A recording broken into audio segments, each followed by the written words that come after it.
Satnam, everyone. I actually have excellent news. My pathology report came back benign, so I'm doing great. um, I know I owe it to all of you, my the practice, the rebirthing. I'm just in awe, to be honest with you. I'm so grateful because this past year has been rough. And just the fact that the surgeon was able to find the location and it came back benign, I'm just, waheguru. So I'm doing wonderful. The week itself after rebirthing was a lot for me. Between healing from surgery, the rebirthing emotionally, I cried a lot. Good, bad, happy, sad, but it was beautiful. It felt like a transformation. So, Can you talk a little bit more about that transformation? What were you transforming from and to? well, I briefly mentioned it in my exit interview, how when I first started in this training, I was a very anxious person. And I don't know if it was the practice in general or even just, the rebirthing weekend or everything all together. It's just brought me so much peace. I'm not this scared, fearful, anxious person anymore. I'm just at peace with everything, with myself. And I'm more accepting. So, and the best part is my family and my friends have noticed. And yeah.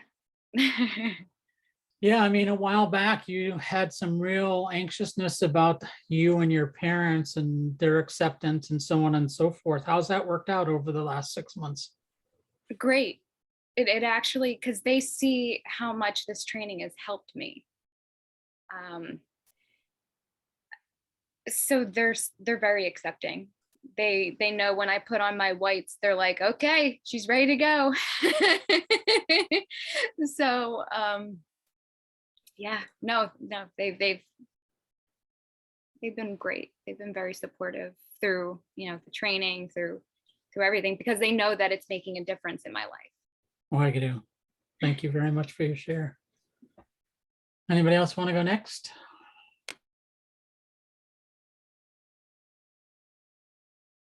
Bhakti Shakti, back from the North Country. Yeah, I'm a Viking warrior now. So yeah, I guess for me, there's not really like a before and after, and I haven't really even thought about it a whole lot. But like even just this morning, what I realized is kind of similar to Kartigi.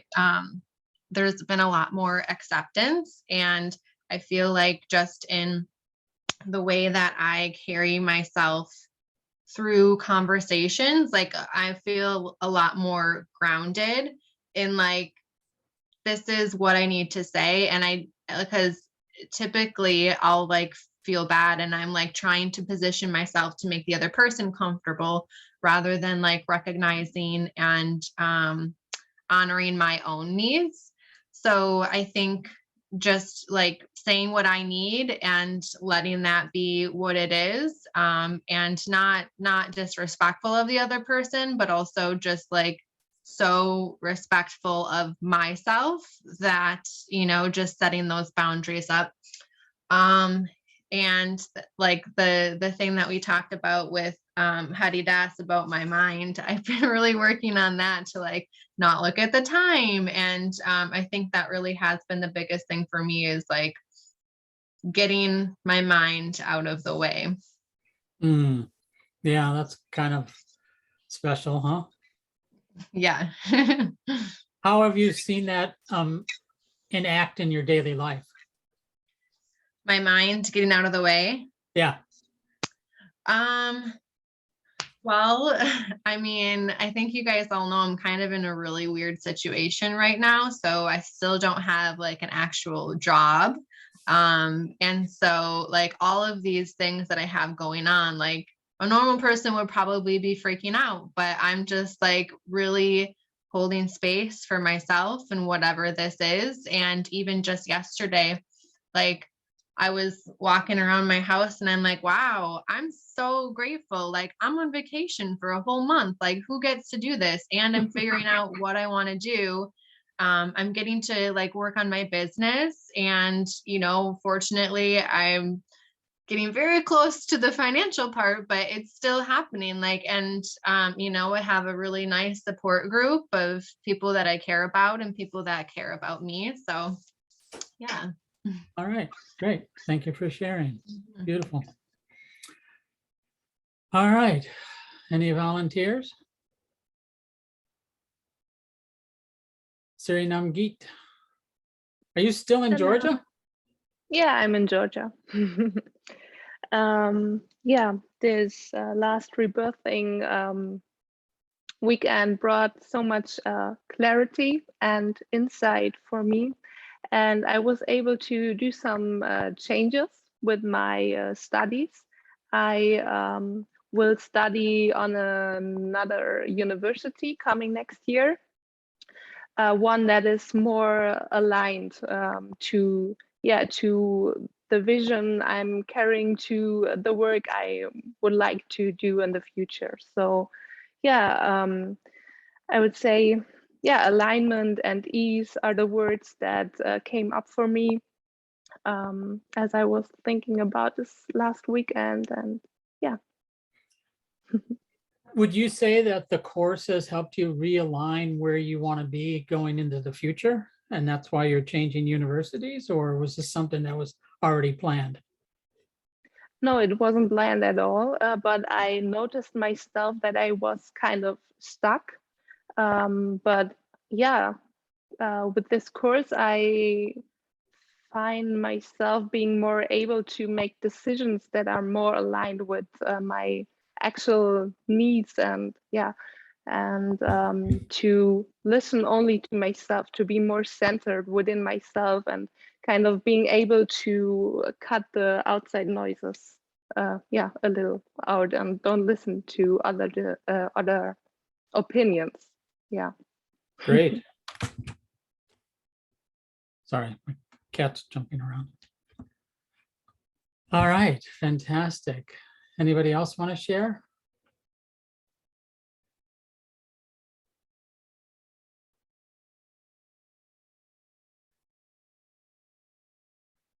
Valerie.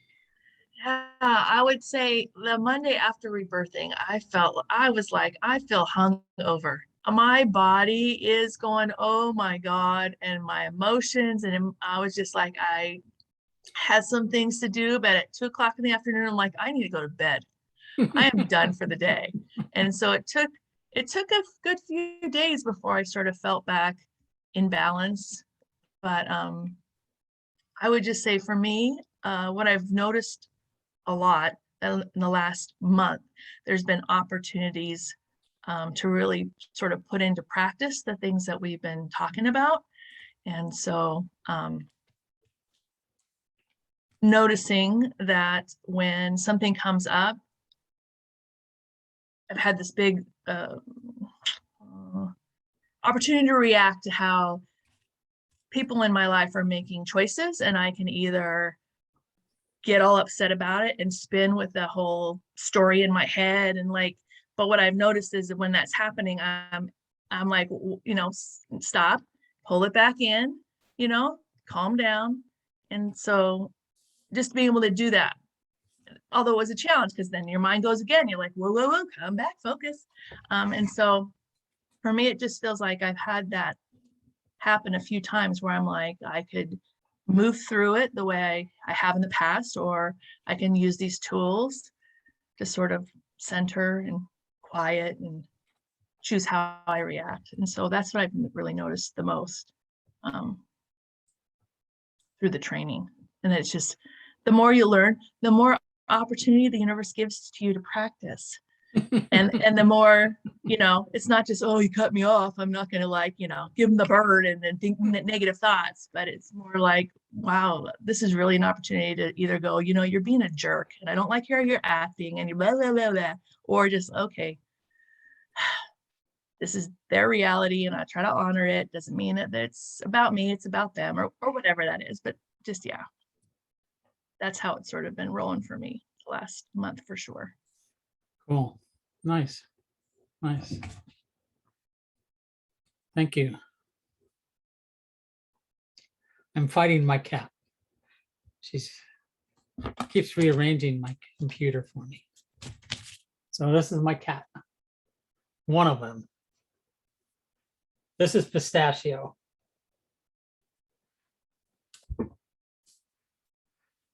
Okay. The other one's called Nutmeg. Let's see, who hasn't gone? Himit Sangeet.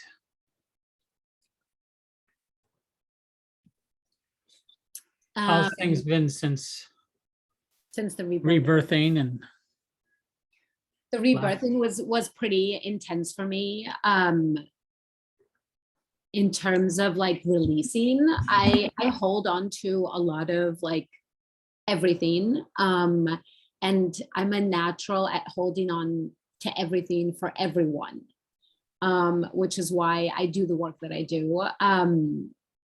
But also that means like I carry all of this around with me, and then my own stuff that I carry around with me and I never release. So that honestly was like the major breakthrough of just kind of like releasing all emotions, all energetic like things that I have been holding in my body, and in my soul as well, all of the feelings.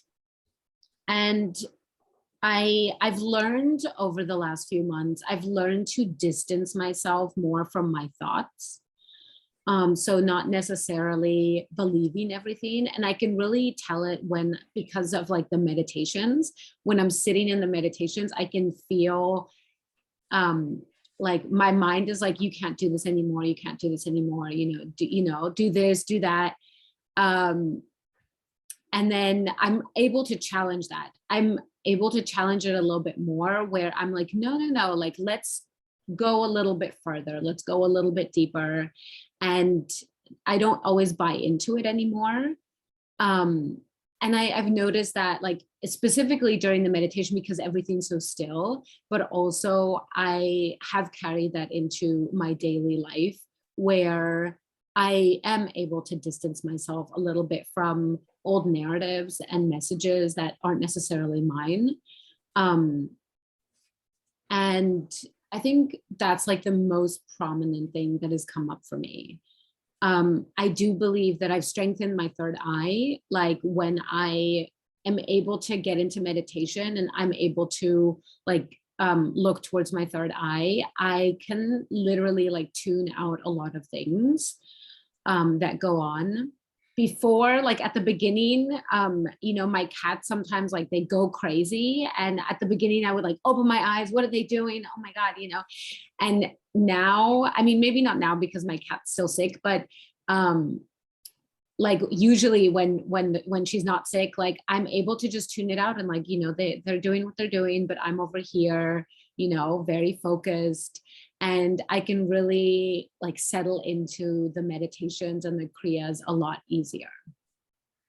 you mentioned at the beginning about holding on to things, and that's a big part of what you do in your job. Have you noticed that you're able to release some of that while you're working these days, or is it still like I have to hold on to that? No, I think I've definitely gotten better at releasing, and I've over the last few months, and I've talked to Valerie about this, like protecting my own energy, because I am such a giver and I'll go out and I'll give all of my energy, but then I'm left with nothing.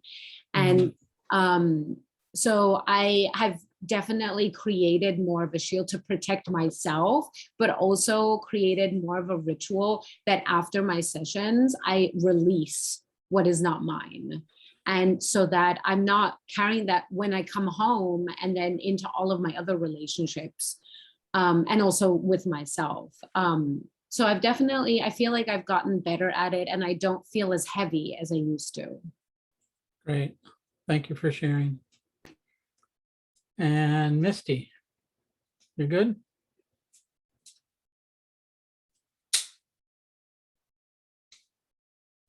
You're going to share with us, Miss Misty? Oh, sorry, I was talking to my son. He was screaming. That's okay. I don't have a lot to share. So the rebirthing wasn't very profound for me. I didn't have a life-changing experience. I'm not like going to save the world. So Damn, why I'm a little not? different than other Why people. not? So I'm kind of like, oh wow, I'm so happy that everyone had such a profound shift in their life. I'm just not there yet. And I'm kind of like settling in my mind right now because I really did not enjoy the last meditation that we did. It was really horrible for me.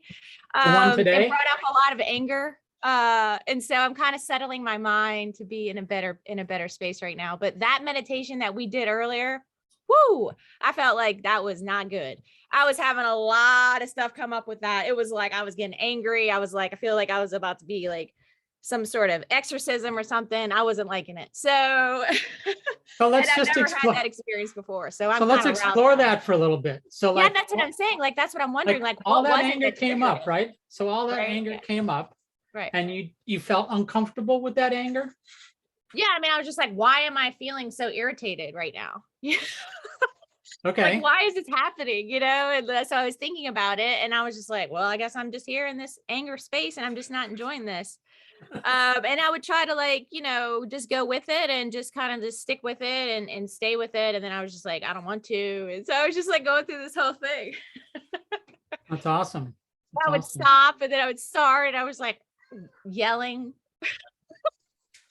Yeah, I've and- never experienced that before. Like in a meditation, I was just not loving it. So, and then I was thinking though, I'm like, okay, this means something, right? Like I'm experiencing this feeling in my body for a reason. And then I was thinking to myself, I want to look more into what this is. And I know Chris was saying it's a heart opener. And I was like, wow, am I having some kind of movement in the heart? I don't know. Or is it just a mood thing? So yeah, so I definitely started to think about what is this? What is, what body is this impacting? Like what chakra is it? Is it the heart? And wondering why it was impacting me in that way. And how do you feel now? Irritated. Mm. I'm being real. I'm being honest with you. So I'll settle down. It got me riled up. It really got me like, ooh. Just take a deep breath. I mean, I'm And not having some exhale. sort of anxiety or Just anything take- right now. Just I'm take okay. a deep breath. And exhale. Okay. And take a deep breath. And exhale. And now take a deep breath and hold it in. And which part of your body is the irritation in? Well, there's my son. I mean, it's in my heart. Okay. All right. So I'm sorry, I'm not sunshine and rainbows. That's okay. Keep You it said you real. had nothing to say, and now we can't stop you talking. So there's there's a big difference there. I'll stop. And you're shining bright, so something happened.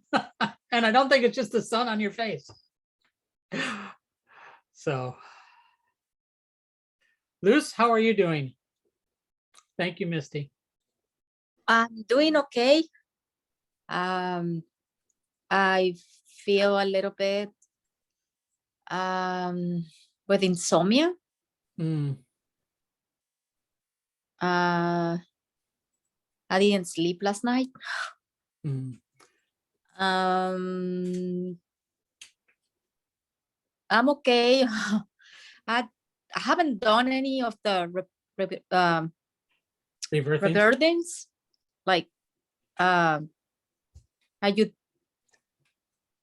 doing? I thought you were gonna do all of them at the same time. We At the did end of 4 the of year. them. At the We end. did 4 of them last weekend, and we're doing one more next on December 4th.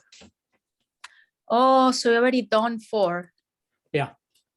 Oh, okay. I missed them. But you're welcome to come on December the 4th. Okay.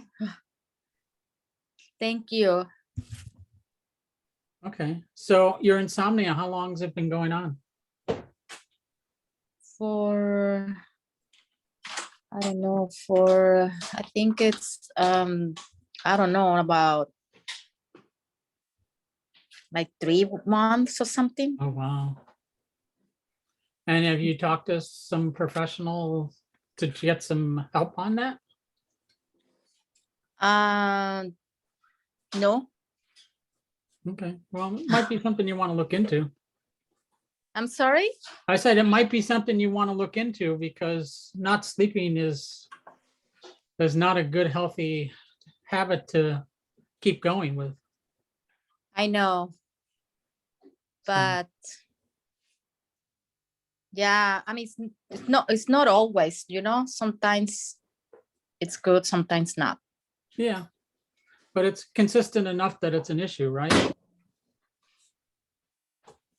Yeah, No, just look at that and see if you can reach out and see if find somebody to help you.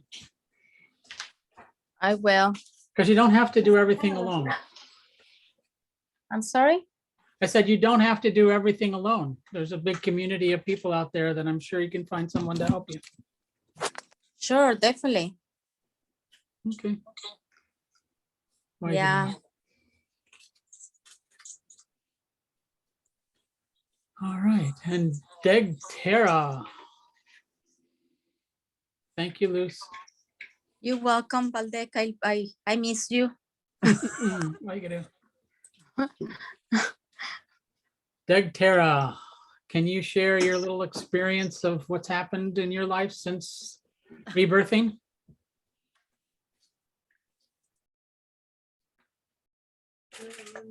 All right, there we go. Gotta love the internet. I grew. Yeah, so my rebirthing experience was not exactly what I had thought it would be.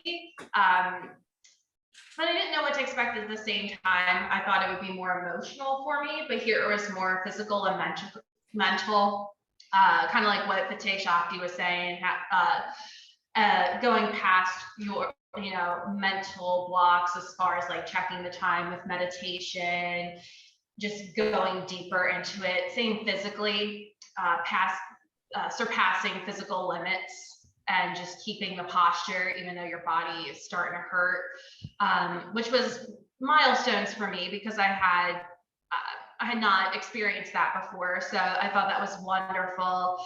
My biggest rebirthing, I can't find the word here, but for me, the biggest takeaway was actually how I prepared my body and mind and soul for it, as far as like no meat, no caffeine, lack of sugar, things like that. That's something that I've implemented and kept since the rebirthing, and I can definitely feel and tell a difference with myself, physically and mentally. Like I'm not jittery in the morning because of the caffeine. I feel better. I just overall feel better physically, with myself, and my body. It's a really cool thing to experience. I just feel overall better. I feel healthier. I feel more energized. I don't need those things to make me energized or anything like that. So I'm feeling really good, both physically and mentally, after the experience. Great, thank you so much. Thank you. So we have a guest with us now, Hari Kiran Kaur, who works with Shanti Kaur at Guru Ram Das Health and Healing Center. And they teach a program called Yoga Therapy. And it's another whole pathway that's been taught to work with people from a therapy point of view with yoga. And she's going to just tell us a little bit about the program and share with you how you could get started with it and take some modules and get a feeling for the program if that's an area that you're interested in learning more about. So Hari Kiran and I have worked together for about 6 years. She was the director of the ashram here. And Only the yoga center, not the whole, not the yeah, whole just the yoga center. And so we have a really nice relationship, and I'm just so grateful that she's here to be able to share with you how she's evolved from just being a yoga teacher to now being one of the main teachers in yoga therapy, and brings that with her unique perspective of being a obstetrician for many, many, many years, and how that information and process helps her with her yoga therapy teaching. So I'm going to turn it over to her and let her speak. And then at the end, we make available questions and answers and see how that takes you. Okay. Thank you, Baldev Singh, for that introduction. And thank you for the opportunity to hang out with you all today. It's great to see all your faces and across all the different places, I'm sure, that people are coming to teacher training. And I just wanted to invite us as a little transition to just take a moment and stretch any part of the body that feels like it needs to stretch, and breathe, and just take a moment to reground ourselves in our embodiment. You know, that whole wake up protocol that we do after Shavasana is so brilliant, to wiggle the fingers and the toes, because I know when I'm off with my head, it just really helps me to reground myself in my fingers and my toes and my hands. So anything that you need, if you need to just tap it out a little bit from your activities so far this morning. And I just want to applaud you all for coming to teacher training now, when the planet needs help in every possible way. Humanity needs help. People are discouraged. And the love and the light that you answered this call to become a yoga teacher during these times, that's a very important way of hope and healing in the world right now. And I just wanted to take a moment and applaud each and every one of you for being here. And I'm very honored that you would take the time with me this morning to hear a little bit about yoga therapy.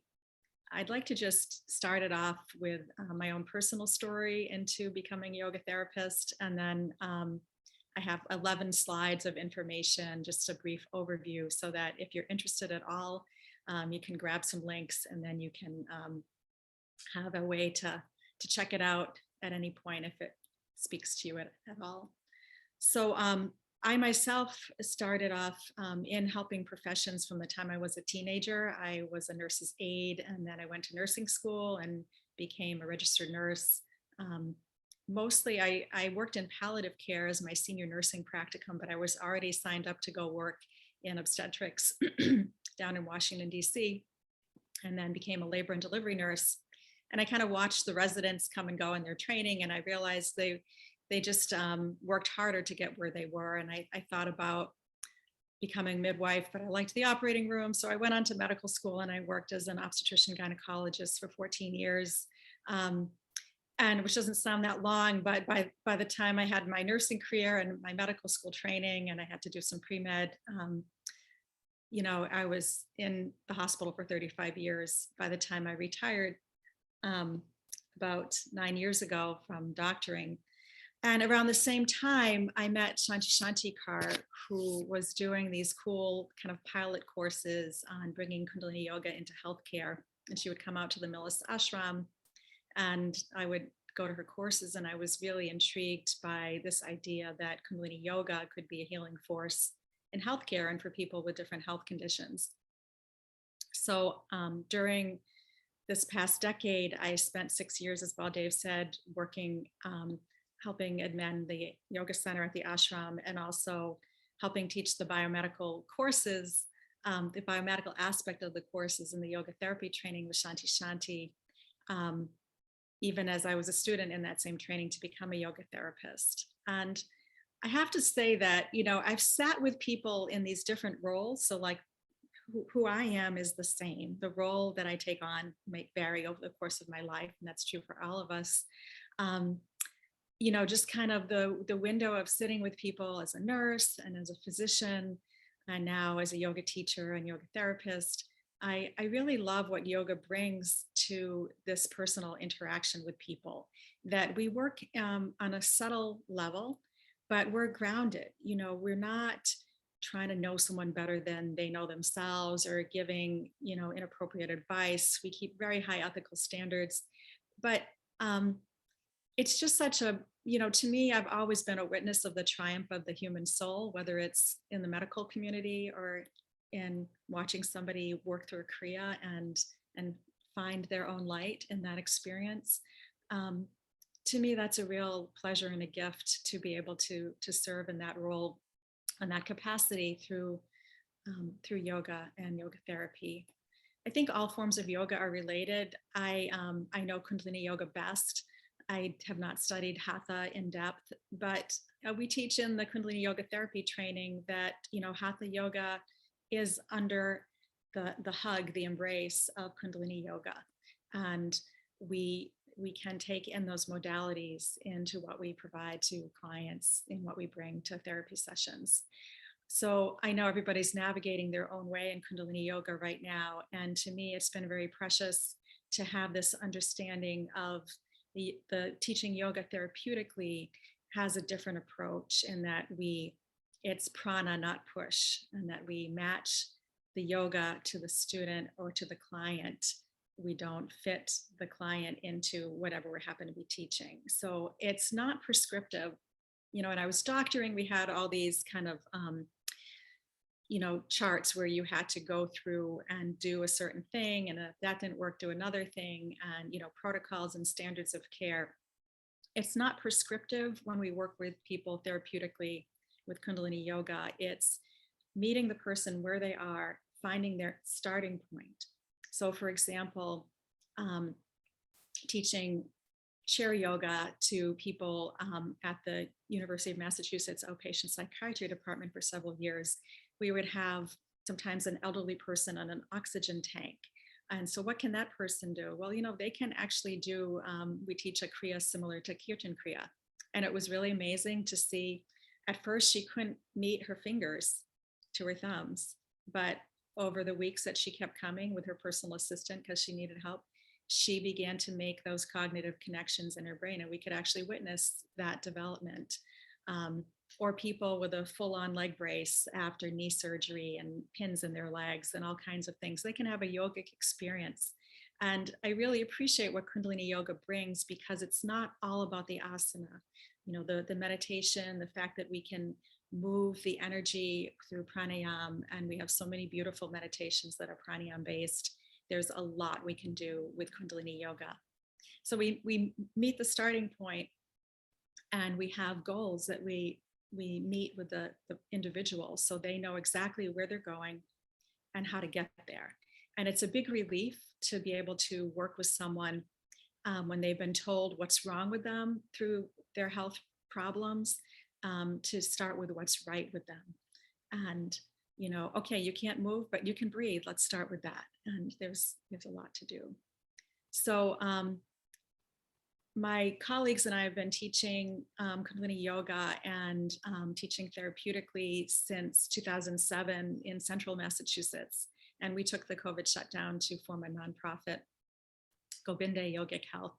And we are going to be channeling our one-on-one offerings through that. And I personally, just kind of wrapping up my personal journey, I'm very involved with the Guru Ram Dass Center for Medicine and Humanology. As I said, I teach with Shanti Shanti in the full 3-year training to become a yoga therapist, and in some of the open courses for everybody. But I also, we want to serve people who don't have the money to come to yoga, who have burnout. We want to serve healthcare. So we're pulling that together through this small local nonprofit, and also partnering with the American College of Lifestyle Medicine, for which there's a lot of overlap in what we teach in yoga therapy and what doctors and nurses are now teaching as mainstream. What yoga has been saying for millennia is now becoming mainstream health. And I'm so delighted to see this progression, especially over the last 5 years. The quality of research in yoga therapy and in lifestyle health has really, really shifted. And all of us can make an impact no matter how we choose to serve, whether it's yoga teachers or yoga teachers teaching therapeutically or full-on yoga therapists.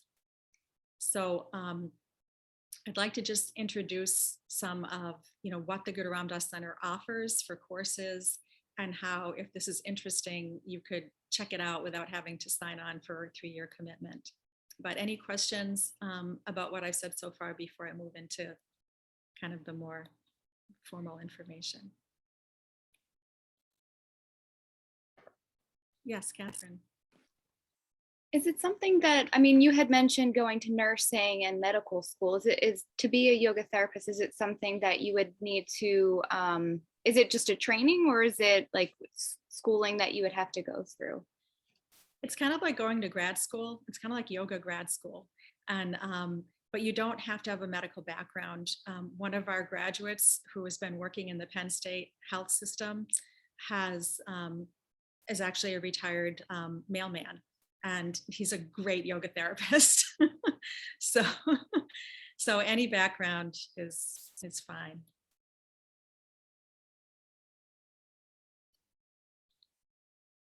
Okay, so I'm going to share my screen, get my slide going here.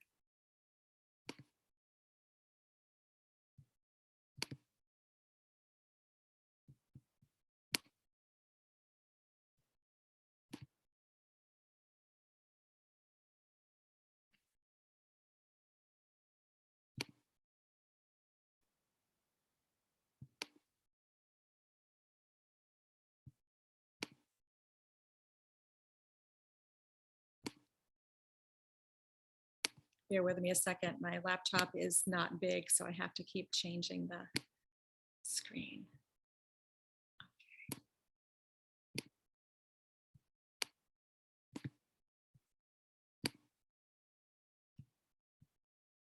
Let me square this off so you can see it better.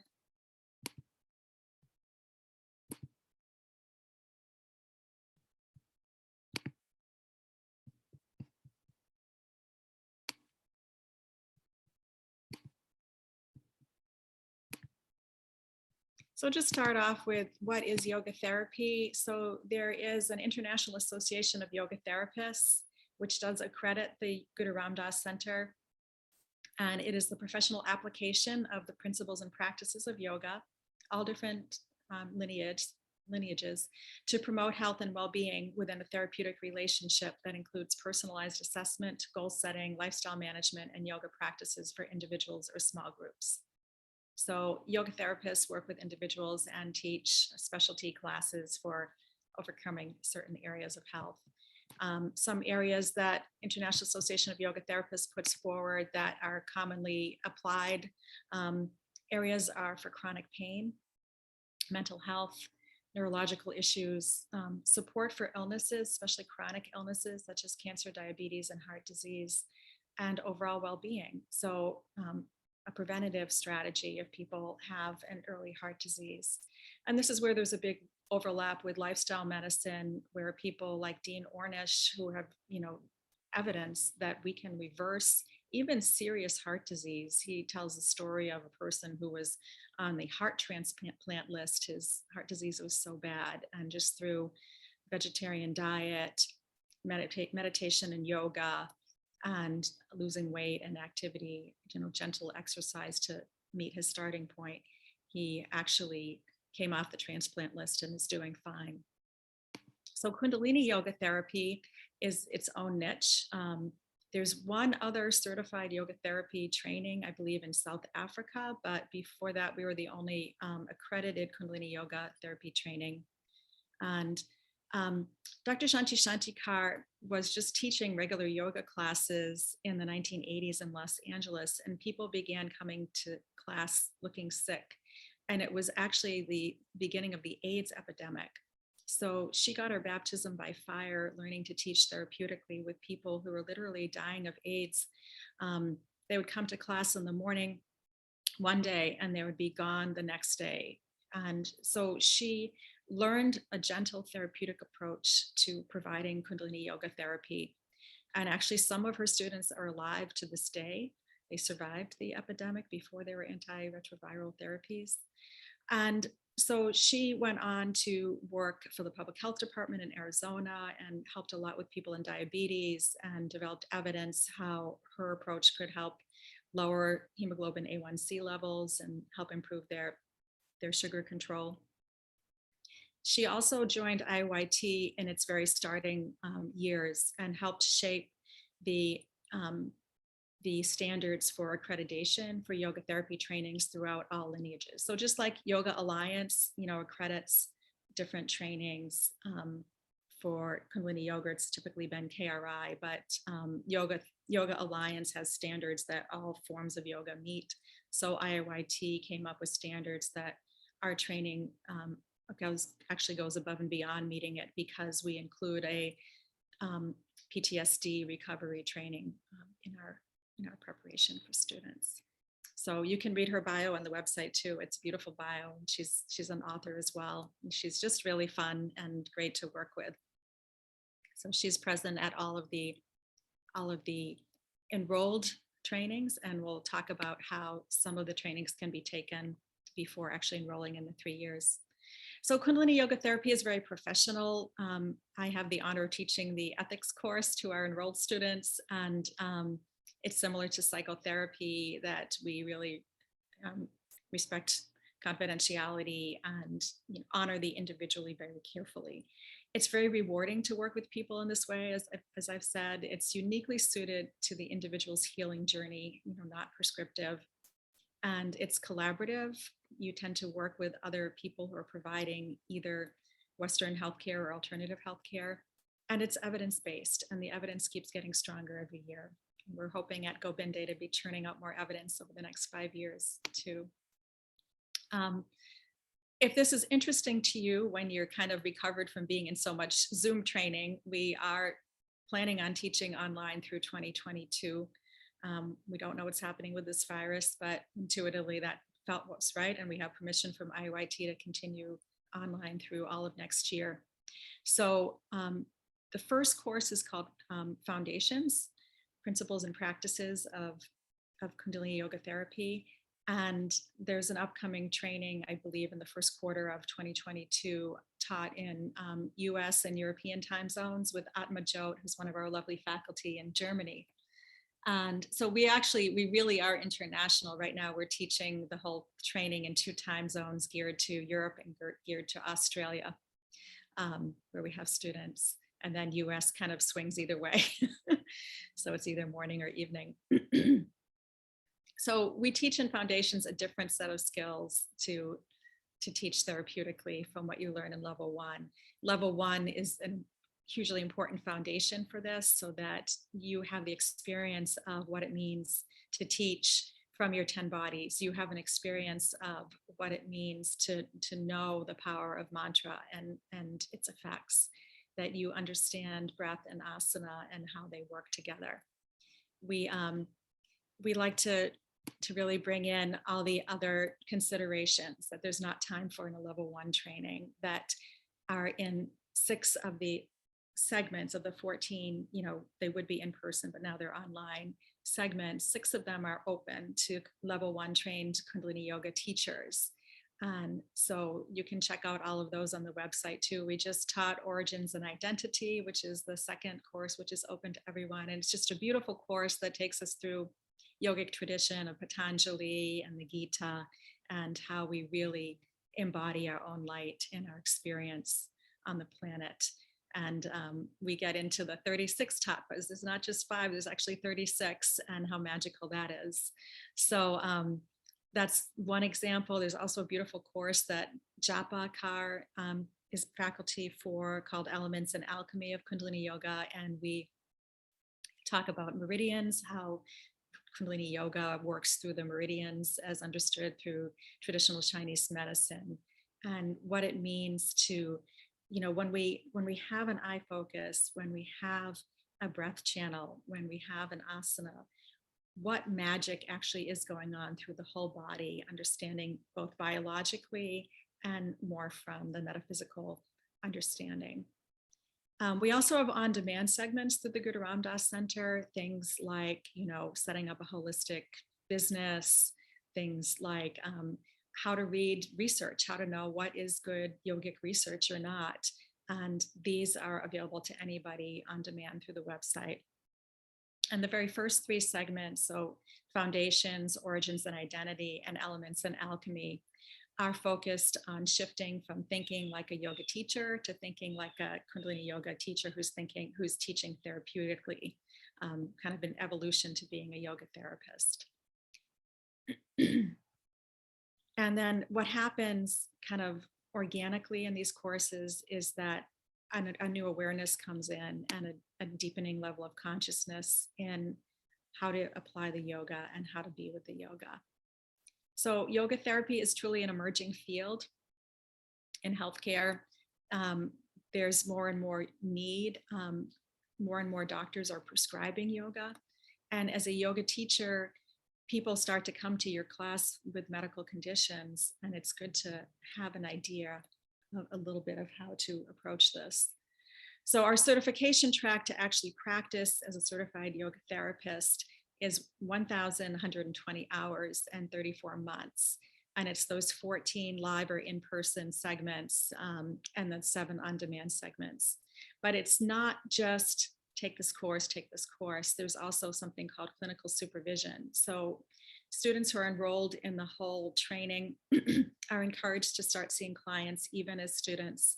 And then they present their cases confidentially to their peers and faculty who give them feedback and ask questions and help shape the experience. And it's how we monitor the evolution of the students working with clients one-on-one. And there's also individual mentoring to help, discuss anything that's coming up or questions about how this might individually manifest through different people and what it might look like. So for example, we have 2 lovely new graduates who are teaching, one in Finland, teaching in private practice, and one in Melbourne, Australia. And as I said, my friend, the postal worker, is working at Penn State. We have another graduate working up in Maine doing private practice associated with some alternative health providers in the same building. So people can work very much in a medical setting or very much on their own, again, developing that kind of network of referrals that come in. So there's support in kind of not only learning how to do this, but how to be out in the world doing this as a yoga therapist. And it's just a fun experience. So the students involved in the certification track do have this kind of special level of involvement, and also they get all the biomedical courses. So if you scroll through their website, you'll see there are some courses that are, the application of Kundalini yoga therapy to cardiovascular and respiratory conditions, for example, is one upcoming course where we teach what we know about the science of folks with common illnesses, the biomedical, what do we know about the yogic approach, and how do we pull this all together in working with clients and understanding what's going on. And this is a quote from one of our students. "Thank you for lifting us, inspiring us, coaching and mentoring us as teachers to people with health conditions. Bringing Kundalini yoga into healthcare has become my personal mission. Thank you for awakening this in me." And what I'd like to do is drop all these different links into the chat so you can grab them if you're interested. This is the overall Guru Ram Das Center website. These are the upcoming courses or events. Here's a place to contact if you have questions or interest. And this is some information about International Association of Yoga Therapists. And I'll stick in my own contact there too. Oops, bear with me.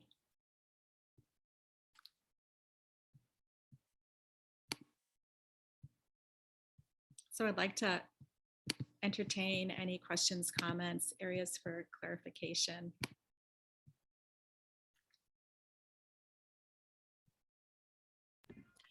So I had been looking at your website and looking into this. This is like the path that I see myself moving forward with.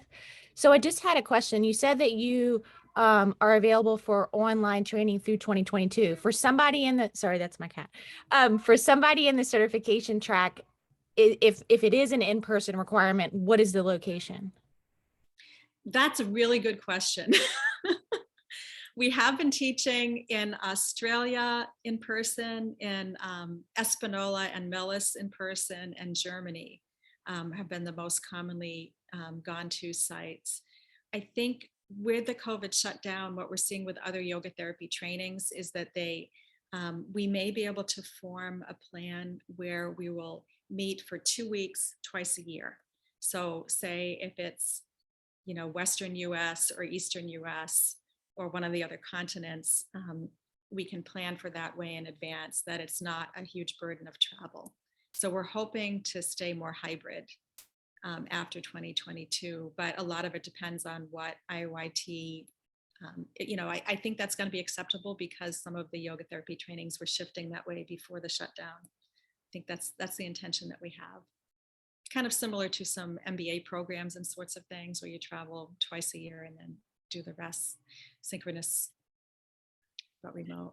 And how many courses was it that you take like outside of the certification? Like if someone just wants to take it without the certification, how You many? can take up to 6 courses, Okay.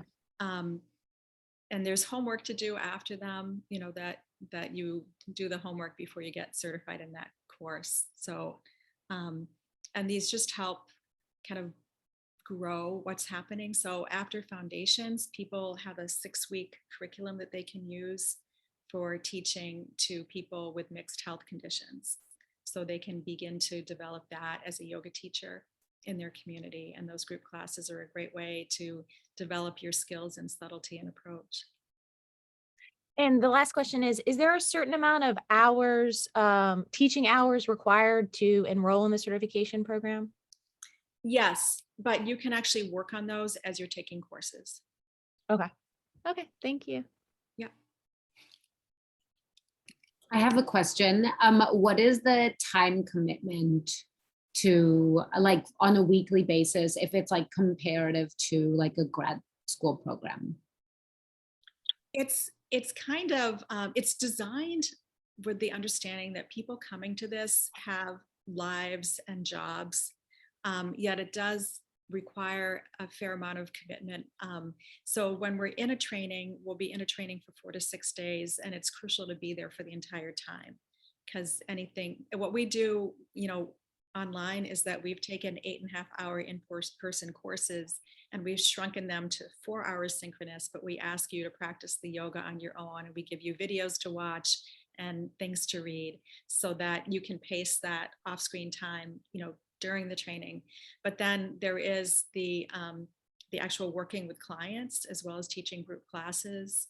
So there's flexibility, but there needs to be commitment to the time. So depending on whether you're in a course or not, how many hours per week is going to vary. You see what I'm saying? But it's kind of like an ongoing thread that's rolling through life, as opposed to I'm doing this and I'm parking it for a while. You kind of keep the conversation going with it. And people can take up to 5 years to complete the training and still be considered active students. But you lose a bit of momentum, and sometimes you have to wait. Like if you miss one of the courses that's taught every couple years, you know what I mean? It's because we've been doing the 2 time zones, it's good to get them when they come around. Okay. And how is it to find clients or patients? I'm not sure what you call them. How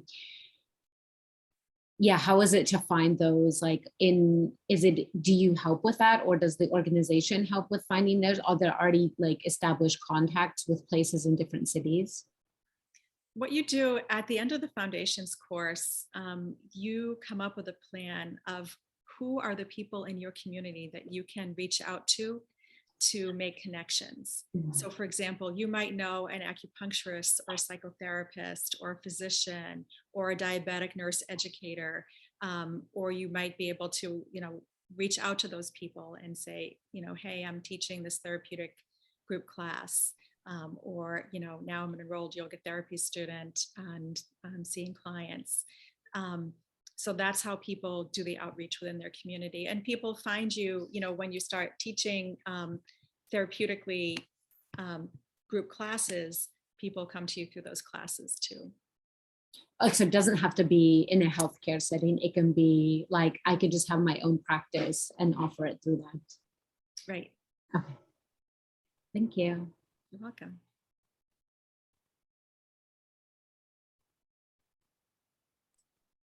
Any other questions, comments? Well, I'd just like to say thank you very much for sharing that information. I know I've taken a couple of courses and they're very empowering and a different perspective than we get in this particular training of level 1. And just like level 2 goes deeper in certain aspects, yoga therapy goes different in a different perspective. So it's interesting to be able to take different kinds of courses and, get a feel for it, and being able to take 6 courses before you even commit to the process is good, because you can get a good foundation of what that is and figure out if that's really something for you or not. So it's a really well put out program and very well respected program throughout the world. So if that's something you're interested in, there's the information, and thank you very much. Thanks so much for taking the time together. All love and blessings, and have a beautiful day. Thanks, Adikitten. Take care. Take care. All right, so now we're going to switch gears a little bit and talk more about meditation or healing, another aspect of healing, which is Satnam Rasayan. Supran Kaur is kind enough to be with us, and she's going to talk about Satnam Rasayan, which is a healing modality that's been taught for many, many, many years in the Kundalini community. And she's been practicing for many of those years and has been studying it and teaching it, and is going to share with that. And then once she gets done with that subject matter, she's also a very mover and shaker in IKYTA, which is the International Kundalini Teachers Association. And she's going to share with us what that organization does and how that collaborates with KRI and with 3HO. So we'll have Supran here for about an hour, and thank you very much for being here, Supran. It's nice to have you.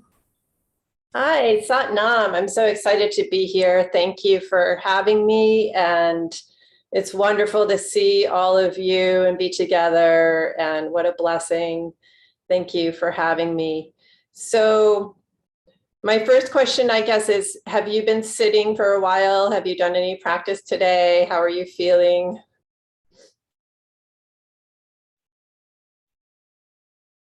I see a few thumbs up. So they started the day at 8:30 with yoga and meditation. And then we took a break. So we've been sitting for about an hour, and Okay. they did a little stretching about a half an hour ago. So. Okay, so why don't we just stand and move a little bit, because that's one thing in meditation with Satnam Rasayan, we sit a lot. So it's really good to move your body when you have the chance to. So just coming, standing, and swinging the arms a little bit, loosening the hips, feeling the shoulders.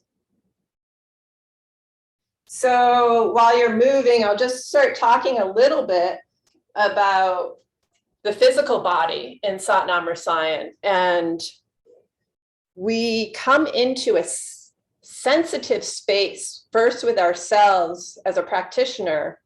And the physical body is really a first indicator for us to move into healing. So we notice, we just observe dense areas, tight areas, areas of pain, looser areas, just bringing ourselves into awareness of the body like we do in our yoga practice. So as you're moving your body, just notice the sensations. And it's also said that the physical is the last manifestation. So if we have an area, like for me, it used to be my neck had a lot of pain. So that's kind of like, it comes into the physical body to tell us something, right? Oh, I have a pain, I feel that. And when we move into that space and awareness, just in pure awareness, it starts to move into other spaces. And ultimately, there's something that is happening in another space, a denseness. And through that awareness of that physical pain sensation and starting to work with that, we start to work with these other layers and deeper layers of healing. So the physical body is a very important part of the process of healing, and really being aware and sensitive to that physical space. And through the meditation, that's ultimately what we're doing also, is becoming more and more sensitive, which is kind of the opposite of what we're told culturally, you know, to like kind of buck up and push through and things like that. In this practice, we're invited to actually become more sensitive beings. So those of us that may be more sensitive find a lot of relief in hearing that, like, wow, okay, being sensitive can be a very positive thing. So that can be some really great news for us. And ultimately the practice, whether you apply it to a healing practice for yourself or others, we come to know ourselves more and find some cohesion and stability with what we're experiencing as exactly what we need to be experiencing. And that we don't need to push that around or change that, that we actually can sit more deeply into our experience as a very valuable experience, an informative experience, and a journey to discover more about what it is that we're feeling and sensing. And so one of the things, the master of Satnam Rasayan was Guru Dev Singh, and he just passed from his physical body this spring. He was identified as someone who could start to express a teaching that was once carried non-verbally, like many of the lineages in India, you know, were passed in a non-verbal way, and definitely in a way that wasn't written down. So if you study a lot of the Indian philosophy, you find that it started to be organized at certain points in history and written to be able to be shared and created into these yoga lineages. But primarily they were started in a verbal way and also a nonverbal way, and they weren't very well recorded. That was kind of part of the process of working with the brain and, you know, carrying these teachings in a way that was very embodied. So Satnam Rasayan is part of that kind of ancient technique that was carried through the ages and expressed differently in different lineages. There are lineages that are very similar to what the Satnam Rasayan lineage is taught today. And ultimately many of them bring us to the same types of experience. So what we do with Satnam Rasayan is very much in the experience of the practice and of ourselves. And some of us, you know, with different balances, you probably talked about tattvas and, you know, things like that, that we move through our practices in very unique ways and based on our composition of how we're made and how we're balanced. And so everyone experiences it in a very unique way. So there's not one way to learn this. And I love this about Satnam Rasayan too, is that it's very creative. Every person is unique. And so there's not one way to do this. And so it can be very creative in that sense, as well as like the self-discovery. So how it is taught through experience allows us to find our unique composition and know and be more confident in that and experiment and apply ourselves in healing in our own unique way. So it's not coming from one teacher or even one practice. So I think what we'll do today is I can really talk a lot about this, but since it is about the experience, let's start with some meditation, and it's fine if you're seated in a chair. We'll just have a straight spine. And if you haven't, Baldev, have you tuned in at all today, or should we tune in? Yeah, let's tune in. That'll be good. Just Okay. get it back to neutral. Okay. So just creating that really nice yogic spine, offering the heart center, which naturally brings the shoulders back. Acknowledging the earth energy. If you are in a chair, have your feet flat on the ground. Connecting that gravity of the earth to the bottom of the spine. Coming into the body, into a grounded state. Tucking the chin slightly, and we'll press the palms together at the heart center, the thumbs into the sternum. Eyes rolled up to the third eye. And we'll inhale to tune in with Om Namo Gurudev Namo 3 times. And inhale. Om Namo Gurudev Namo.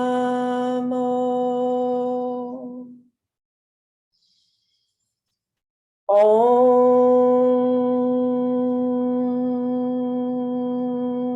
Namo Gurudev Namo.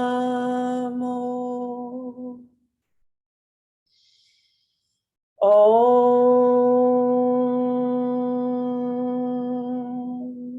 Namo Gurudev Namo.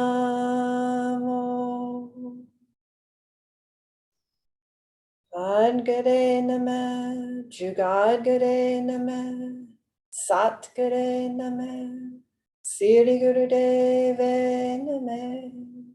And deeply inhale, suspend the breath, project at the third eye.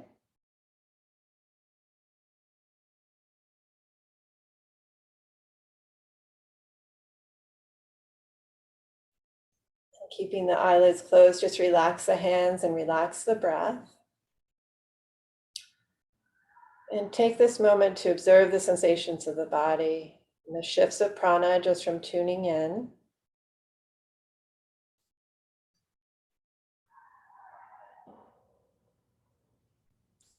And this is a practical way that I bring like Satnam Rasayan into a class.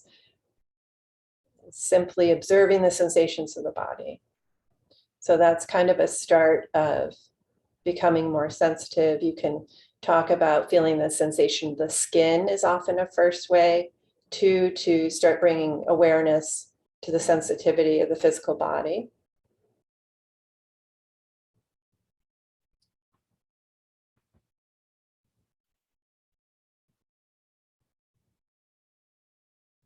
Okay. And then you can leave your eyes closed. We're just going to chant Hummy Hum Brahm Hum with the root of the tongue. So like the back of the tongue. So it'll sound a little funny like this. Hummy Hum Brahm Hum. Hummy Hum Brahm Hum. Hummy Hum Brahm Hum. And you'll feel the more the vibration in the throat using the root of the tongue. Okay. And we'll use a Guru Charan's version to chant along with. Hum Brahman, Hum Brahman, Hum Brahman, Hum Brahman, Hum Brahman, Hum Brahman, Hum Brahman,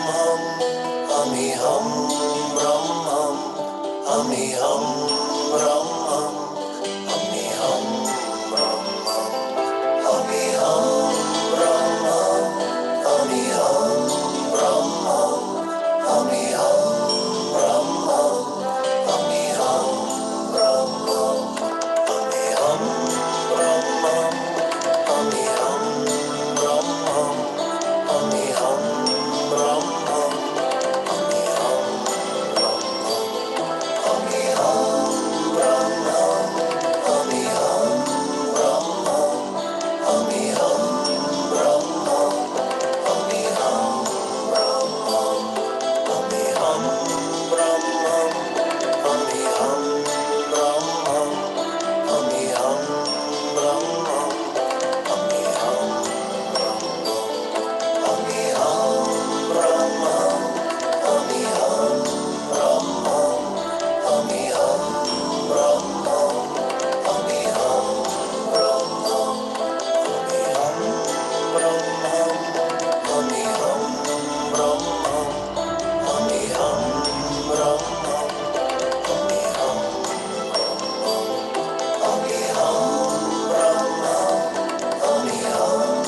And inhale deeply. Suspend the breath.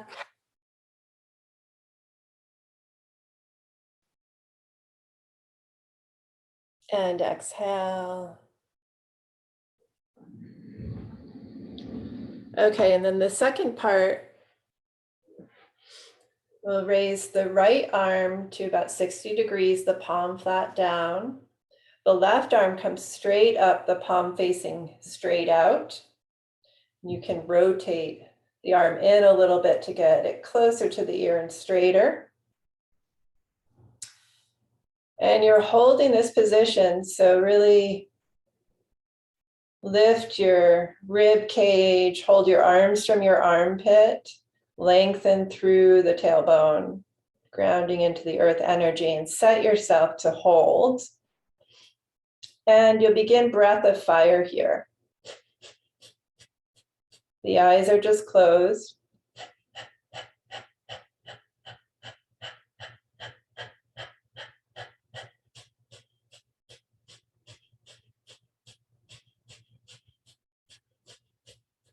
Really try to get the arms, the elbows straight, the left arm straight up, reaching through the fingertips, close to the ear. This will bring discomfort, this meditation, because it's a balancing meditation. So the discomfort is what's coming into balance. So try to hold as still in the position and commit. Strong breath of fire.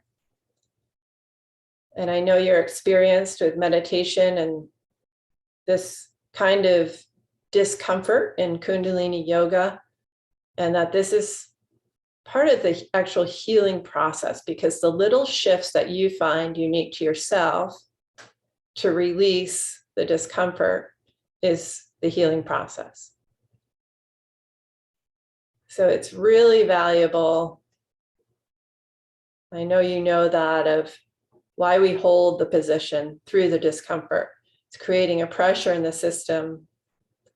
And what comes to meet that pressure is reprogramming us. And this is what we take off the mat into our lives, right?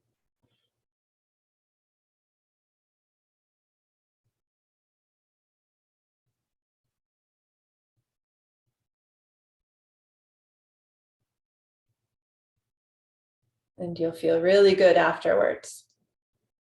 We'll just do a few minutes and bring your total commitment.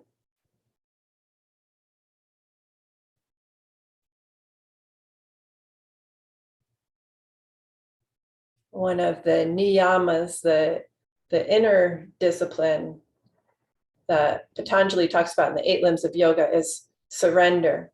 So I like to think of surrendering to the discomfort areas. And what are we surrendering? Maybe it's some ego, maybe it's an old pattern, an old story we have, like my neck, that was an old story. I was able to surrender that and not have to feel that discomfort anymore. So these are opportunities.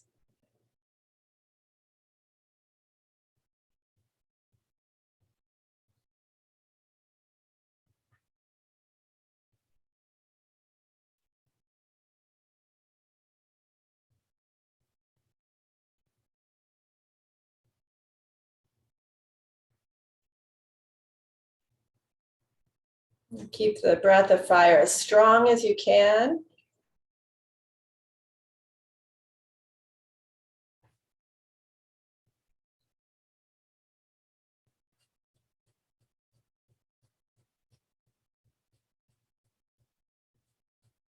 Keep finding those slight adjustments.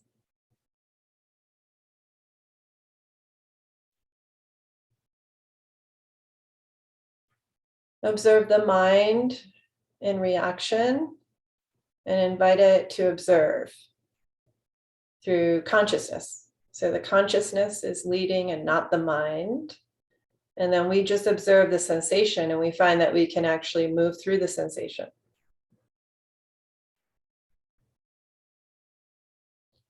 Just one more minute, strong breath of fire.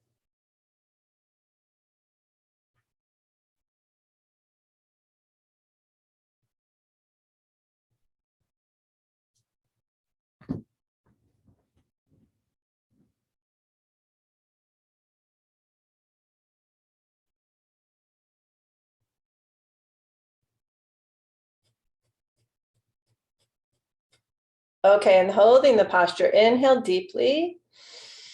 Hold the breath, squeeze in on the spine, consolidate. Bring all of your energy, squeezing in on the spine. Keeping the posture, cannon fire, exhale through the mouth. Inhale deeply. Hold, squeeze. Be as still as you can.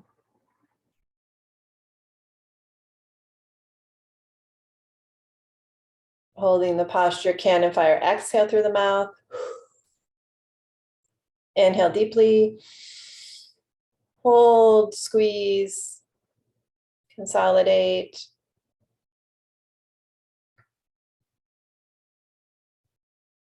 And cannon fire, exhale and release the arms, relax the breath and keep the eyes closed. And again, notice the sensation, the shifts from the meditation.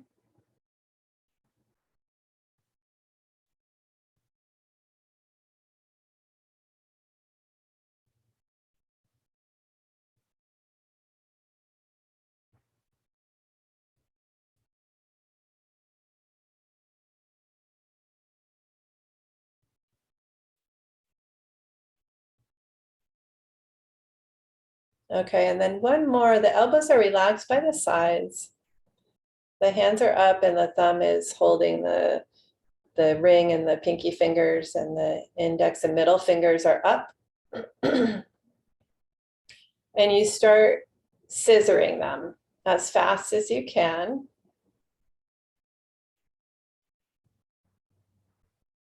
This is some subconscious clearing. It's also working on the left and right hemispheres of the brain, bringing balance. And it also is working on the vagus nerve. I don't know if you talked about that in yoga therapy. And then begin a breath of fire through the O mouth. So it's a deep navel breath, which is very clearing, O mouth breath, clearing the subconscious. And keep the fingers scissoring as fast as you can. So again, it's kind of inviting you to ask your mind to take a back seat, because your mind's saying like, I can't do that, or this feels funny.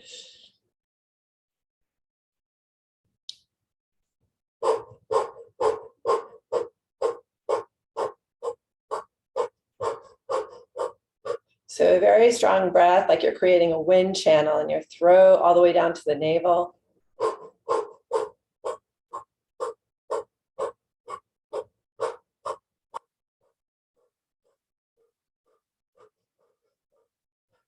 And visualize that you're cutting out anything you don't need and releasing it through the breath. Again, observing. This is a great thing about practicing Satnam and doing meditations to become more sensitive, is that we naturally tune into what's happening in our Kundalini yoga practice. And with each action, with each angle, what's really happening with us. You know, we can read the descriptions, but sometimes those are different for people, and we may have a different experience. So noting how our own unique structures are responding to these practices is really wonderful. Good information as a teacher.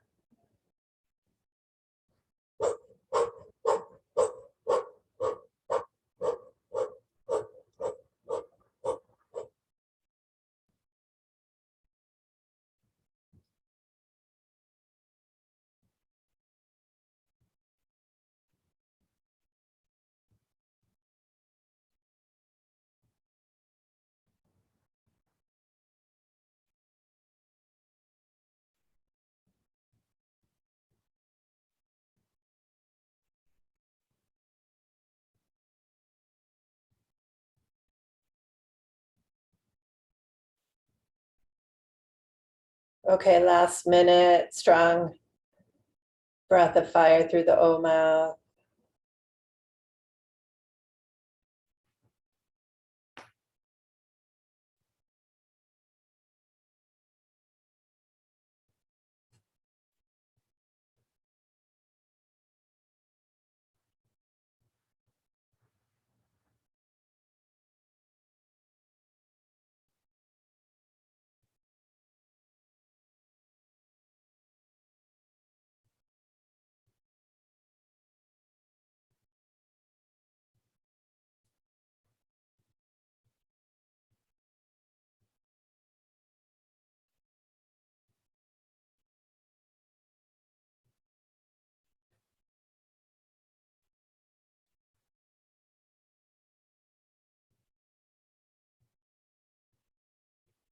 Okay, inhale deeply. Hold the breath, squeeze the whole body, the face, the toes, the fingers, everything. Squeeze the body as much as possible.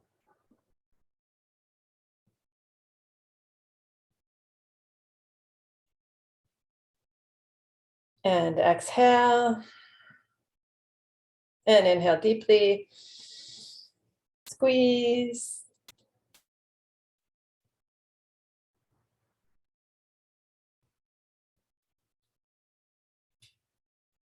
And exhale completely. And then one more time, deeply inhale.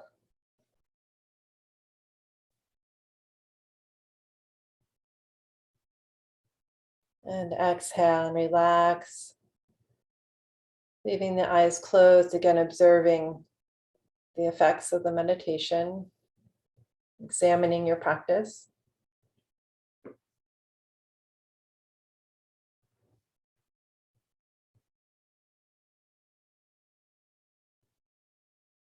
Observe how you feel.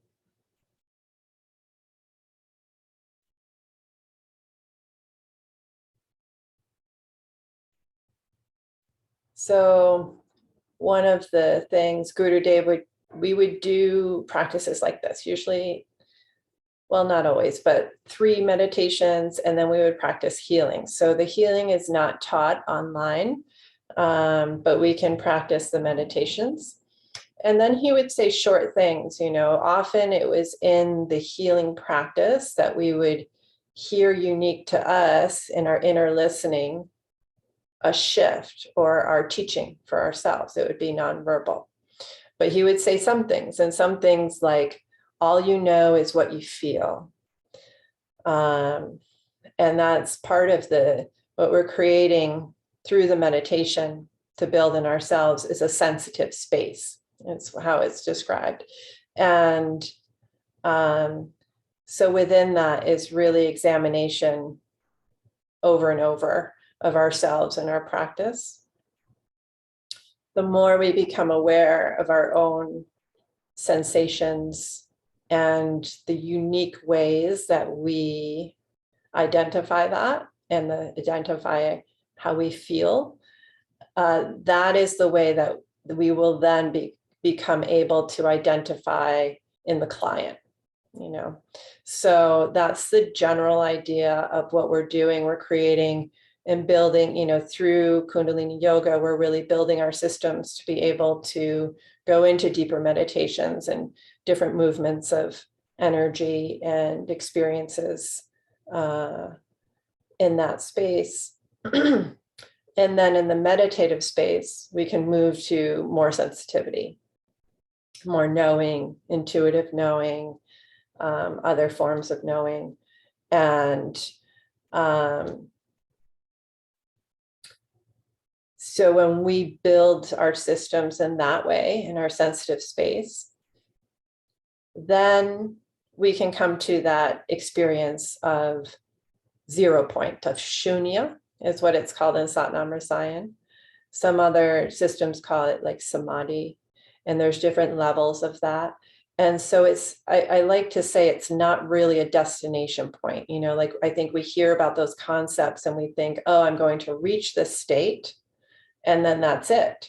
And it really isn't. Like there's always evolving spaces of silence. There's kind of like the universe, we think of the universe and it's very difficult for our minds to conceive that there's a beyond the universe, So, but that is like our experience, is we're not reaching a point, but we're creating with our human form here on this earth plane, a space to be able to relate on a whole different level of experience, and that experience only continues to unfold.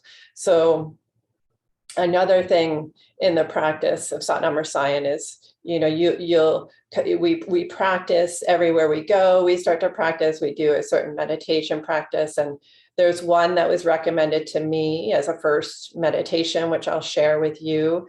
And you can start practicing at home on your own. It's in sadhana guidelines. It's called the Amarti Mudra Kriya. It really works with that mind, like I was talking about, to like follow the consciousness and not the ego.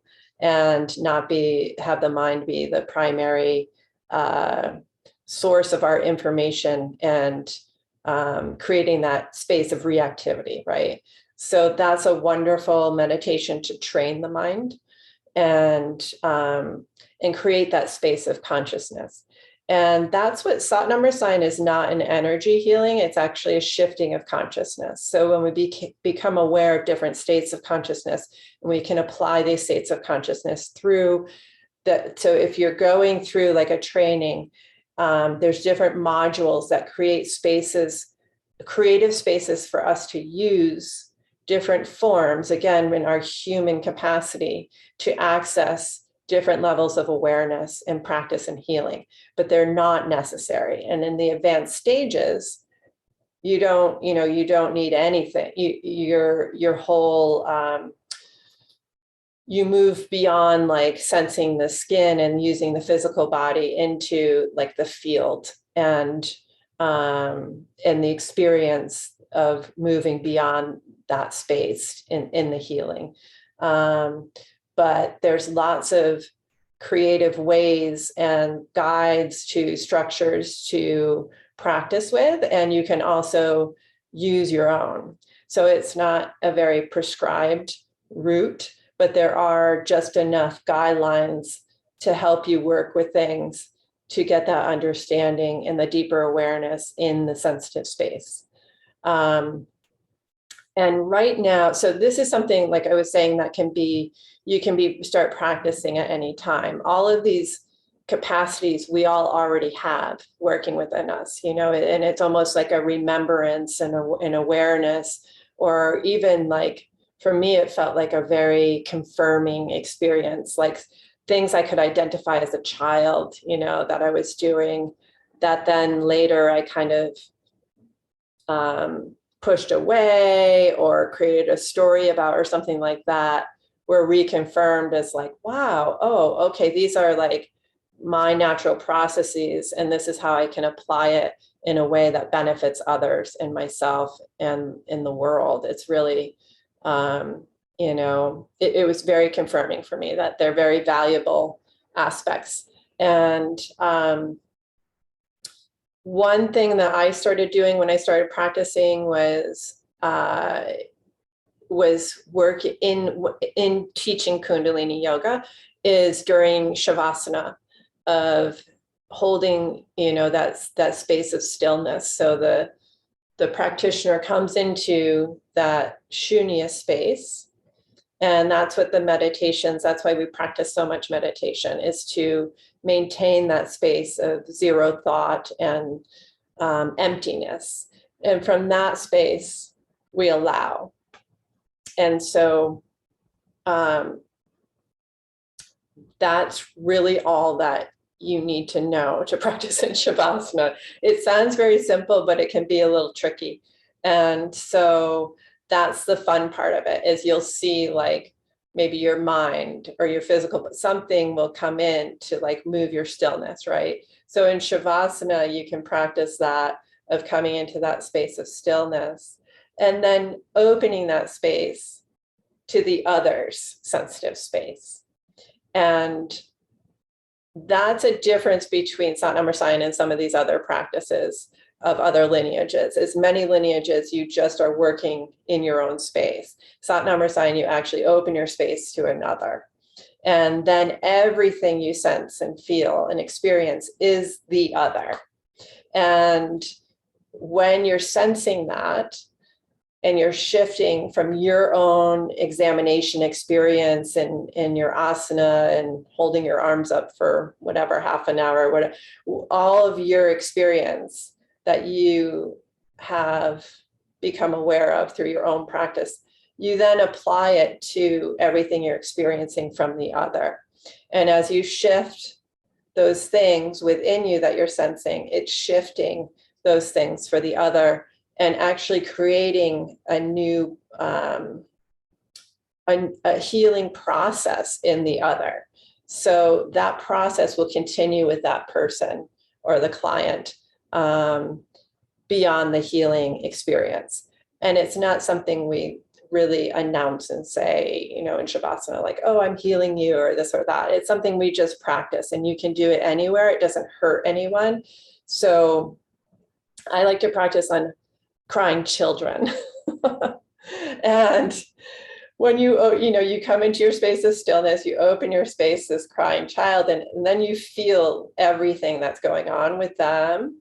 And you work in your unique way to meet those feelings, and the child stops crying. And so that's, for me, I like confirmation and proof. So it's really cool to see, you know, with a crying toddler or something, you know, it's like when they stop crying, when you do this, by the 5th time you do it, you're like, wow, oh my gosh, this is really working. Because ultimately we can't really describe what is happening, right? We have some of these words, we have some of the experience, but when we see it working, that confirms and builds our confidence in our own practice. So those are fun ways to just start experimenting, knowing that you already have the ability to do this, and then you're just discovering it, you know, and like rediscovering your own natural, you know, we all have different strengths in the healing process. So you rediscover what yours are, and they're confirmed. And to me, that's very exciting, and why I continue to practice. And so what I can say about the train, so that's in a very, again, I feel like it's very practical, and it's something that can sound sometimes very mysterious. And, you know, when it comes to training and things like that, it can seem like a little bit of a stretch because there's, you know, I had to really travel to train outside of the country, you know, and there's not a lot of, I'll talk about like the organization now, there's not a lot formally set up for training. So that process is a little tricky. And that's why I'm really happy to be sharing with you. At first, you know, I tend not to step up to be one. I was telling Baldev, oh, well, let me give you other names, you know, but then I realized, you know, as an American, especially, I've really navigated a system that's a little tricky to navigate if you do want to continue training. And in Europe, there's schools, and they do it different. They had two offices, one in the US and one in the rest of the world. And we did things very differently and in our training approaches. So when Gurudev became ill, he stopped coming to the US. And so the US offices kind of just stopped. And but the European schools are very structured. And it's, unless you move there, it's inaccessible. Like they'll do a weekend of different modules through a year or something like that. So it's not like you can go for, you know, 2-week immersion or something like that. It's really challenging for Americans to be able to learn through that system. So how we in America learned about the modules was in person at solstices. So there's different teachers that would teach the modules, and you really had to like show up to solstice. You know, you had to really want to show up for these things to get all the modules that you needed for the different levels of training. And the testing for the different levels of healing is done at summer solstice also. And Sadhu Singh is the practitioner who does the testing, and he lives in Austria. He's Mexican. He was Gurudev is also Mexican, and he was Gurudev's first student. He's very good. He does some online meditations now that you can access. And but since we're not actually, I can say from the ICTA side, they are planning to do the June solstice in person this year. So I don't know about Satnam Rasayan testing happening. I don't know yet if that's happening at summer. But what you do need to test is for like level 1, and this may change because a lot of things are changing in that organization, but you need to go to one retreat. So right now, there used to be a retreat in Mount Shasta in California. Right now, the only retreat is in December, the first week of December in Perugia, Italy. And that is continuing. So now like the top students of Guru Dev are doing the teaching now that Guru Dev has passed. And once you have one retreat, and he also used to do like some weekend immersions and things like that. So that's, if you wanted to do that, you would need to travel to Europe or Mexico to do a weekend immersion. But for me, I approached it in a way of like, if you really want to pursue Satnam Rasayan, you can do it in the practical way of starting a practice. You can take classes from different teachers, and I can let you know some of the teachers in the US. There's not many in the East Coast, but there are some people online that are like very good to continue your meditation practice and develop your sensitive space. You can do that on your own. If you're really into the like certificate process, or you're like, this is my thing, and you know, there's so many things in Kundalini, which is awesome. Like there's so many different avenues. If this is your thing and like you really want to pursue it, I would definitely encourage you to devote yourself to get to Perugia for the week-long retreat. That's really the teaching time. And that's where you will learn the most and grow. And some people just go to one or two, you know, and they have a really good foundation, and others want to continue to keep going. And then there are a couple of like healing meditation retreats, and one is the Raymond Shabbat, and that's in Mexico in February. That's a week long of chanting the Raymond Shabbat. You need to have that. That seems to be for Satnam Rasayan for healers. You need a good solid amount of time of meditating, at least 2 years of like a couple hours a day is what's recommended in Satnam Rasayan meditation. And once you have established that, then you can attend these kind of healing events like the Raymond Shabbat and Kundalini Surge. That is in April, I believe. So those are those are kind of like very, very powerful experiences. And those were the main events that Guru Dev was offering, and those will continue. And the other option is these like living in Rome and taking the European structured Satnam Rasayan levels.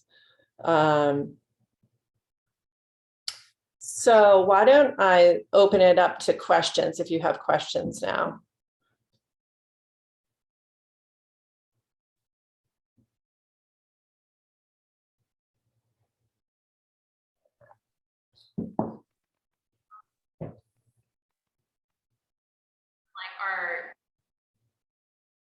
We can read. Hear you. Oh, it sounds like can you guys hear me okay? Yeah. Okay, because Baldev, you were breaking up a little bit too. And Degtara, you were breaking up. Maybe I'll mute. I'm not sure why that's happening. Go ahead and share again. Okay, can you hear me better? Okay. Aside from our yoga manual, I was just curious if there is any publications, books out there that we can read more about Satnam Rasayan. Great question. Yes, there is one book that Gurudev was hesitant to, he didn't want to write anything. He's not a wordy guy. And there's a teacher, speaking of Ambrosio from Spain, who wrote the book for him. He's a very good beginner Satnam Rasayan teacher. He is offering online meditations also. You can follow him on Facebook. Let me see what his last name is.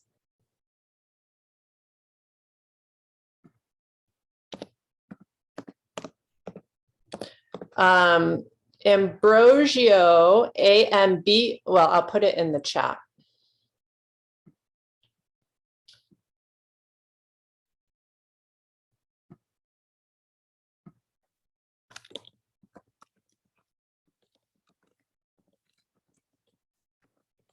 Okay, so you can follow him on Facebook. There's the one book is very difficult to find. And I will give you my email, and if you can't find it, email me, because I buy a bunch when I'm out. So, you know, there's some people that come with a box of the books and things like that sometimes. So if you can't find the book, you can email me and I can get you a copy. It's very helpful. It's nice. It's not, it really helps kind of pull together like pieces that you may be like, what's this? And it gives just enough of a framework to really get an idea. Yeah, especially when you're practicing, because it's really a practice evolving thing more than a literate reading kind of thing.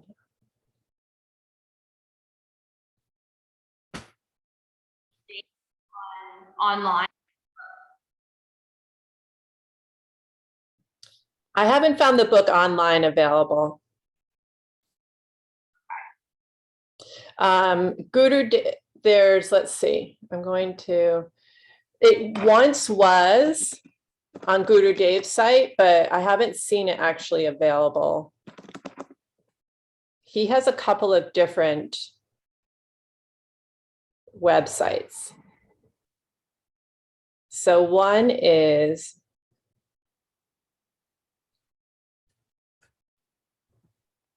and he has videos teaching on Shunya, of silence. Like that's what most of the meditations are for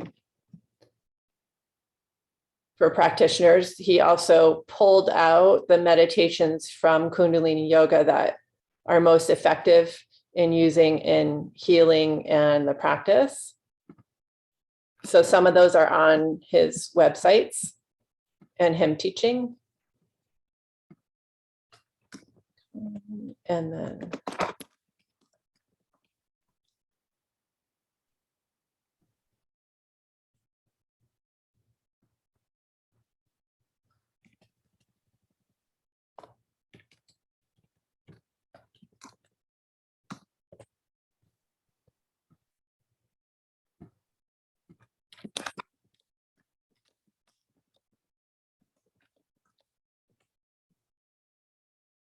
okay, so the international school that lists all the events, they're based in Italy. Guru Dev was in Italy originally for a long time, is Satnam Rasayan Italia.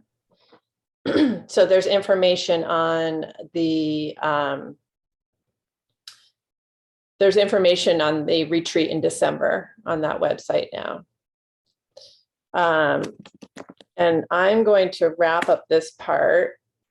And Mahan Kiran teaches, she's in the US and LA. She teaches a lot on Facebook and offers different trainings and things like that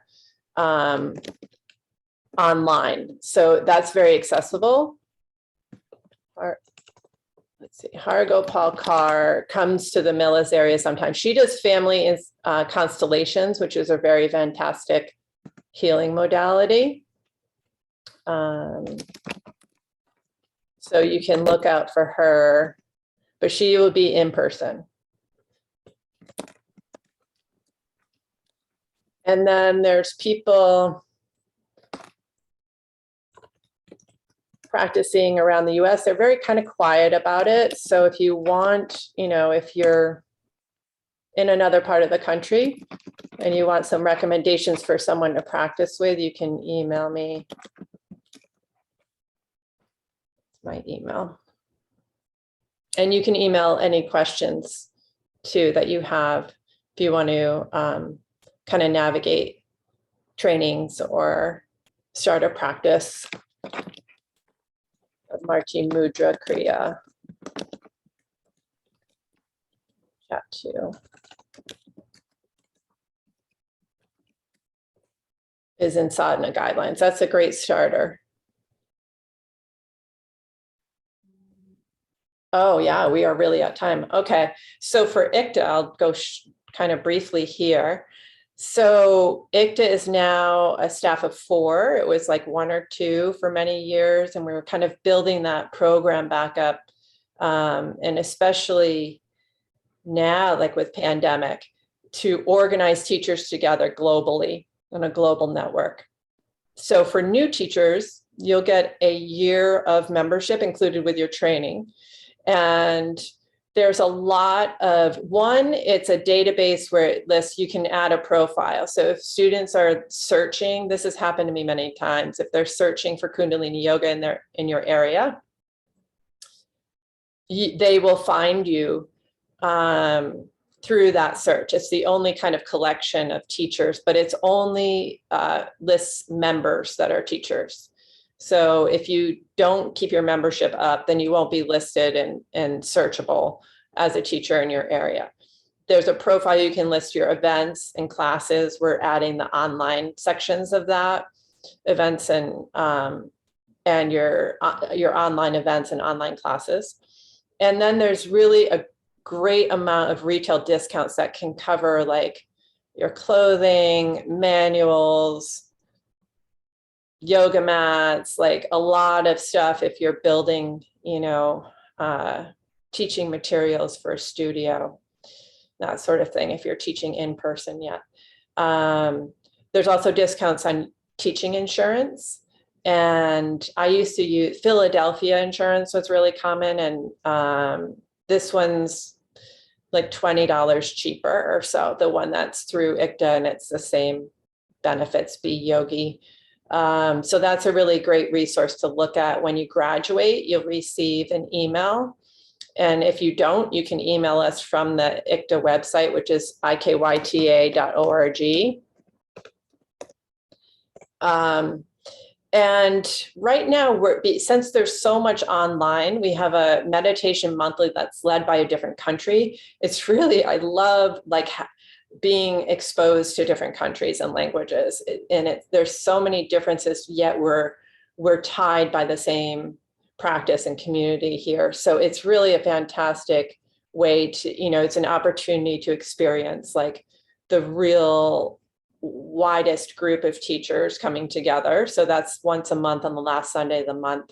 And then we're starting to invite teachers into planning and organizing. And we're doing like a horizontal leadership kind of model. So we don't feel like the staff is the ones to like make decisions about what ICTA is doing, where we're using our resources. We feel like we're all a part of the same group as teachers.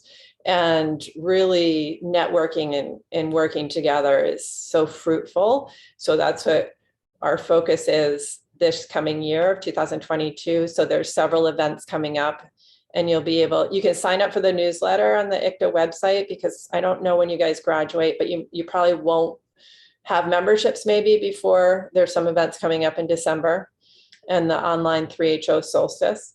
So we're part of 3HO, ICTA is, and KRI handles the manuals and the certificates. And we work together with them. They give us also discounts, members, for some of their specialty trainings and things that they're offering online, so that you can continue to grow as a teacher and continue training, which I highly recommend. And those are very accessible and some really great trainings that they're coming up with. And let's see, what else? So what I can say during this time is there's a lot of opportunity for having a voice about what you want and what you'd like to see as a group of teachers. And you're really being heard by all of the organizations, because everyone's saying like, there's a lot of shifting happening, so it's a really great time to be heard and really, reach out with what you'd like to see as a group of teachers. So are there any questions around that? I know we're just about at time, so I don't want to talk too much longer.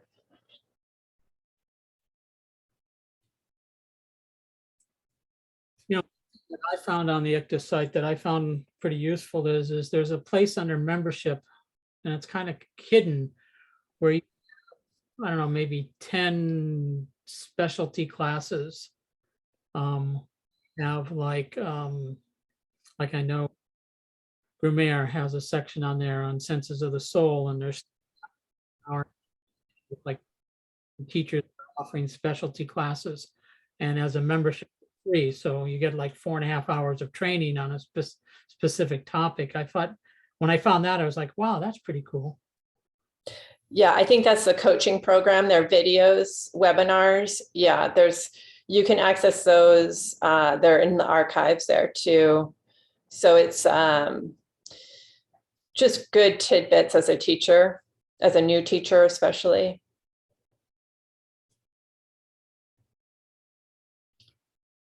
Okay. Any other comments or questions? Okay, so I put my email in the chat, and also if you email from the ICTA website, I'll receive that. So we, love to hear from you if you have any questions or you want some emails of other teachers to connect with, or other trainings or things like that. We're a good resource for connecting you with information and resources. Supran, and just so you know, all the links that both Hadi Kiran and Supran gave us, I put in Sutra, so they're in Sutra as well, so you can look on there. So you don't worry about, well, I forgot to get it out of the chat. Thank you, Baldev, and everyone. It was nice to practice with you today. I hope you feel great and enjoy the rest of your day and enjoy your training. All right, thank you so much. All right, so we're going to take lunch now, come back at 1 o'clock, and have a great day. See you soon.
Hello, Balde.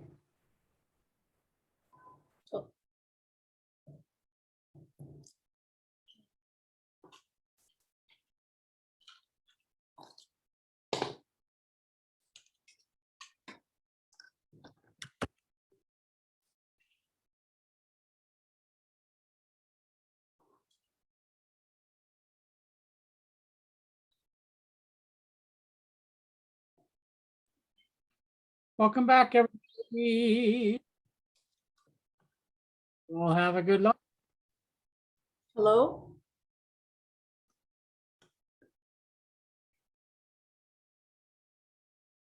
Hello, can you hear me?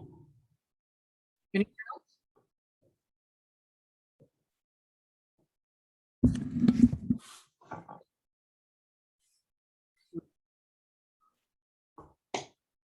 I know Valerie's gonna be late.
So the next part we're going to do is show part of a video. Biomechanics and the is being done. Now this video is about 2 years old, so it's not up to date, but it does give you an indication that there's a lot of research being done on Kundalini Yoga and a lot more since this video was done, but at least you get a sense of it. And then you can look up more on YouTube. So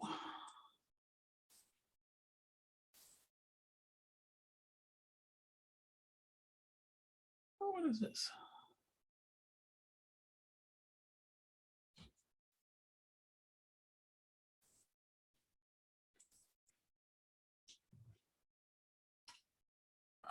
Okay.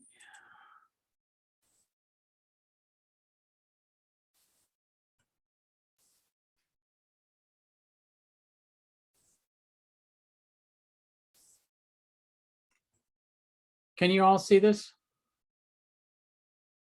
No? Satnam, everyone. Great to see you today. Happy Guru Ram Das's birthday. Broadcasting here from the Kundalini Research Institute. You're also with. This is hold our on. inaugural live webinar today for the Aquarian Development Series. So we thank you all for your participation. You'll be muted and your video will be turned off during the call.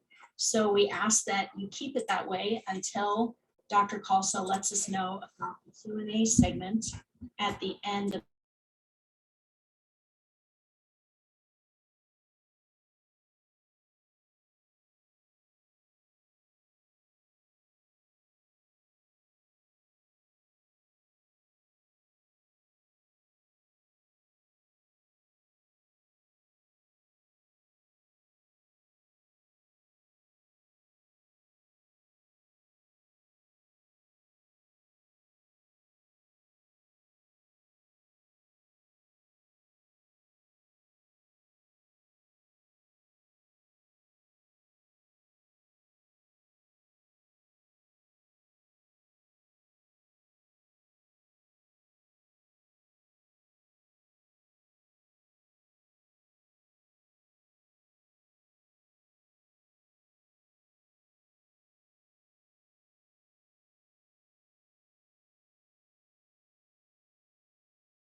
I can. And you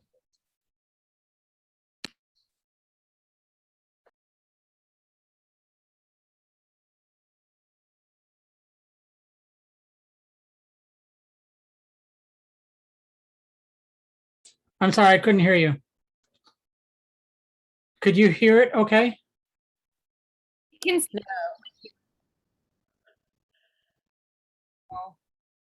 No, unfortunately, we can see it, but we can't hear it. And this is our inaugural Good. day for the Aquarian Development Series. So we thank you all for your participation. You'll be muted and your video will be turned off during the call. So we ask that you keep it that way until Dr. Khalsa lets us know about the Q&A segment at the end of the webinar. So I'd like We're probably not going to get to the whole end because it's a 2-hour seminar. So we'll break it up and probably do an hour now and do an hour later.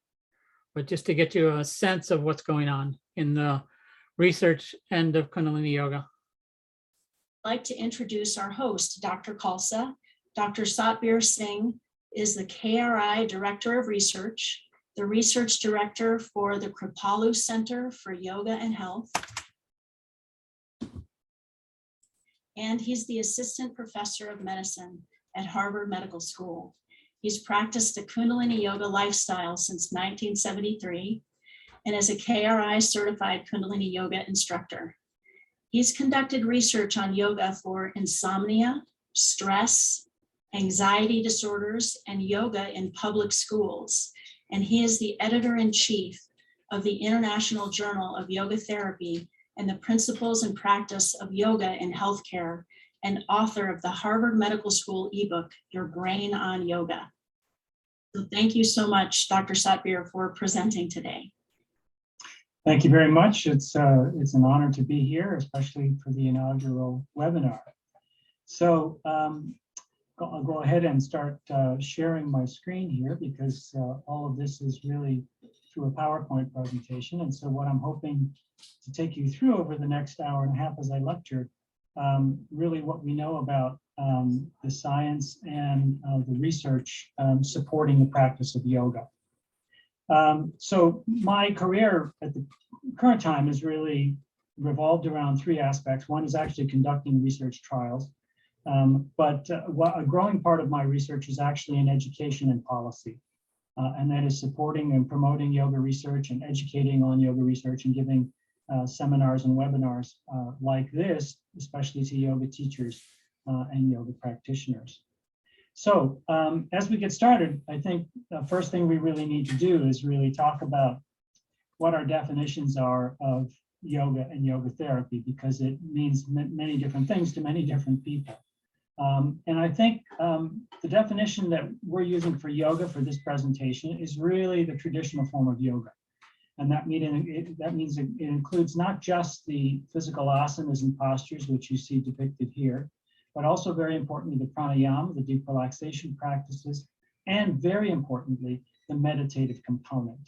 And many of us who are scholars and academics in the field of yoga really can make an argument that the meditative component is actually the most important component, and that these physical components are there really to support the meditative component.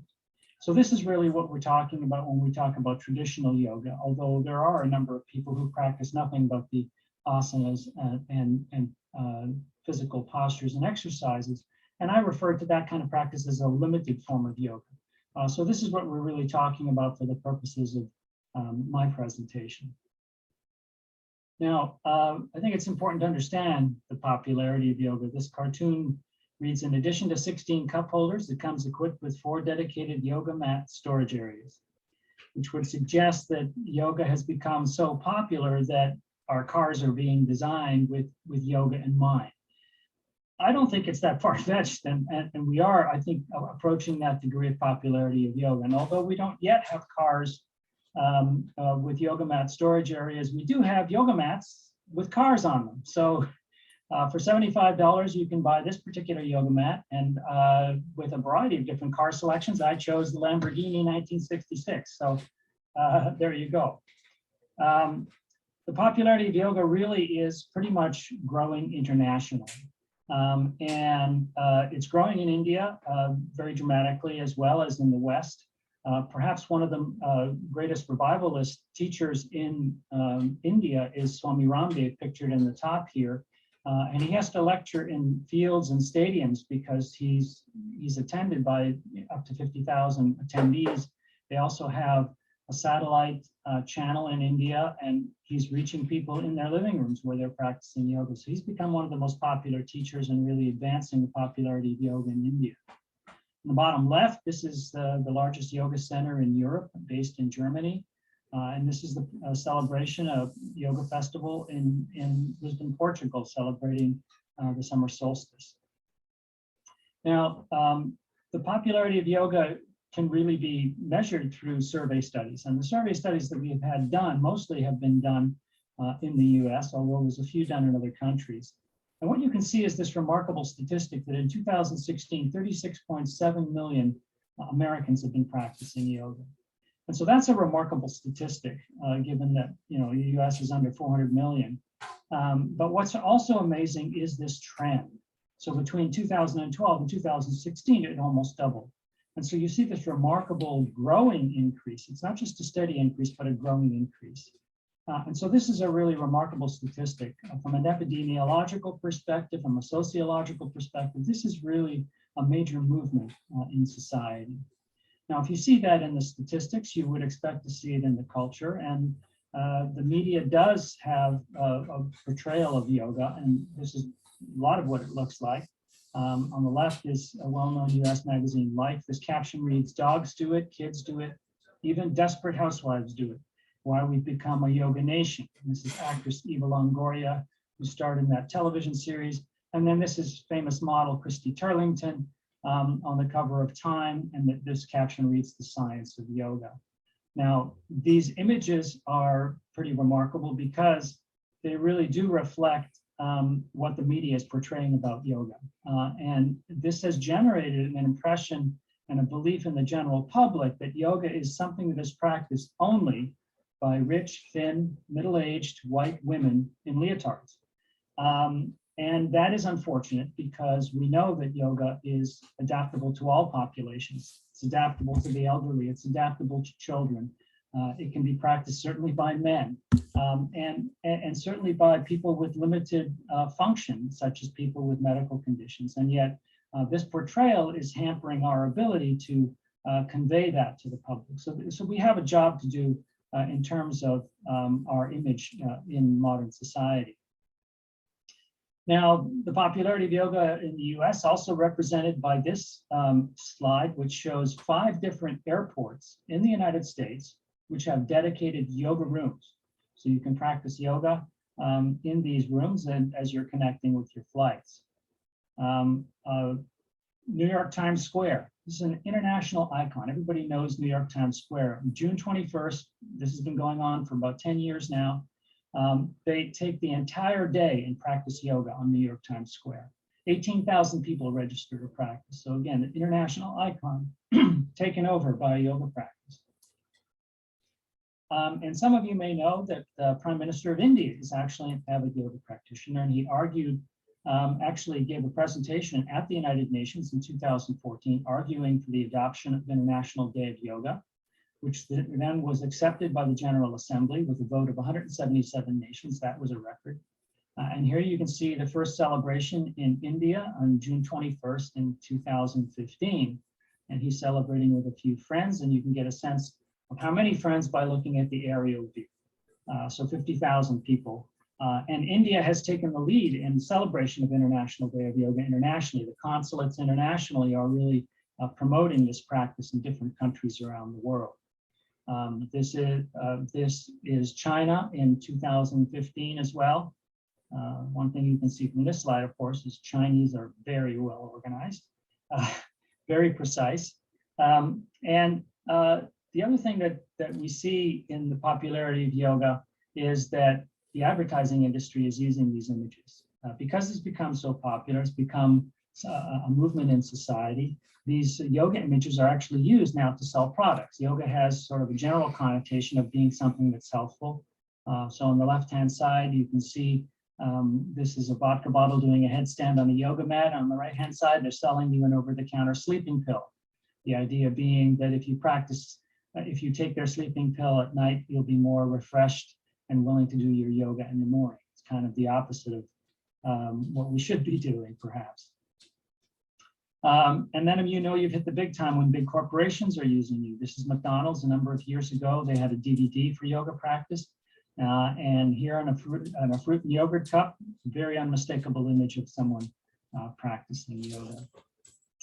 So that is the prevalence and popularity of yoga. Now, there's another thing that's occurred, and this has evolved more recently. Yoga as a therapeutic intervention, or yoga therapy. Now, this first appeared in India at the beginning of the 20th century. This is something that was never really part of yoga itself. Yoga was not a system of medicine, unlike its sister therapy, Ayurveda. And so that popularity grew in India and reached the point where it became very universal. So here's some evidence in the media here. This is a full-page ad in Newsweek magazine. I do yoga in my suite, doctor's orders. It's a good conversation starter at breakfast, almost as good as the complimentary waffles. And so this whole idea of yoga as a therapeutic intervention is really a modern turn of events, and really represents a response to the benefits that people have when they practice yoga. The idea being that if yoga improves physical and emotional and mental functioning, that it may have some bearing on a number of diseases. So as I said, yoga therapy became very popular in India, and it's become very popular here. This is a US government survey assessing the number of adults in the US that have practiced yoga for health purposes. And what you can see is a similar trend to the other survey that was done in the general population. And what we can see is 14% of the American population is practicing yoga in 2017. And once again, this dramatic, near exponential increase in this popularity, increasing by 50% in these 2 5-year intervals. So it has become very popular. And in India, that popularity generated this first book on yogic therapy, commissioned by the Indian government in 1963. But now there are many, many books on yoga therapy, including this one by Timothy McCall, Yoga as Medicine.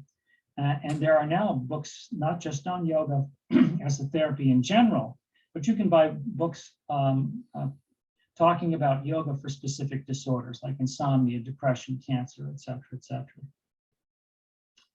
That has also been popularized in the public. This is a cover of Time magazine, How Your Mind Can Heal Your Body.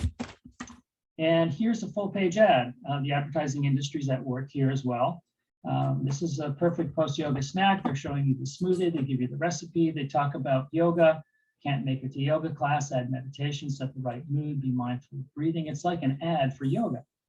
This is a 2-page spread in a magazine, and the right-hand side is actually an ad for a pharmaceutical medication. So clearly the image that they're trying to portray is that if you take their med, you're going to be as fit and as healthy as someone who is practicing yoga.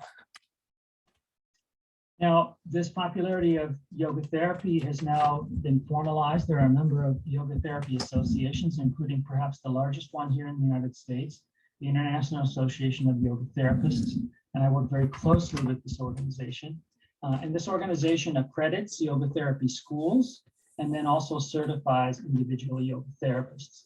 They also hold an annual meeting or conference called the Symposium on Yoga Therapy and Research, and support a conference that I coordinate called the Symposium on Yoga Research. And the mission of this association is really to promote the concept that yoga has a place in modern healthcare. So this talk is really about yoga research and the science behind it. And I think this is an interesting point because most everyone that comes to yoga really doesn't come through a yoga study, through reading a scientific paper on yoga. And sometimes I feel like this cartoon here, I'm one of those scientists that studies things that pretty much everyone already knows. And that is truly the case. Most people come to yoga because they heard it by word of mouth, or they had some practice that led them to it. And the issue about why we should be doing research is an interesting one. If people are already practicing yoga, why wouldn't we want to do research? And I think that there's a number of answers to that question.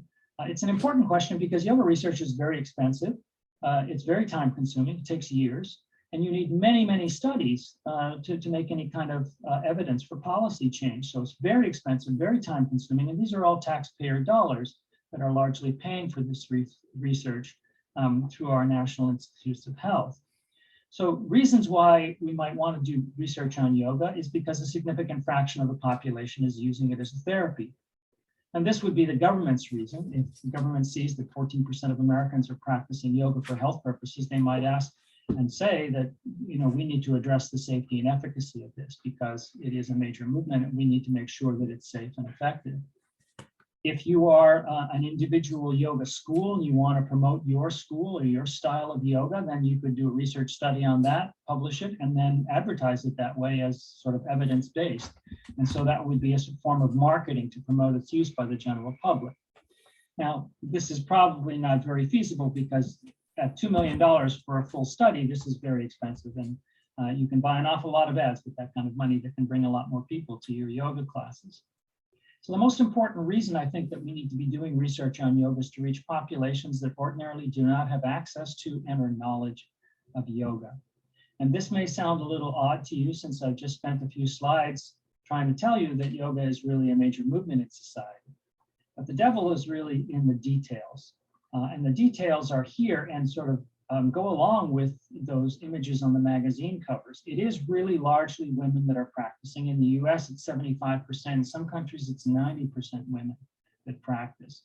In terms of the age range, it's between 18 and 64. People who are really elderly or the young are pretty much left out.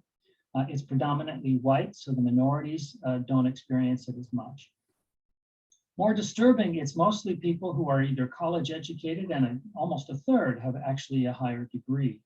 And then in terms of the income levels, almost half are making more than $75,000 a year and fully a quarter are making over $100,000 a year. So this really represents a very narrow sliver of the American demographic. It's the privileged, it's those that have a higher education, that have higher incomes, that have knowledge and or access to yoga. And this disparity is actually, you could consider a form of social injustice. The people that presumably need yoga the most, the ones that are under the greatest stress are those with lower incomes and minorities. And yet we have a situation where this very privileged sliver of the population is benefiting from yoga practice. So how would research affect this?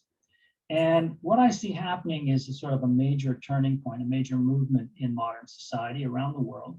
Currently, we have this, as I've shown, this grassroots movement of people practicing and teaching yoga in ashrams, studios, yoga centers, gyms, and spas. And that's growing and that's great. But what we are also starting to see is the slow and steady implementation of yoga into mainstream society. And what I mean by that is mainstream society's institutions. And that includes the public schools, the workplaces, and the healthcare system. And that's a great transition because if you can bring it into these mainstream venues, you will then start to serve the entire population, not this narrow demographic. Now, the important key here is that the implementation of yoga wholesale into these institutions is really dependent upon research evidence. In other words, a doctor cannot bring yoga into his hospital unless he has evidence that shows that it's safe and effective for his patients. And a school system will not implement yoga unless they have evidence that it's worth displacing something else to put yoga in, and that the benefits of yoga outweigh the negatives of having to displace something else that's in the school curriculum. So the research is really pivotal in terms of providing the evidence base that will justify policy decisions, allowing us to put yoga into these mainstream societal venues. So that's how the research can really support the wider and more broad implementation of yoga across society. This caption reads, "How is it we're the most successful species on the planet, yet we need to pay people to remind us to breathe and drink water?" And the thing about yoga is that it doesn't come naturally. It's something that you have to be taught. You don't pop out of the womb with a yoga mat. You have to learn how to do proper breathing. You have to learn how to do the postures, the breathing techniques, and you have to learn the practice of meditation. So it's something that has to be taught and trained. So now let's turn our attention to what I'm calling the psychophysiology of yoga. How yoga affects our physical functioning, our physiological functioning, and our mental functioning, both emotional and cognitive functioning. And we are seeing a growth in this field of research to the extent that Harvard Medical School actually approached me to do books for the general population on yoga that included a description of some of the research that was going on. Now, as a scientist, that's not really my role to publish for the general public, but I couldn't turn down this opportunity to have books out there that have the Harvard Medical School name, their logo, and the word yoga on the same cover. And this itself is a remarkable transition. If you had asked me 20 years ago if this was possible, I would have said categorically, no way. So this is another side of the times that major institutions are recognizing the value of yoga. Now, the field of research, whenever it grows in any field of research, you have a lot of papers being published on a lot of different topics that cover the understanding of how yoga works. You start to see scientists writing review papers that summarize this research. And so here's an example of 5 recent papers that do exactly that. This paper on the top reviews the studies on how yoga reduces stress. This one on yoga and immune system functioning. This one on neurophysiological and neurocognitive mechanisms. This one also on reducing stress. And the bottom one on potential self-regulatory mechanisms of yoga. So you can go to these review papers and you can get a sense of what the evidence is and how far it's gone and what we know about how yoga works in these different areas of psychophysiological functioning. We also have a chapter in our book, The Principles and Practice of Yoga in Healthcare, which I'm going to talk a little bit about later. And that also covers the research on the psychophysiology of yoga. So let's go back historically a little bit and just see sort of the evolution of where this started. And some of the early studies were really driven by reports in the media of these master yogis in India who could achieve these remarkable feats, like the claims of stopping their heartbeats, slowing their breath down to almost nothing, achieving these altered states of consciousness, withstanding pain, et cetera, et cetera. And so a team of researchers in the 1950s, this is probably the biggest study of this kind, traveled all over India to find these advanced yoga practitioners, these yoga masters, and hook them up, have them do their practice and see what was going on, what was changing. And so for this year-long study, the conclusion from that in the paper was that physiologically, yogic meditation represents deep relaxation of the autonomic nervous system. Now, this is a fundamental finding. The autonomic nervous system is one of the systems that mediates the stress and emotion response. And yoga has also been shown to show effects on the other stress and emotion response system, which is called the hypothalamic pituitary adrenal axis, whose output is the stress hormone cortisol. So yogis can mediate and modulate this system. Now, the autonomic nervous system was called autonomic because it was believed to be automatic. In other words, the stress response systems are believed to be in modern medicine under separate control. They automatically come into play. And here are these yogis who are able to control and modulate this system. And this introduces a central construct in the field of mind-body medicine in general, and certainly in yoga. And that is the construct of self-regulation. The ability through these training behavioral practices in yoga to be able to control internal state, both psychological and physiological. And this is important and unique because in modern medicine, this construct of self-regulation is virtually absent. In modern medicine, it's the doctor treating the patient, doing something to the patient. And here we have a construct that says that people have the capability of changing their internal functioning. So this is really something that yoga has that modern medicine is really not familiar with at this point in time. And we'll see how important this is as we move on through this talk. Now, just an example of the depth of how far this self-regulation can go is highlighted in this particular anecdote. This is Swami Rama pictured in the bottom right here. And he was studied at the Menninger Clinic. And Elmer Green was one of the founders of the field of biofeedback. And he was interested in also studying this idea of self-regulation. So they had him in the laboratory, and they were measuring skin temperature on both sides of the same hand. And he's just sitting in a chair, and without any sort of obvious overt motions or movements, he was able, through a force of will, to simply increase the temperature on one side of the hand while simultaneously decreasing the skin temperature on the other side of the same hand.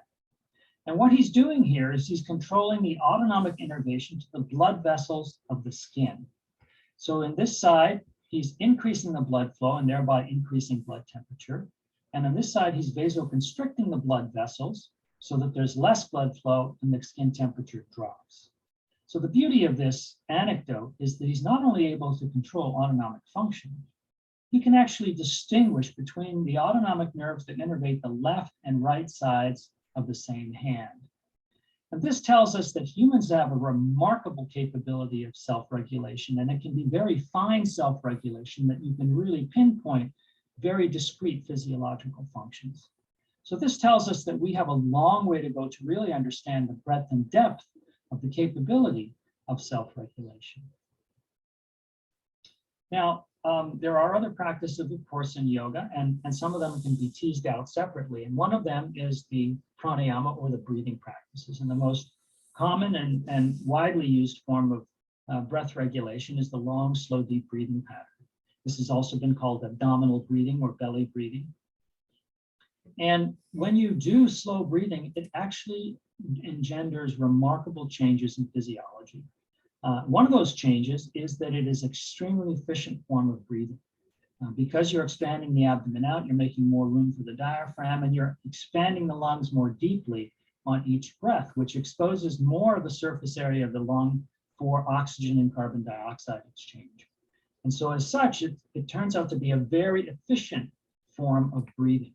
In fact, in this particular study, what they're showing is that long-term yoga practitioners are able to maintain their oxygen levels at high altitude to the same degree that people who are raised in that region of the Himalayas, the Sherpas, can manage. So it's a very highly efficient form of breathing. And mountain climbers have kind of learned this secret that if you do long, slow, deep breathing, you may not need oxygen at the peak of the summit.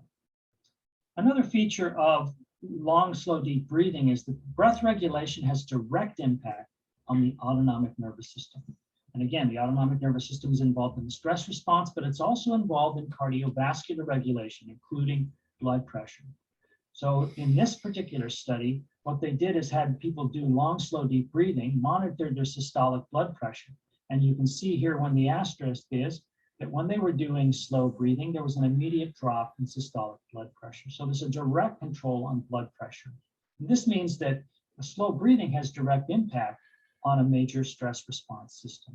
And it also has impact directly on the central nervous system. There's recent studies that show that. So this is a really remarkable technique, even though it is extremely simple. And this is an example of how slow breathing can modulate heart rate. So when you're doing a mantra and breathing slowly because you're chanting a mantra, you can see this effect on the heart rate. And you can see at normal breathing, this heart rate is fairly steady. As you're breathing slowly, the heart rate changes its rate dramatically. So as you inhale, heart rate increases, and as you exhale, heart rate decreases. And the same happens if you're chanting any kind of slow mantra or doing slow breathing. So here's the evidence that shows the direct impact of slow breathing on cardiovascular regulation.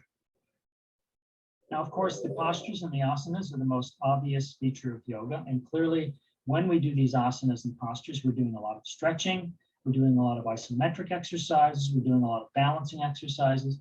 And so it's really no surprise that we see these changes very objectively and very easily measured with very strong measures. So it's no surprise you can take people who've never practiced yoga and show immediate improvements in flexibility, muscular endurance, and muscle strength. And there's a lot of studies that have been done on this, showing these improvements in physical functioning. And one of the things about the physical functioning is that these exercises that we do in yoga are really different than Western type aerobic exercises, which are more focused on muscular, cardiovascular, and cardiorespiratory endurance and strength important for sports. And the types of exercises, study and isometric exercises, tend to be actually more relaxing, both physically and mentally. Another example of the benefits of the yoga type of practice is In this study where they looked at fat mass percent, a measure of a weight gain and obesity, and what you can see is that the yoga compares very well with long distance runners and sprinters compared to those that were not regular athletes. So yoga has unique and particular benefits in physical functioning that are in some ways superior to our Western type of physical exercises. Another feature of the exercises in yoga is that the schools of yoga claim that specific postures have specific benefits. Certainly that's the case in Kundalini Yoga. We talk about angles, and different angles of the limbs have different effects on different types of functioning, different postures have effects on different organs, and so on. Now, this has not really been tested.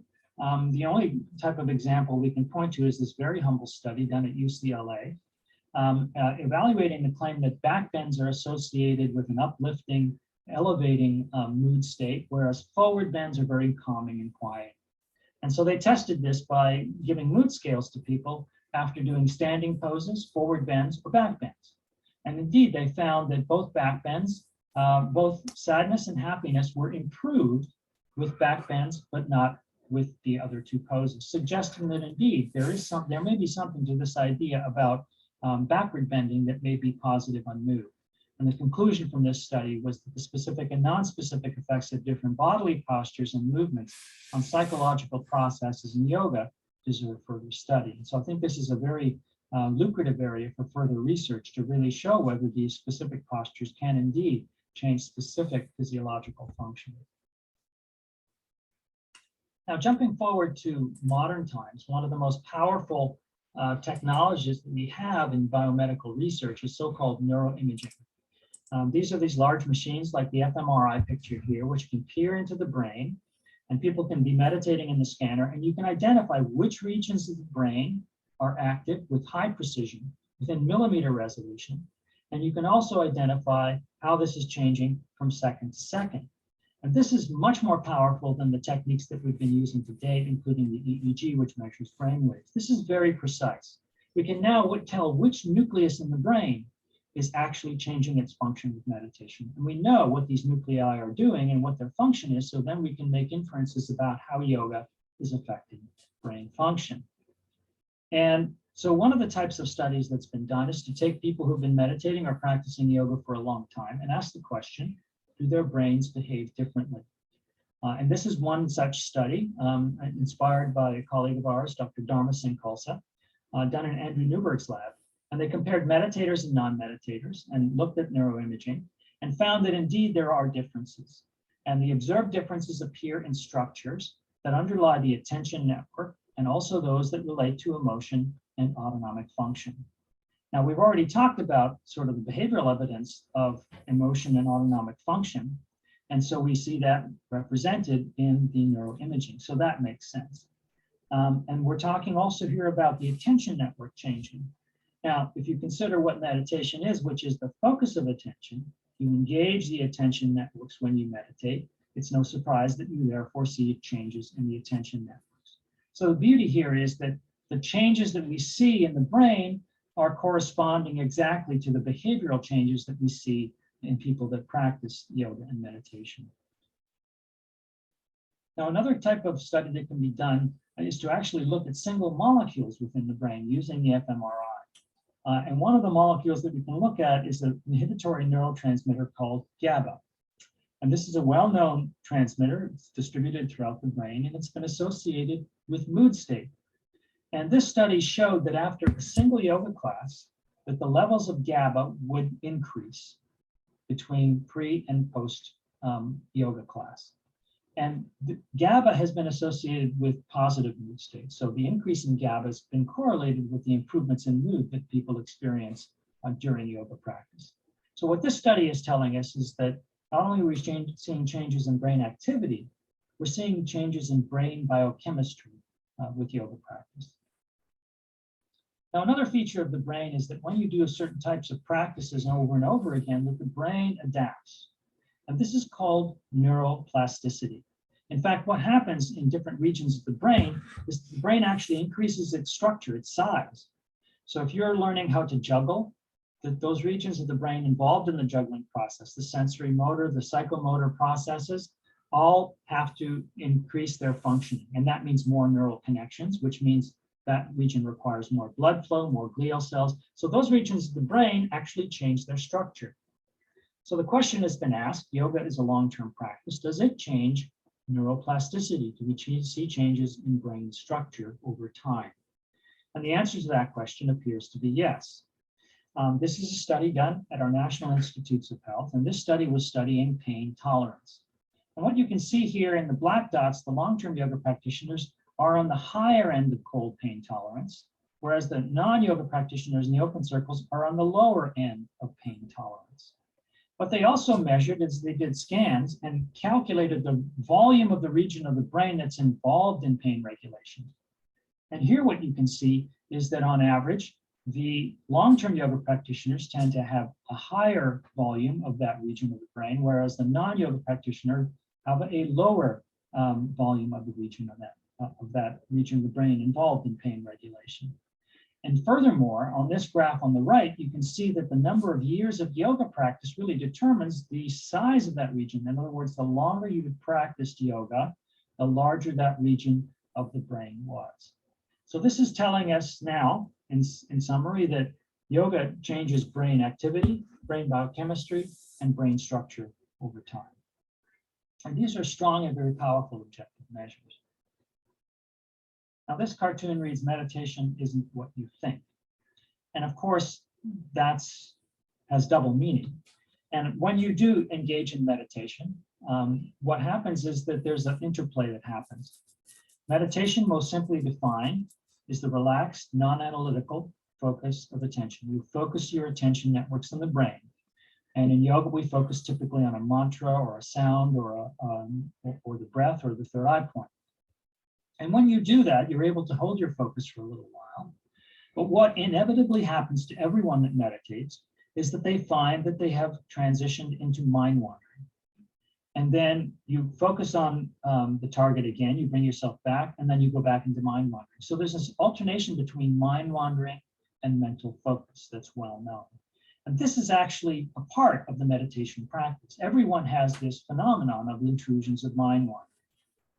Now, in order to really study meditation, you have to really understand the other thing that's going on during this practice, which is mind wandering. You can't study meditation in isolation. You need to know its relationship to the other side of the coin, which is mind wandering. And of course, we're very familiar with this process, and these are cartoons that portray this transition to mind wandering. There's this intention to go into the meditation cave, quiet place to meditate, and then not long after you're in there, you're thinking about life, volcanoes, jello, girls, fishing, crabgrass, and a variety of mental topics, and then you get frustrated so much from my powers of concentration. And in this cartoon, this individual finds a great place to meditate, starts out very well, but not long after that, he's thinking about sleep, food, sex, money, and going to the bathroom. And there's a great subtlety to this process as you start to practice meditation, because you immediately experience this transition to mind wandering. In fact, it can be very subtle. So this cartoon kind of portrays some of that subtlety. I'm meditating on my inability to meditate due to the fact that when I meditate, I can't stop thinking about how I can't meditate because I'm thinking about my inability to meditate. Is that correct? And this is so subtle that, you know, there's even an anecdote that I like to give about how tricky it is. And you've all experienced the time when you've gone into a meditation and you go deep very quickly. And then you notice how deeply you are going into that meditation, and the thought pops into your head, gee, this is going very well, I'm doing great. And of course, at that moment, with that thought, you've just left the meditation practice and you have to re-engage. And so this is how subtle this is. But over time, what happens as you continue to practice and continue to focus your attention, you increase your ability to meditate. And as I say, it's important to understand the mind wandering component as well, to really get a sense of what this is all about. And this is actually a study that was done on mind wandering in the general population, published in our premier biomedical journal, Science, and by no less than a Harvard research team.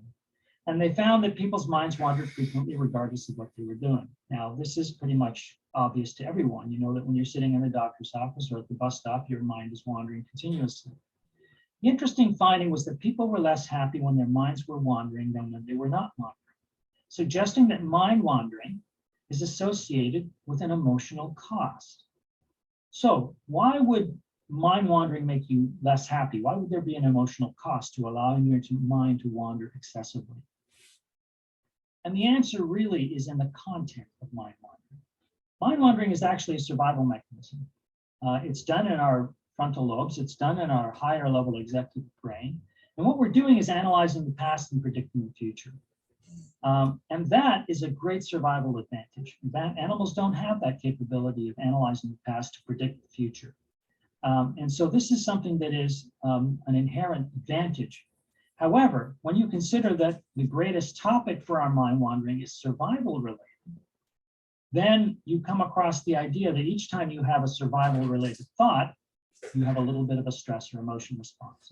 And these can be very innocent. It can be, geez, I'm not going to make it to work on time, and that might not make it go well with my job and my boss. I was late last week. If I'm late again, I'm going to be in trouble. Geez, I looked at my bank account this morning and there was very little left in the account. I don't want to overdraft any checks. Now, these are survival related thoughts. They're very minor, but each one generates a negative mood state. And as you do this 24/7, 365 days of the year, you can see yourself developing a mood disturbance. And that mood disturbance, if you really get into ruminating, can lead into a psychological condition or a borderline psychological condition. So what happens when we meditate? Well, when we meditate, we focus our attention. And we go into what Yogi Bhajan has often referred to as the neutral mind. There's no mind wandering happening when you're successfully holding your attention. So in a sense, that is a respite from mind wandering. It's like a holiday. So you're not generating those negative responses. So to the degree that which you are able to hold your attention for that amount of time, it is like a holiday. You're taking a vacation from your own mind. But the more important thing that's happening really during the meditative process is that you are learning the ability to control your attention. And as that grows over time, you come to a new relationship to your thought processes. You start to develop what we call metacognition. The idea, the central idea that you are not your thoughts, that you have thoughts, but that you have some degree of capability of controlling your reaction to those thoughts, and then potentially even changing the content of those thoughts and putting them off. So this is a very important feature. And in fact, metacognition is the central construct behind the most powerful and universally used form of psychotherapy, which is cognitive behavioral therapy. The idea here is that the thoughts that you're having in a psychological condition like anxiety and depression are not just a symptom of the disease. They are actually a part of the mechanism of the disease itself. The thought processes are part of the disease. So if you are able to interfere with those negative thought processes, you actually change and cure the disease. So this is extremely important because yoga and meditation share in common with this powerful form of cognitive behavioral therapy, this idea of metacognition. And that explains why there's such powerful research now showing the efficacy of yoga for a number of psychological conditions. Now you can actually see this cycle in meditation in the brain scanner in people who are meditating in the scanner. And they're able to isolate what the brain activity pattern is during the focus phase of meditation as compared to the mind wandering phase of meditation. And during the focus phase, what's being activated is called the dorsolateral prefrontal cortex. This is in the frontal lobes of the brain, where the executive regions are and where the attention networks of the brain are. So that makes sense. Now, as you transition into mind wandering, it's a very different pattern of activation. Much more diffuse collection of brain regions are being activated in the blue here. And this has been called the default mode network. And the default mode network is the default mode. That's what the brain goes into when you're just sitting around. And these are very, very different patterns of brain activation. So that's very clear that meditating is very different than ordinary mind wandering. And we're starting to understand the interrelationships between the different regions of the brain involved in the attention networks and the default mode network. So, for example, we are now noticing that the attention networks have inhibitory connections with the limbic system, the emotional brain, where the stress response and the emotion response are generated. In fact, in long-term meditators, the amygdala, which is the heart of the limbic system, is actually smaller. Structurally, it undergoes neuroplasticity changes to become smaller because individuals are reacting less to their own stress and emotions. And we're starting to see that people that spend a lot of time in the default mode network and go into rumination are much more at risk for developing psychological conditions like anxiety or depression.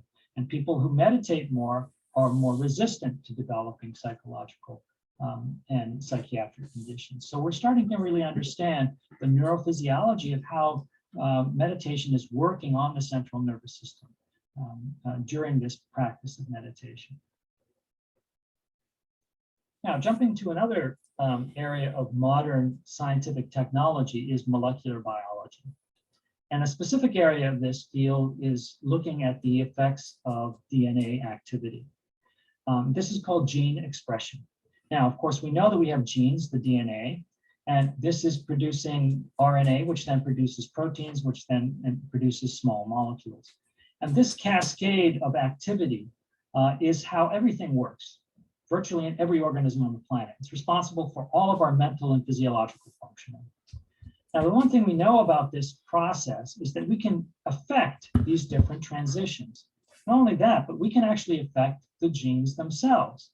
Now, you can't change the genes because that's what you've inherited from your ancestry. However, you can change the activity of individual genes. They can increase their activity to produce more of this cascade or reduce their activity to produce less of this cascade. And what we know is that this can be affected by behavior, by different drugs, by different foods, et cetera, et cetera. So one of the most common examples, of course, in modern times is cigarette smoking. If you smoke a lot of cigarettes, you are likely increasing the activity of genes that are responsible for producing cancer tumors.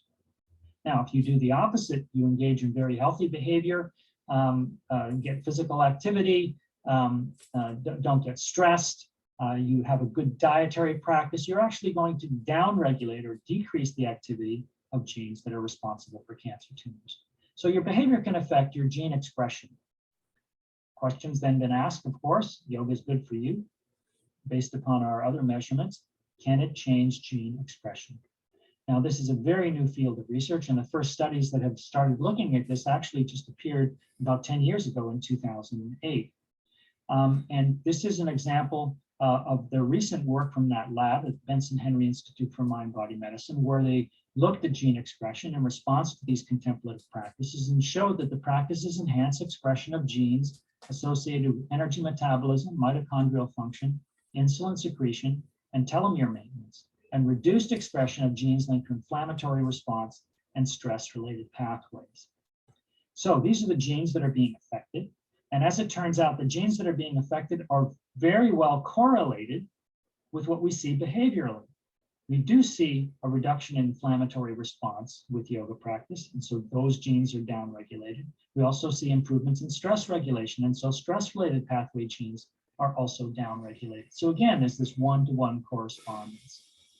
And more relevant to Kundalini Yoga is a study done by Helen Lagrutsky and her colleagues at UCLA. And what she's been studying is Kirtan Kriya in highly stressed individuals. And in this study, they showed that Kirtan Kriya suppressed expression of inflammation-related genes and upregulated or increased the activity of genes involved in antiviral and immunoglobulin responses. And we know that in people that are chronically stressed, they experience more inflammation and they experience an impairment of their immune function. And here we can see that the Kirtan Kriya is actually increasing the activity of gene activity related to immune function and decreasing or suppressing the expression of genes that are involved in inflammation. So here we have this molecular evidence now of yoga's impact. Now, all of these powerful technologies, the neuroimaging and the gene expression studies, are extremely powerful and objective techniques. And when we see that yoga is having effects with these measures, we've become very confident that indeed these are real biological phenomena. This means that we are no longer subject to the criticism by many who say that no, yoga is just a hobby, it's just a placebo effect, these are minor changes, and they can downplay the importance of this. And what these studies are telling us is that no, these changes are happening at the level of the central nervous system. They're happening at the level of our genes, of our cells, and that they are clinically significant. The changes that we're seeing are significant in comparison to changes that you might have with any other behavior or certainly with any pharmaceutical. So this is putting us with a good deal of credibility in terms of documenting the reality of the biological effects of the yoga practices. Thanks to yoga, I now gently stretch to conclusions instead of jumping to them. And this whole idea of jumping to conclusions, really, that's coming out of this metacognition. We're now able to identify thoughts and monitor our thoughts and become less reactive to them.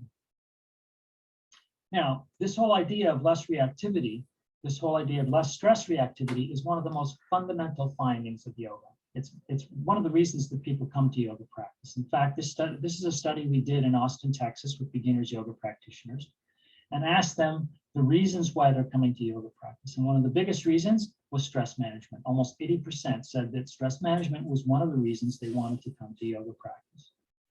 And we see this in the research literature as well. This is a study that we did, and this was the same group of people that were in that survey study. We gave them the perceived stress scale before and after their beginners yoga program and showed a statistically significant decline in perceived stress. In fact, the research has grown in this area. In fact, virtually every study that's been done documenting the effects on stress and a yoga intervention has been positive, has shown improvements. So this is a review paper actually summarizing that subset of papers that have looked at strong objective measures. Things like cortisol, the stress hormone cortisol, ambulatory blood pressure, heart rate, fasting blood glucose, cholesterol, and lipoproteins. And their conclusion from this review paper was that yoga practices are associated with improved regulation of the sympathetic nervous system and the hypothalamic pituitary adrenal system, the two systems that mediate the stress and emotion response. And just to give you some specific examples, this was a study that we did in Wales in the UK in clerical workers in actually a National Health Service building. We gave them 8 weeks of yoga and found that after 8 weeks, the yoga group in the black bar increased their self-confidence during stress scores. Those that did not practice yoga virtually had the same scores after the intervention period. We did the same study again in a similar population. This time we used the perceived stress score, which measures the level of perceived stress. And again, the yoga group showed a decline after 8 weeks, whereas the control group really had no change over time. I'm working with the Kripalu Center for Yoga and Health, which has developed a specific program for implementation in workplace settings. And they've called this program RISE, which stands for Resilience, Integration, Self-Awareness, and Engagement. And they've been using this in highly stressed occupations like first responders, education, and health and human services. And one of the findings we found was during a residential program where people came to the Kripalu Yoga Center for a 5-day retreat and learned the RISE program and practiced all the techniques, all the yoga practices, we found improvements, reductions in perceived stress at the end of the 5-day program. And 2 months later, we still had improvement from those gains. The increase in resilience to stress was marked at the end of the program and maintained at the 2-month long-term follow-up after they had been at their home environment. And the same thing happened in a study of Harvard Medical School physicians where we brought yoga to the hospital. And we saw reductions in perceived stress that were again maintained at the long-term follow-up and increases in resilience to stress that were also maintained at the long-term follow-up. And I was also involved in a large study that was done at Massachusetts General Hospital, in which we studied chronically stressed individuals and compared education with meditation and yoga practice, and showed that indeed we could show reductions in anxiety at the end of the 8-week treatment, which were maintained at the 6-month follow-up, and the same was true for perceived stress. But it was only the yoga and meditation groups that showed changes in brain structure. They were able to maintain their hippocampal volume in the brain in the yoga and meditation groups, whereas the stress education control group actually showed declines due to their chronic stress. This cartoon reads, "Frankly, counselor, I don't care how stressful this is for your client. Tell them to get out of that damn yoga position." Okay, so question for you all. We've gone through this for about an hour. There's about another hour to go. We can stop and move on to other things in today's course, or we can continue on. So show of hands, who wants to continue on?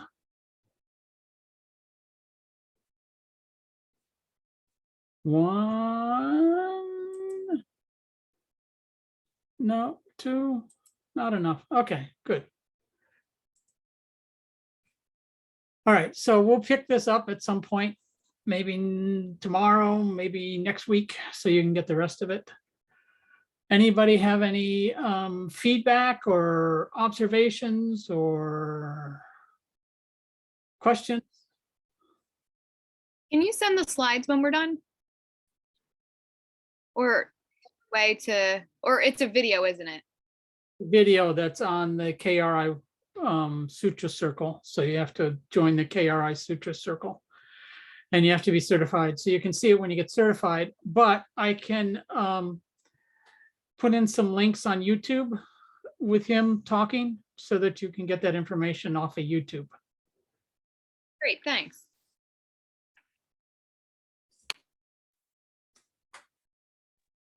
Yeah, I think it'd be interesting to have that as a reference point because I'd like to get into more of the systems, like the education system, healthcare system, all of that. And I think, like you said, you do have to have, if they don't know already, which most people know, but sometimes to get approval in their budget or whatever, having that there would be helpful. Okay, great.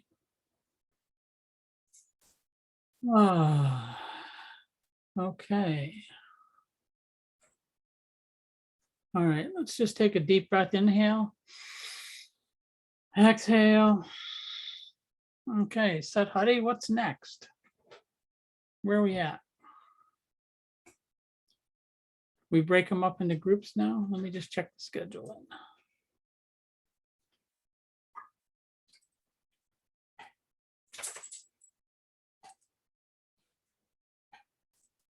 Let's see.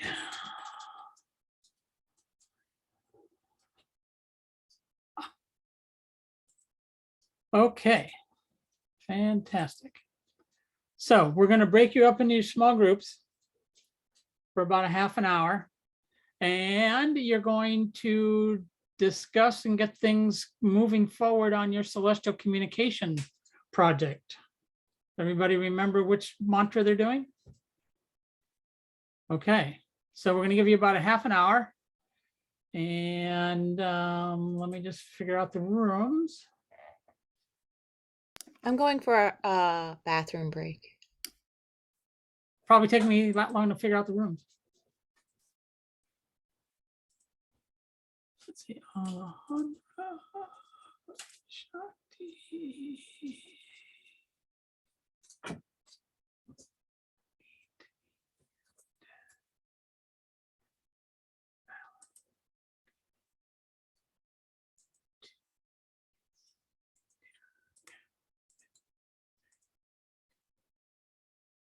Okay, so we're ready for that. I'm going to open up the rooms and y'all can figure out moving forward. And in about a half an hour, we'll call you back. If you have any questions, pop back into the main room and we'll help you figure that out. All right.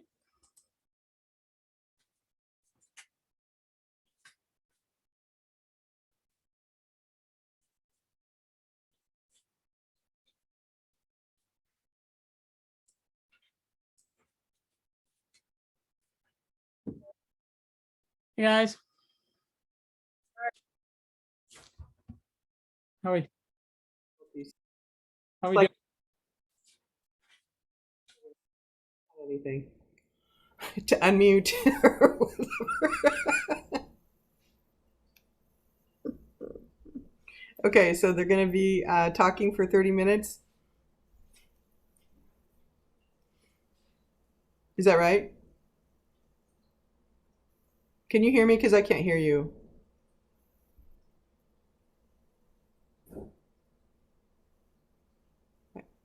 Can you hear him, Chris? Oh my gosh. Oh, wait a minute. I can't hear you either, Chris. Okay. Heard the video just fine.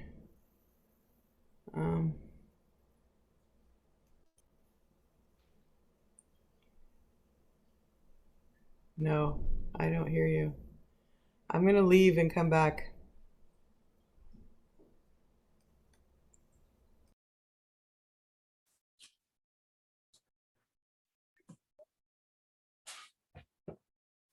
No, huh?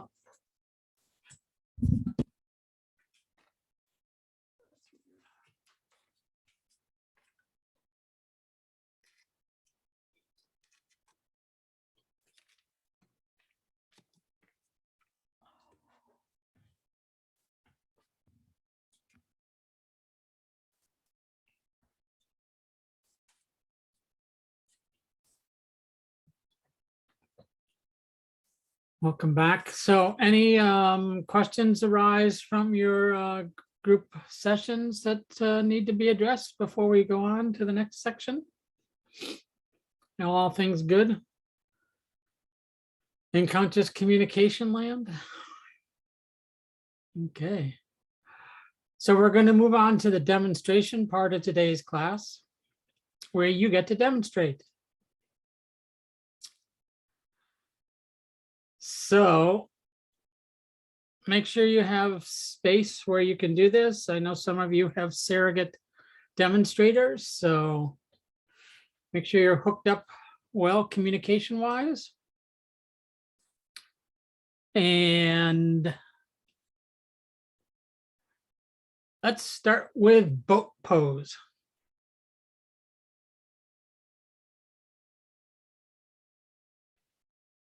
Okay, that's me. And Tara is so kind and will demonstrate for me. So please come laying down on your stomach. Okay, maybe we'll wait a second. Okay.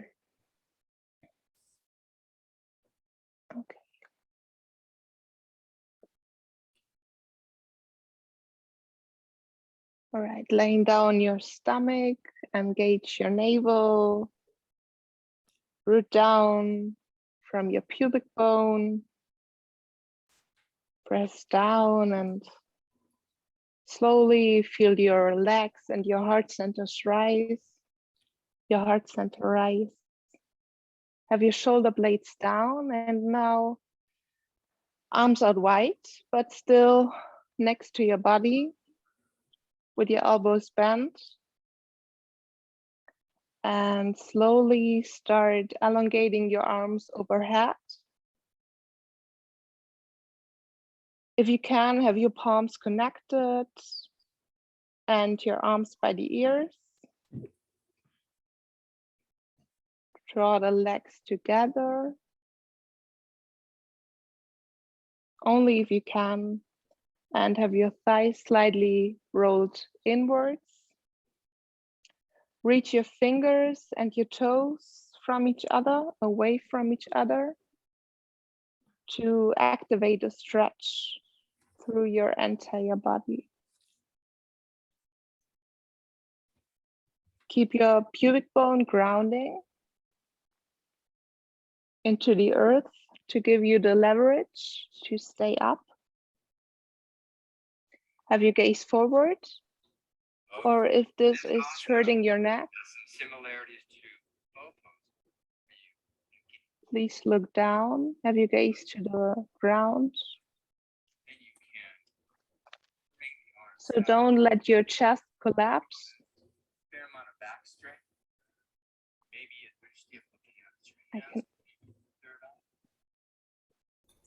Can you hear it too? Is there someone playing the group Prime videos? But I don't know. It's not me. That was me. I'm sorry. Okay. Okay.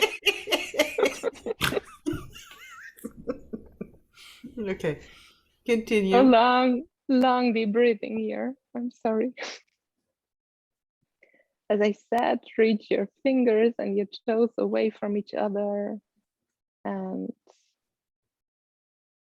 It's crucial to keep on grounding from your pubic bone. Long deep breathing here. Long deep breathing.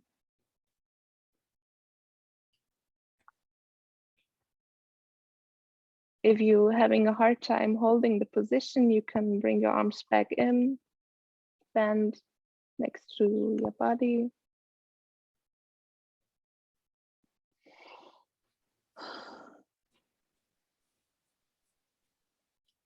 Long deep breathing. We will hold this for half a minute, 30 seconds. Do your best.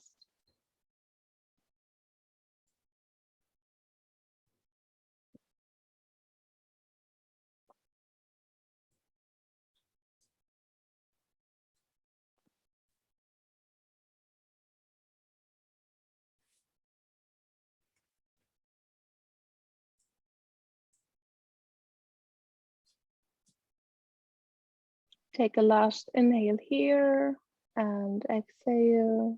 Slowly lower down and come out of the position.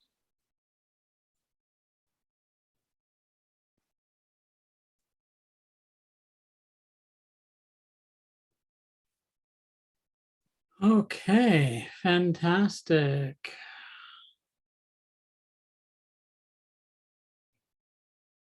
Spinal flex.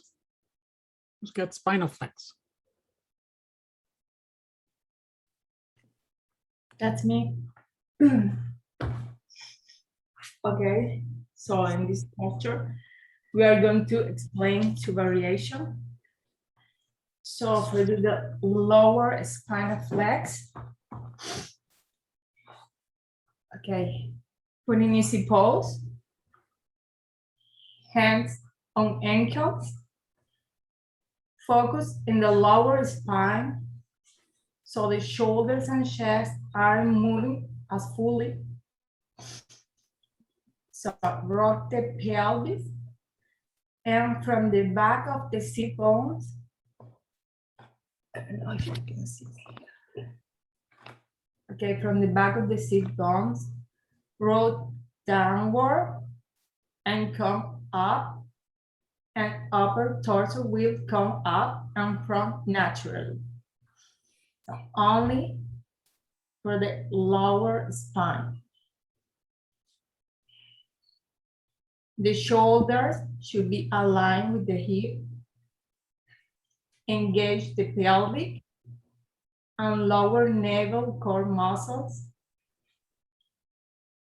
Chin stay parallel to the floor. Inhale forward, exhaling back. Keep the knee on the floor, so do not breathe them up or rock them.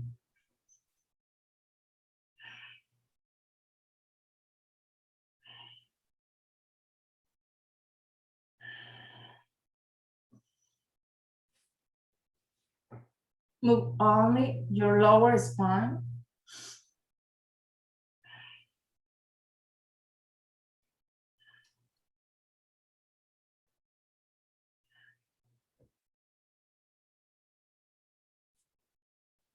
Keep the shoulders aligned with your hip.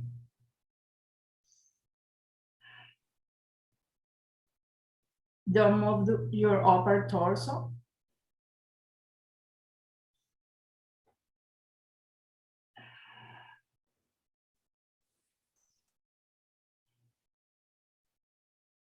Inhale up. And now, for the next, you're going to go into easy pose, and hold your knee. And you're going to move your upper back. Try to don't move a lot your low back, only your upper back. So inhale forward, exhale back. Keep the chin parallel to the floor.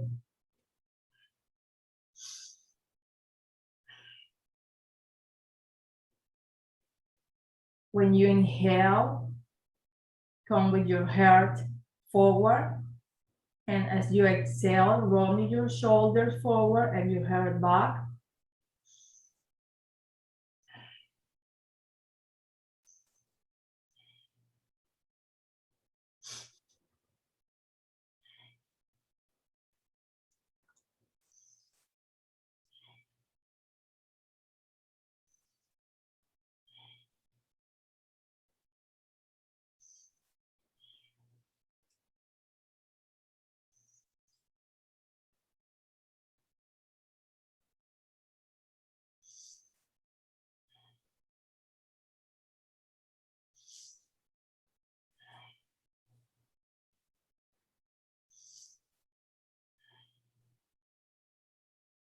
Inhale forward.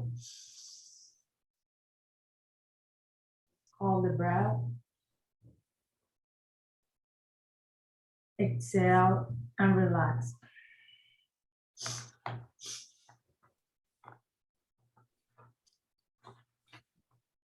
Okay. Thank you.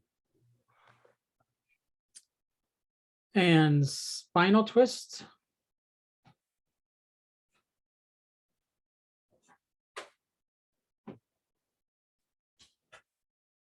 That's me. Okay. Everyone, please come into easy pose. If you are tight through your hips, please feel free to find a pillow to sit on so you can be more comfortable.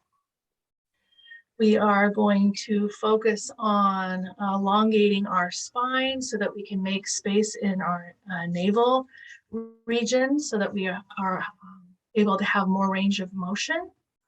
So we want to elongate our spine, put our shoulders back and down. We're going to have a slight neck lock. We're going to bring our hands to our shoulders with our thumbs behind our shoulder and our fingers forward with our arms at a 90-degree angle. We are going to inhale and turn to the left. Exhale and turn to the right. Inhale, exhale. We're going to make sure that our navel and our heart center and our chin are all aligned. Make sure we're not leading with our head. We're moving all together. You can close your eyes and focus on your third eye. You are new to this type of movement. You can have less range side to side and keep from getting dizzy. Otherwise, go ahead and close your eyes. Focus on your third eye. Go left, inhale, right, exhale. Guys, look great. As soon as your spine starts warming up, you can pick up your speed and use powerful inhale and exhale.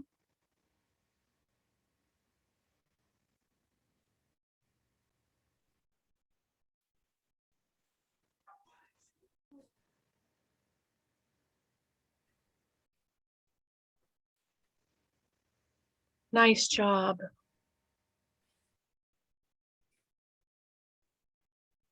Feel that spine warming up. You are powerful.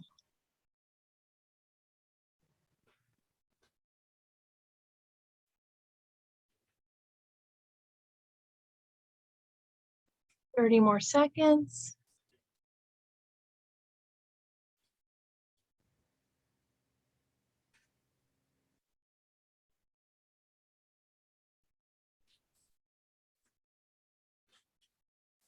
Big Tara, you look awesome.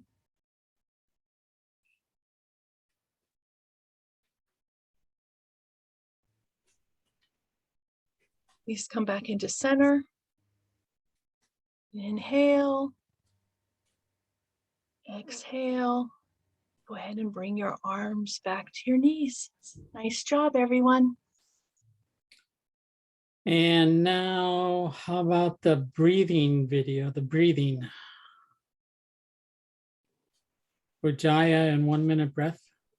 Yes. So everyone, if you're not already, let's come into a comfortable sitting position. That'll look different for everyone. So let's make sure our spine is straight. Drop your shoulders and allow your heart to open up. Tuck in your chin slightly and just notice your natural breath. Breathing in and breathing out. Let's do that one more time. Breathe in and breathe out.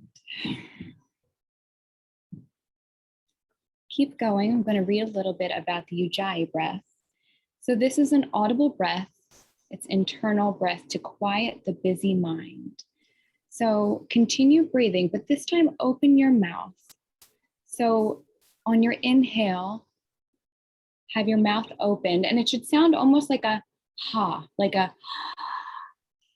and on your exhale, it should sound the same, like a ha sound.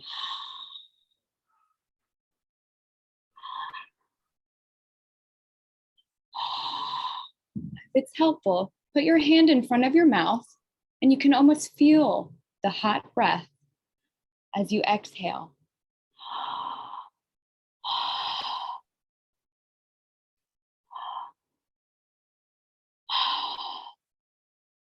So now continue making that sound, but I want you to close your mouth.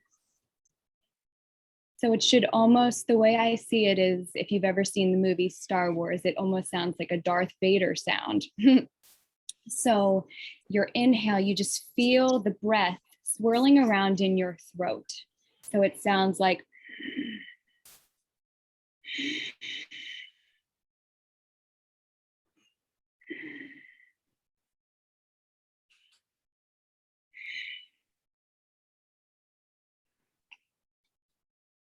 excellent, keep going. Because now we're going to start a breathing frequency, 10, 10, 10. And what that looks like, it's a 10-second inhale, 10-second hold, and a 10-second exhale. So now that we have our Ujjayi breath, I'd like us to breathe in for 10 seconds.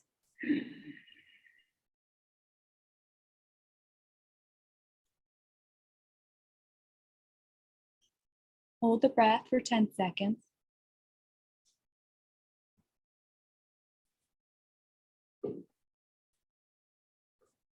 And exhale for 10.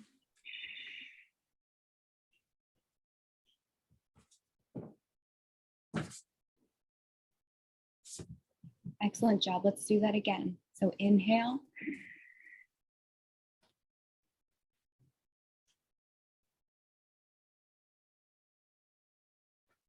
Hold the breath.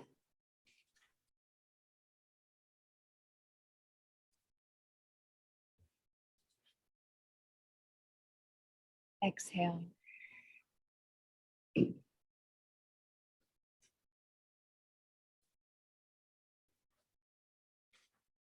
Excellent. Let's do that one more time. Inhale.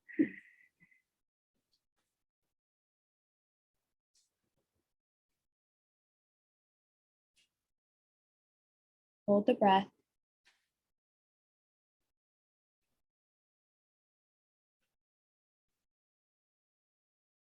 And exhale.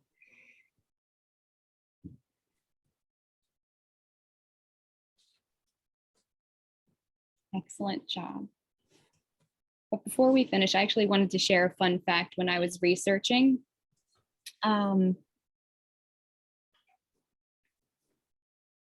Oh no, just kidding. That's for my second one. Sorry.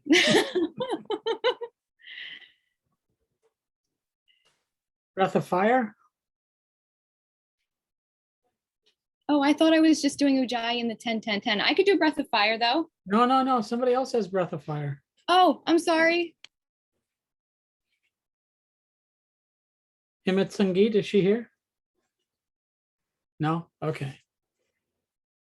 Then let's move on to forward bends. That's me. Okay, everybody, please come.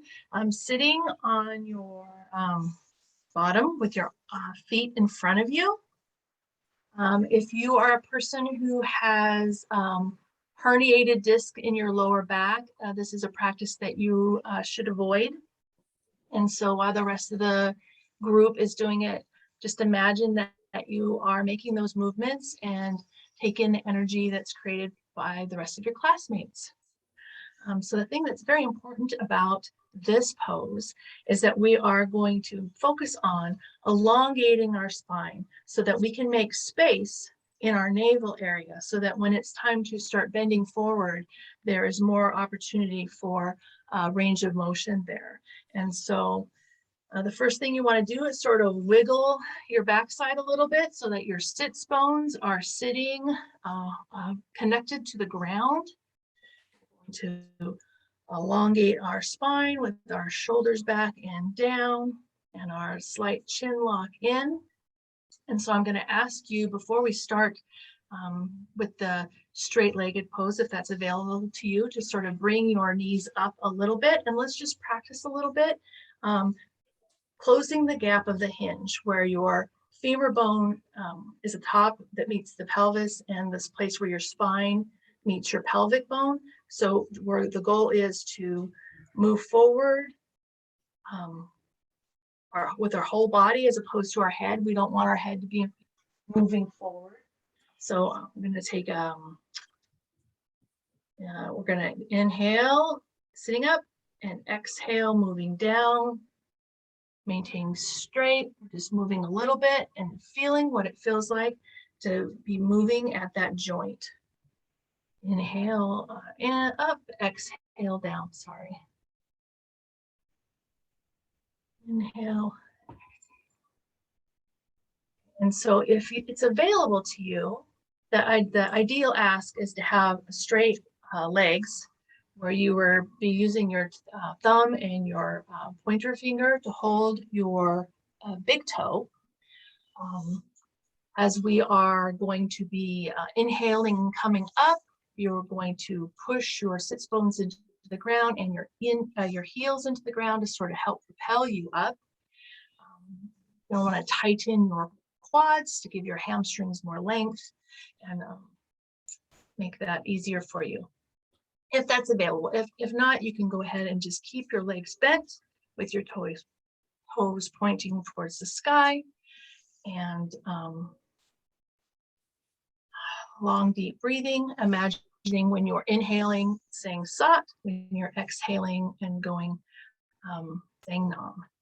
So why don't we go ahead and practice this a little bit. So inhale and exhale, leaning down. Remember, keeping your spine straight, not leading with your head. Inhale up, pushing with your heels and your sits bone to the ground. Exhale down. Go ahead and go at your own pace. Inhale, exhale.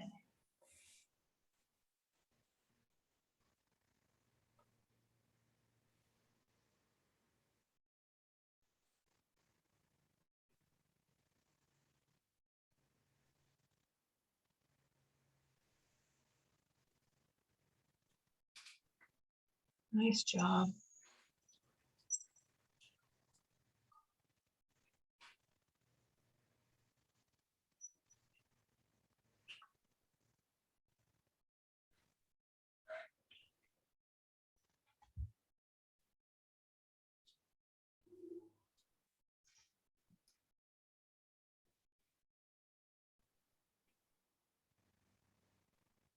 Excellent.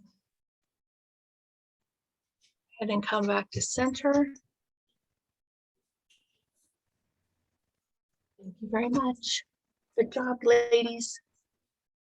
And now bowing sitting postures.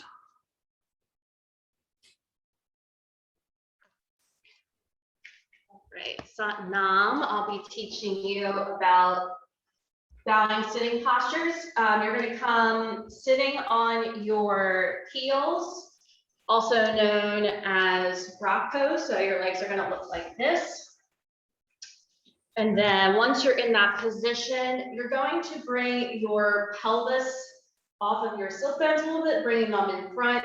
You'll have to put your hands on that area, like on your hips, pelvis area, to just maneuver it, see what feels right for you. It's kind of similar to a spinal flex movement that Alejandra just taught us. So just find your space here, whatever feels right for you. That'll engage the navel, bring the heart center up. And then you'll engage a slight Jalandhar, which is a neck lock. That's just bringing your chin in slightly. You can just do it like this, bringing it in slightly, or you can take your index and middle finger and slightly push it in. And then we'll be putting our hands into what's called Yoga Mudra. So before we do that though, we want our shoulders to hang, because if they don't hang properly, what's going to happen is the position, you're not going to be able to get your arms out far enough. So in order to do so, what you're going to do is you're just going to bring your shoulders up, down, and back. And then you'll be able to clasp your hands and give yourself more space for the Yoga Mudra.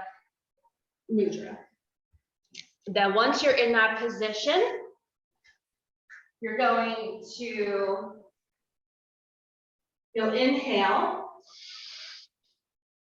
and then exhale, bring your head to the floor. If you can't bring your head entirely to the floor, please put a cushion, yoga block, blanket, whatever you have available. But I'll do a couple rounds with you. So make sure shoulders are up, down, and back. Bring out that Yoga Mudra. Inhale, at heart center. Exhale, down. Inhale, up. Exhale, down. Inhale, up. Exhale, down. Please go at your own pace.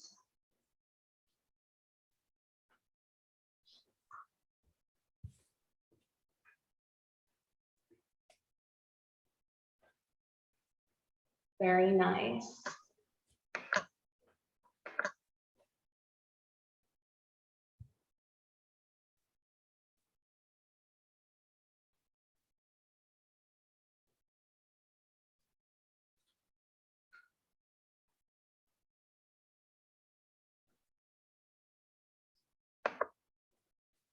Good job. Looking good.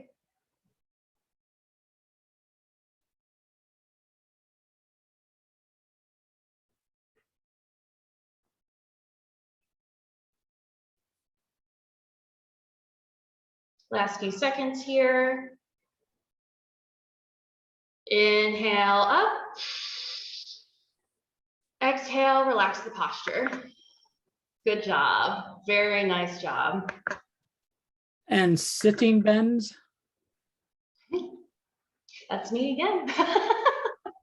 All right, so for sitting bends, you'll be coming into easy pose, which is just a cross-legged position. However, it's not going to be your standard easy pose. We're actually wanting to bring the legs out a little bit away from us, only because if they were close to us doing these sitting bends, unfortunately we would fall over. So bring your legs out a little bit.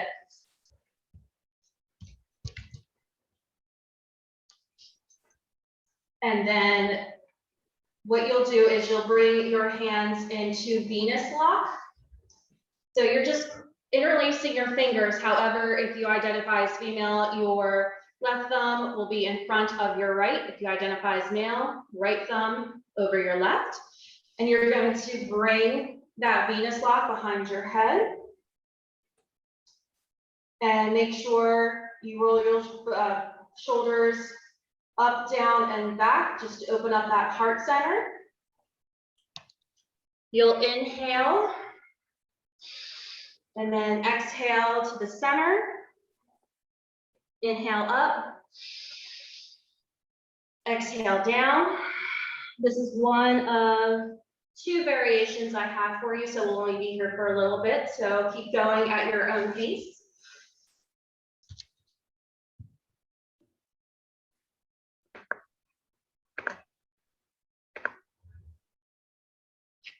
Good job.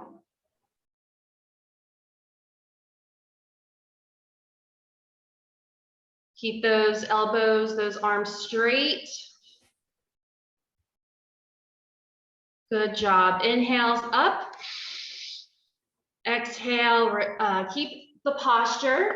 What you're going to do instead of going into the center is you are going to go side to side. So inhale, exhale to the left, fall over the left leg. Inhale up, exhale, twist from the hips, bend to the right. Inhale up, exhale to the left. Inhale up, exhale, fall to the right.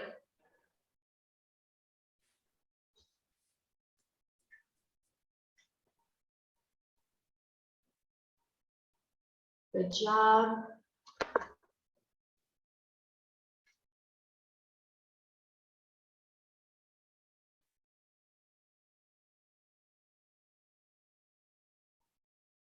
Good job. Keep those arms, arms and elbows out nice and straight.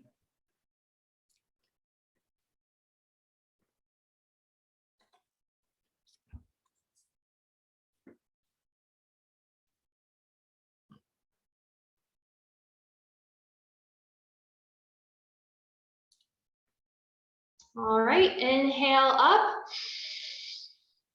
Exhale. You can relax your Venus lock there.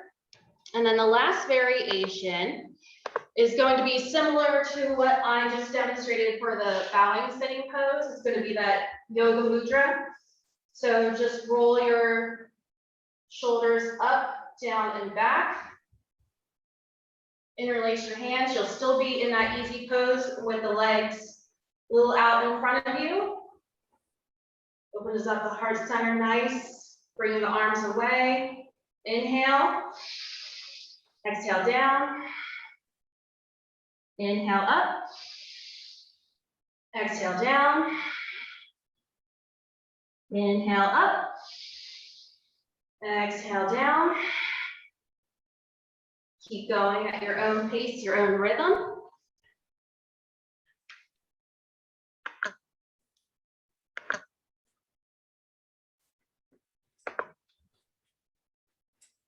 Very nice.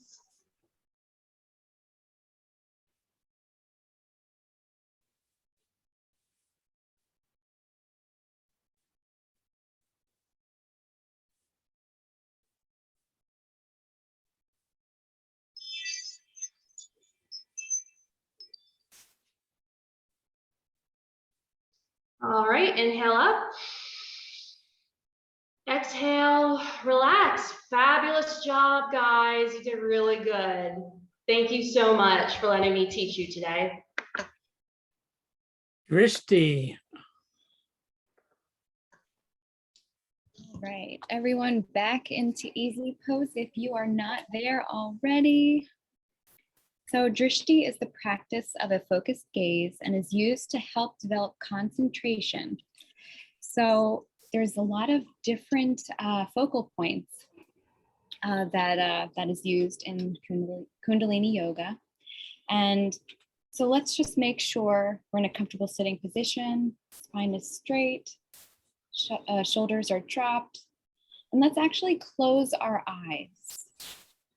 So our first focal point will be at the third eye. And what that's going to look like is with your eyes closed, roll your eyes up using the optic nerve, roll your eyes up and focus at your brow point. And let's just sit there for a minute.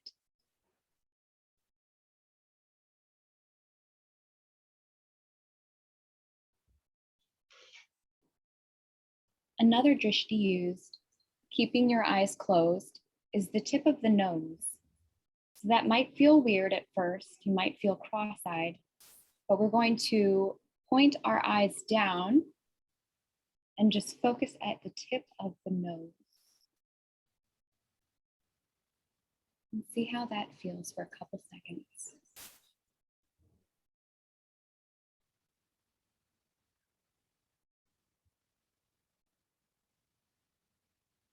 Another focal point used is the moon center. So the moon center is the chin. So with your eyes closed, look past the tip of the nose and focus at your chin.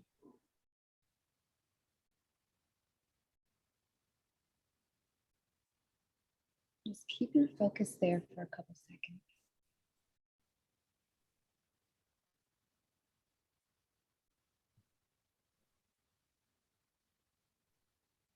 Another focal point used is the crown chakra. So with this one, keeping your eyes closed, you're going to look beyond your brow point and envision your crown chakra. So your eyes are rolled up past the brow point and just envision your crown chakra. Let's keep our focal point there for a second.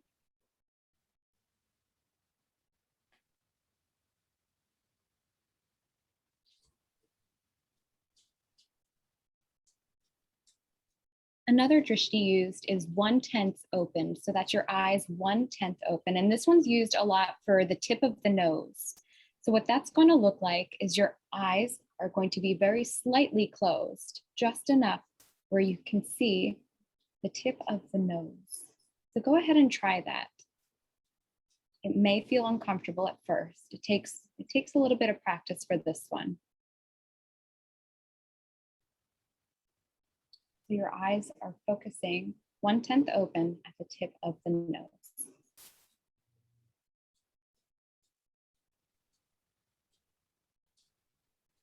Excellent. Another focal point used is often in warrior pose or archer pose, and that's our thumb. And that's when, especially in archer pose, when we pull our arms back, our eyes are focused at our thumb. And that's also used in a couple of warrior positions. And then finally, another drishti point used is in stretch pose. When our feet are lifted 6 to 8 inches from the ground and our heads are lifted, our focal point is at our big toes. So, oh, and here's my fun fact about drishti. So in Sanskrit, the term drishti means vision, and the practice is believed to help cultivate insight and inner wisdom through the third eye. I just thought that was interesting and wanted to share. So thank you. Thank you. And stretch pose?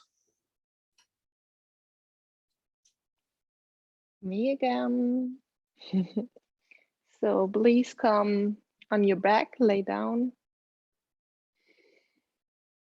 Bend your knees, bring them towards your chest. And now engage your navel point here and strong Mula Bandha. That's the root lock, rectum, sex organs, and navel engaged. Root down through your navel and through your sacrum. And make sure that your lower back is pressing against the ground. Inhale here. And while you're exhaling, simultaneously stretch your legs and bring your chin towards the chest.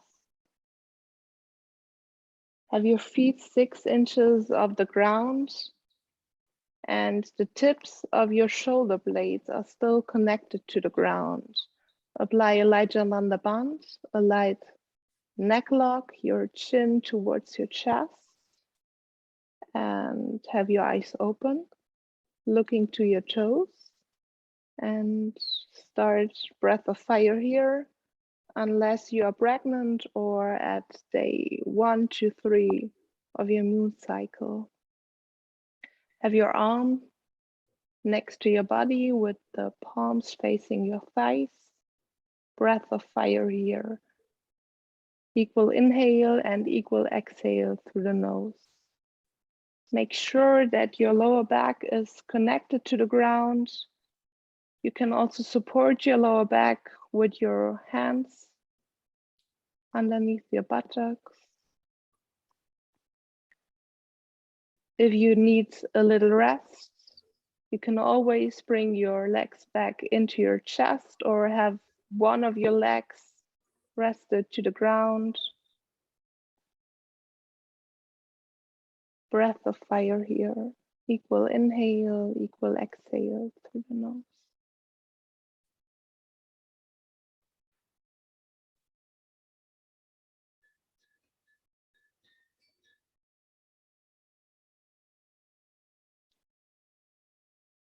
If your neck is hurting, you can also support your head with your hands, your fingers interlaced behind your head, and make sure to engage your abdominal muscles to have your neck and your head supported.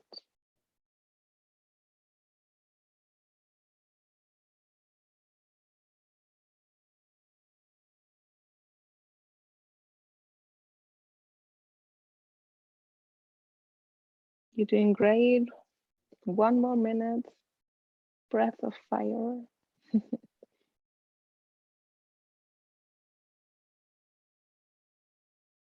Remember that you can always take a rest by lowering one leg down or bringing one leg towards the chest.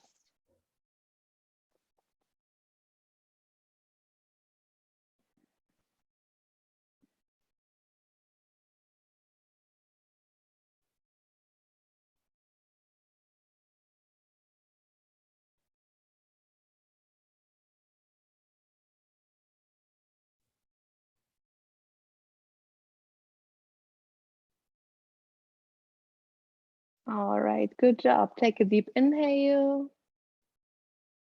Hold the breath for a moment. And exhale, relax, come out of the position. That stretch pose.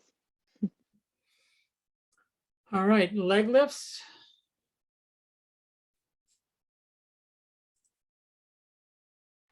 That's me.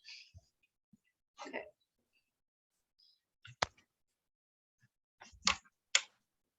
So we're going to come to line or back.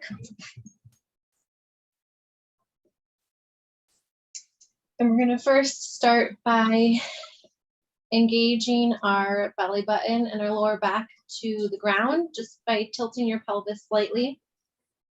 Your arms are down by your side and engaging each leg as you lift it up, using your abs to engage that and lift it up, alternating legs. Right leg comes up, engaging the quad, and lifting it down, and left leg comes up. Using the abdominals to pull it up and keeping it engaged towards the ground. Keep going.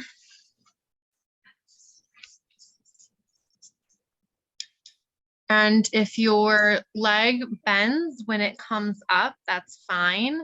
Just make sure that when you bring it up off the ground, you keep it as straight as possible. And then as it comes towards you, you can bend it. And we're really using the integrity and strength of our stomach muscles, not forcing anything. We're lifting and engaging, using those muscles to bring our legs up and slowly releasing down.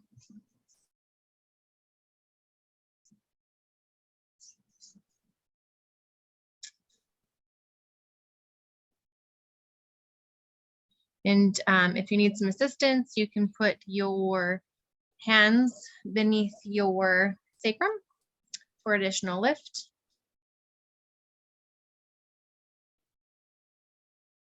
That is leg lifts. I don't know how long we're supposed to do them for. Okay. Inhale. And windmill. That's me again. Okay. Back up a little bit.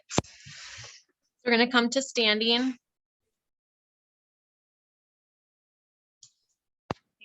And your legs are slightly wider than hip width. And to start, what we're going to do is we're going to put our hands on our hips just to keep that alignment there. And then we're going to twist over our left leg to start, and then hinge at our hips, bringing the chest forward and down towards the legs, following with the head, and inhaling, coming back up to center, twisting over the right leg, hinge at the hip, and reach your chest forward over that leg, and drop your head and come back up. And continue to do that. If that feels comfortable for you, on the inhale, when you come up, you can bring your arms out to 90 degrees, straight across, palms facing down, and bring your right arm to your left foot, keeping your opposite hand parallel to the same hand. So you're keeping the straight windmill there. Coming up, inhale, switching to the other foot, inhale up, exhale, hinging over, touching the left hand to the right foot, right arm is up in the air. Inhale and continue to rotate in that position.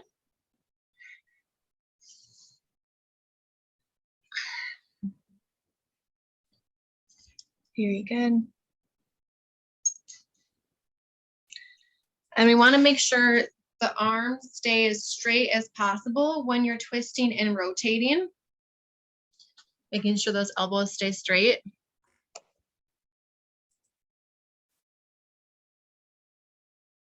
Good.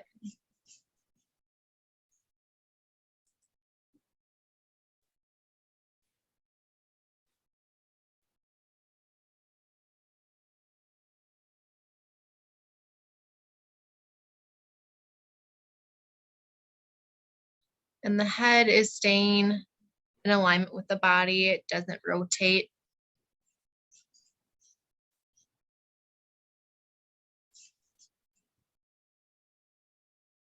Okay, good. Inhale, come up to center and release.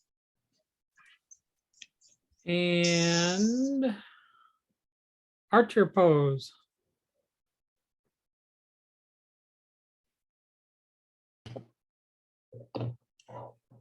Okay, standing up.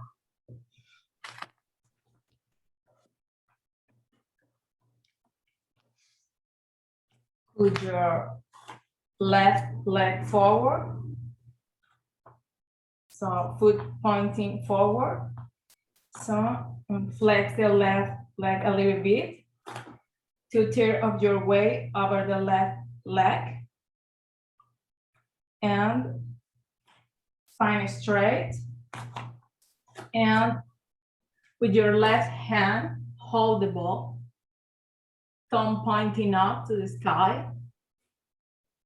And pull back the string of the ball, feeling the chest, feeling the stretch over the chest. And your right arm should be parallel to the floor.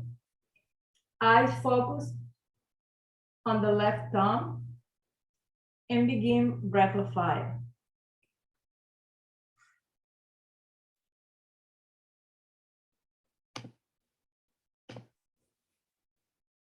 Eyes focus on your left thumb.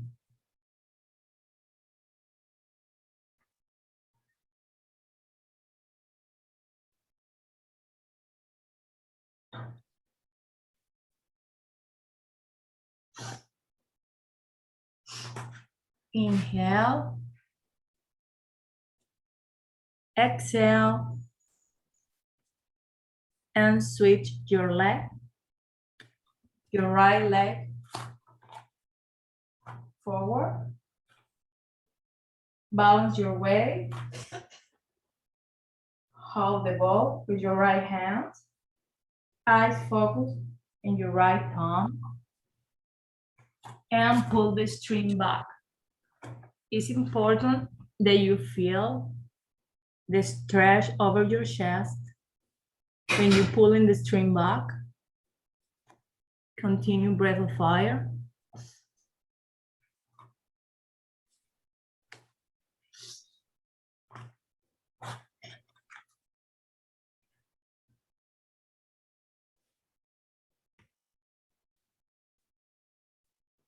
Inhale,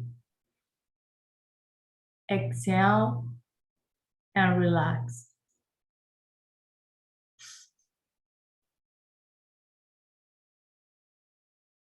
Surya Namaskar.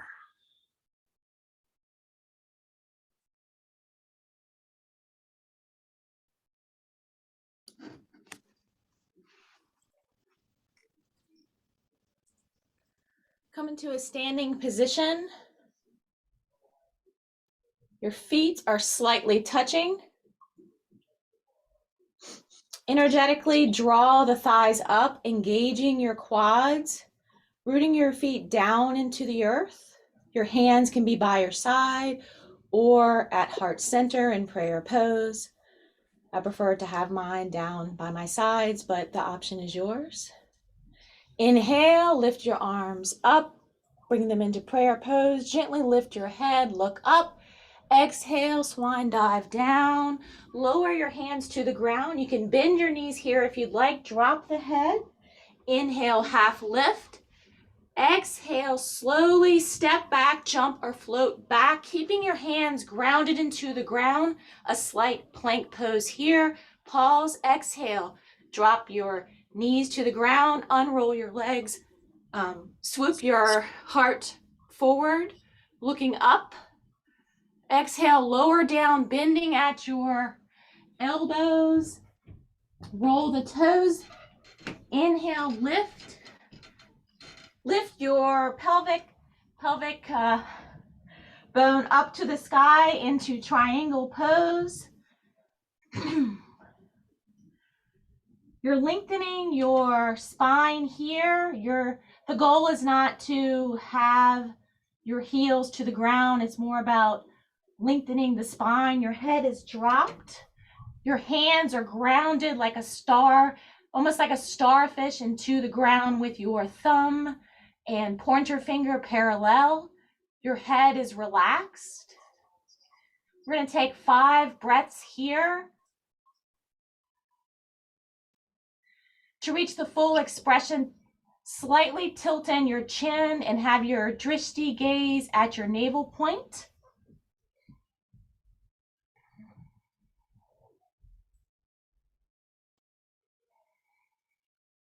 Inhaling and exhaling here.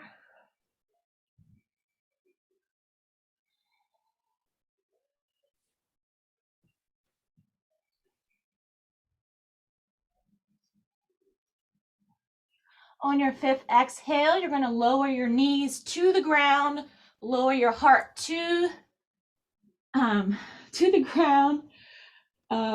Wait. Sorry, I lost it. Sorry. Can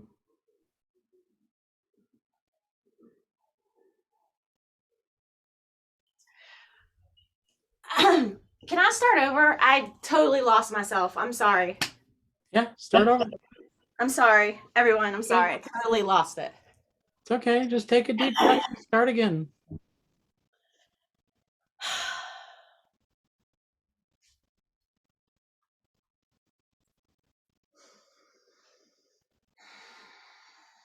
Sorry. It's okay. It's all good.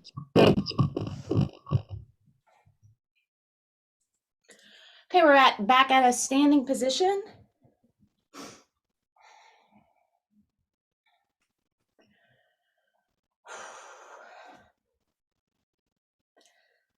Rooting your feet into the earth, engaging energetically your thighs, lifting your quads up. Your hands can be relaxed at your sides or at heart center. I prefer to have my hands to my sides. Grounding into the earth, strong like a mountain. Inhale your arms up, palms together. Gently look up at your arms, at your hands. Exhale, fold forward at the hips, dropping your head and your hands onto the ground. You can bend your knees here if you'd like. Inhale, half lift up, head comes up, or spine is lengthened. Exhale, step your feet back into a plank position.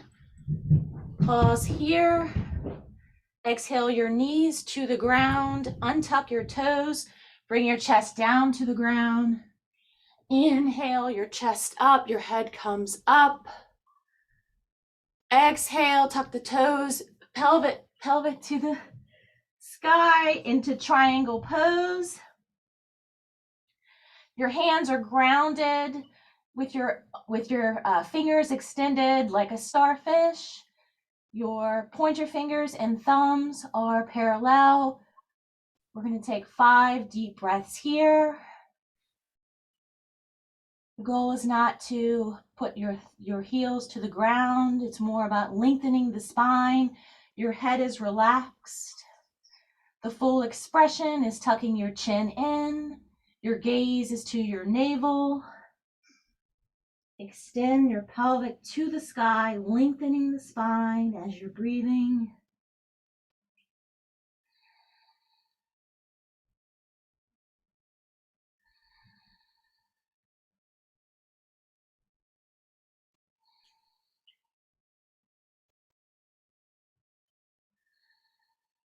On your 5th exhale, step your foot back in between your hands. Drop your head down. Inhale, sweep your arms up to the sky, palms together. Exhale, hands to heart center.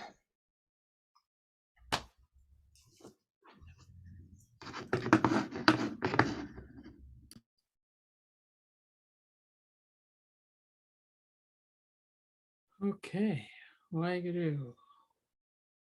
We did it. Fantastic.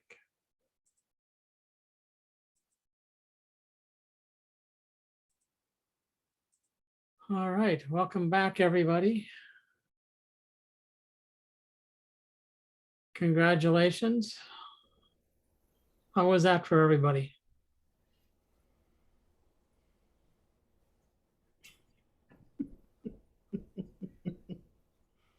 What did you learn? How much fun did you have? All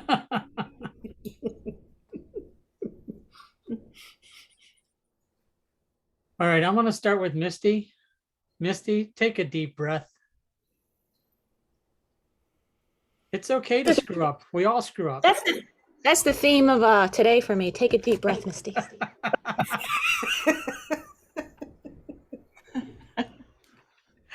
You just started out this morning and then it all anxiety and anxiousness all day long. It's just coming out. It's okay. Just, like when Supran or whichever one it was, but like, let the thought come and let it go. It's like, just don't go down the rabbit hole. It's all good. Yeah. Good. So, all right. So, who learned what? Did anybody learn anything new? Let's start with that. Did anybody learn anything new? Okay. Alejandra, what did you learn new?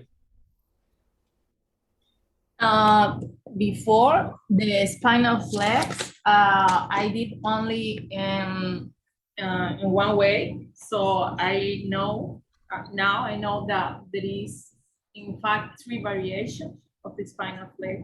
I didn't know before. That is the lower back, middle back is another one that I didn't explain, and upper back. So before this, I only do the spinal flex like with all my upper torso. Okay, great. Catherine, what did you learn? As simple as Drishti is, it's actually really hard to explain. So I learned that. Okay. Anybody else learn anything new? Anybody learn anything new today?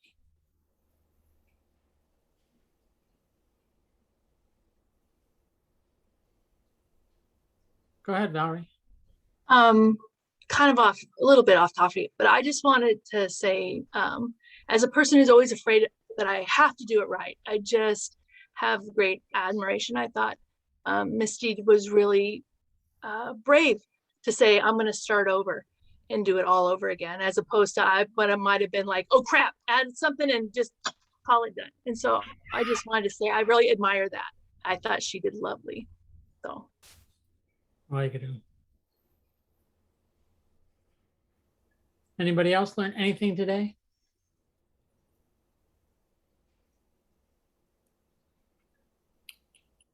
Sadhari, you have anything to share? Sure, I learned some things today. So, Misty, I want to say great job. Never, ever, any of you feel bad about saying, you know, forget it, we're going to restart. It doesn't matter because you're the one that's teaching, right? And you want to be on, you want to be on, spot on with them as you're teaching. So don't hesitate. So if you make a mistake or say, oh no, I skipped over something and I need to go back, start again, don't be afraid to do that. Okay? Because all what you're doing is you're demonstrating being a human being. Okay? Because this also sheds light for the students that they can always go back and restart, right? That we're not always going to get it right the first time, right? Okay, so that's something important to remember. The other thing I want to say is those of you, it seems to be a few of you that have stuff stuck right here in the heart center. This is a sticky place and you're carrying it, and you can see that. And you can see this in your students, but you can see that in people when they're having difficulty with opening up the chest, with having difficulty of pulling it up and pushing it out. That is someone who's got stuff stuck here in the chest, heart chakra, and also in the upper middle back. Okay? So, Ong So Hung. Ong So Hung is one that is very, very good for the heart chakra and opening it up and helping you move through the stuff you have stuck there. Okay, Ong So Hung. Okay, and it is, while some of you may really want to know what's all stuck there, it is not really as important as moving it out. Some of the stuff you're going to want to know, sometimes it's going to bring tears, sometimes it's not, sometimes it's going to release, okay? But Ong So Hung and opening that and doing those practices that cause, like spinal flex, that cause you to sit up straight, pull up that chest, and forward bends, okay? And this is why I encourage you to look in a mirror, because you may not recognize how much you're curving the shoulders in or curving your head in or bringing this forward because you're trying to reach ahead of you. Okay, this kind of thing is not doing any service to you, and it's not doing any service to the students. All right, it's better if you grab where is correct for you and not worry about grabbing that toe or that shin or whatever it is. You know, if you just stick on the thigh, it's fine. But you also want to look deeper, because when we start to curve our shoulders in, and this is a protective thing. Okay? We're protecting our heart. This is where we get it from. Okay? Through whatever kind of trauma, whatever kinds of emotional issues, mental health issues, whatever. Okay? So this is why we have to learn, because, once you start to open this up, your projection gets stronger.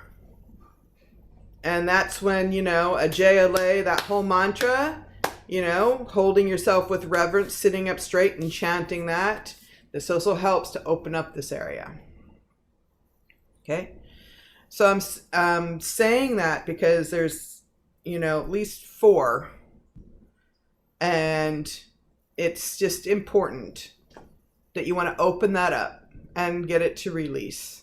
Okay, don't worry about the tears or the snot or anything else that comes out from doing that work, you know, or maybe you need talk therapy. Some people like that, and some people that's helpful for.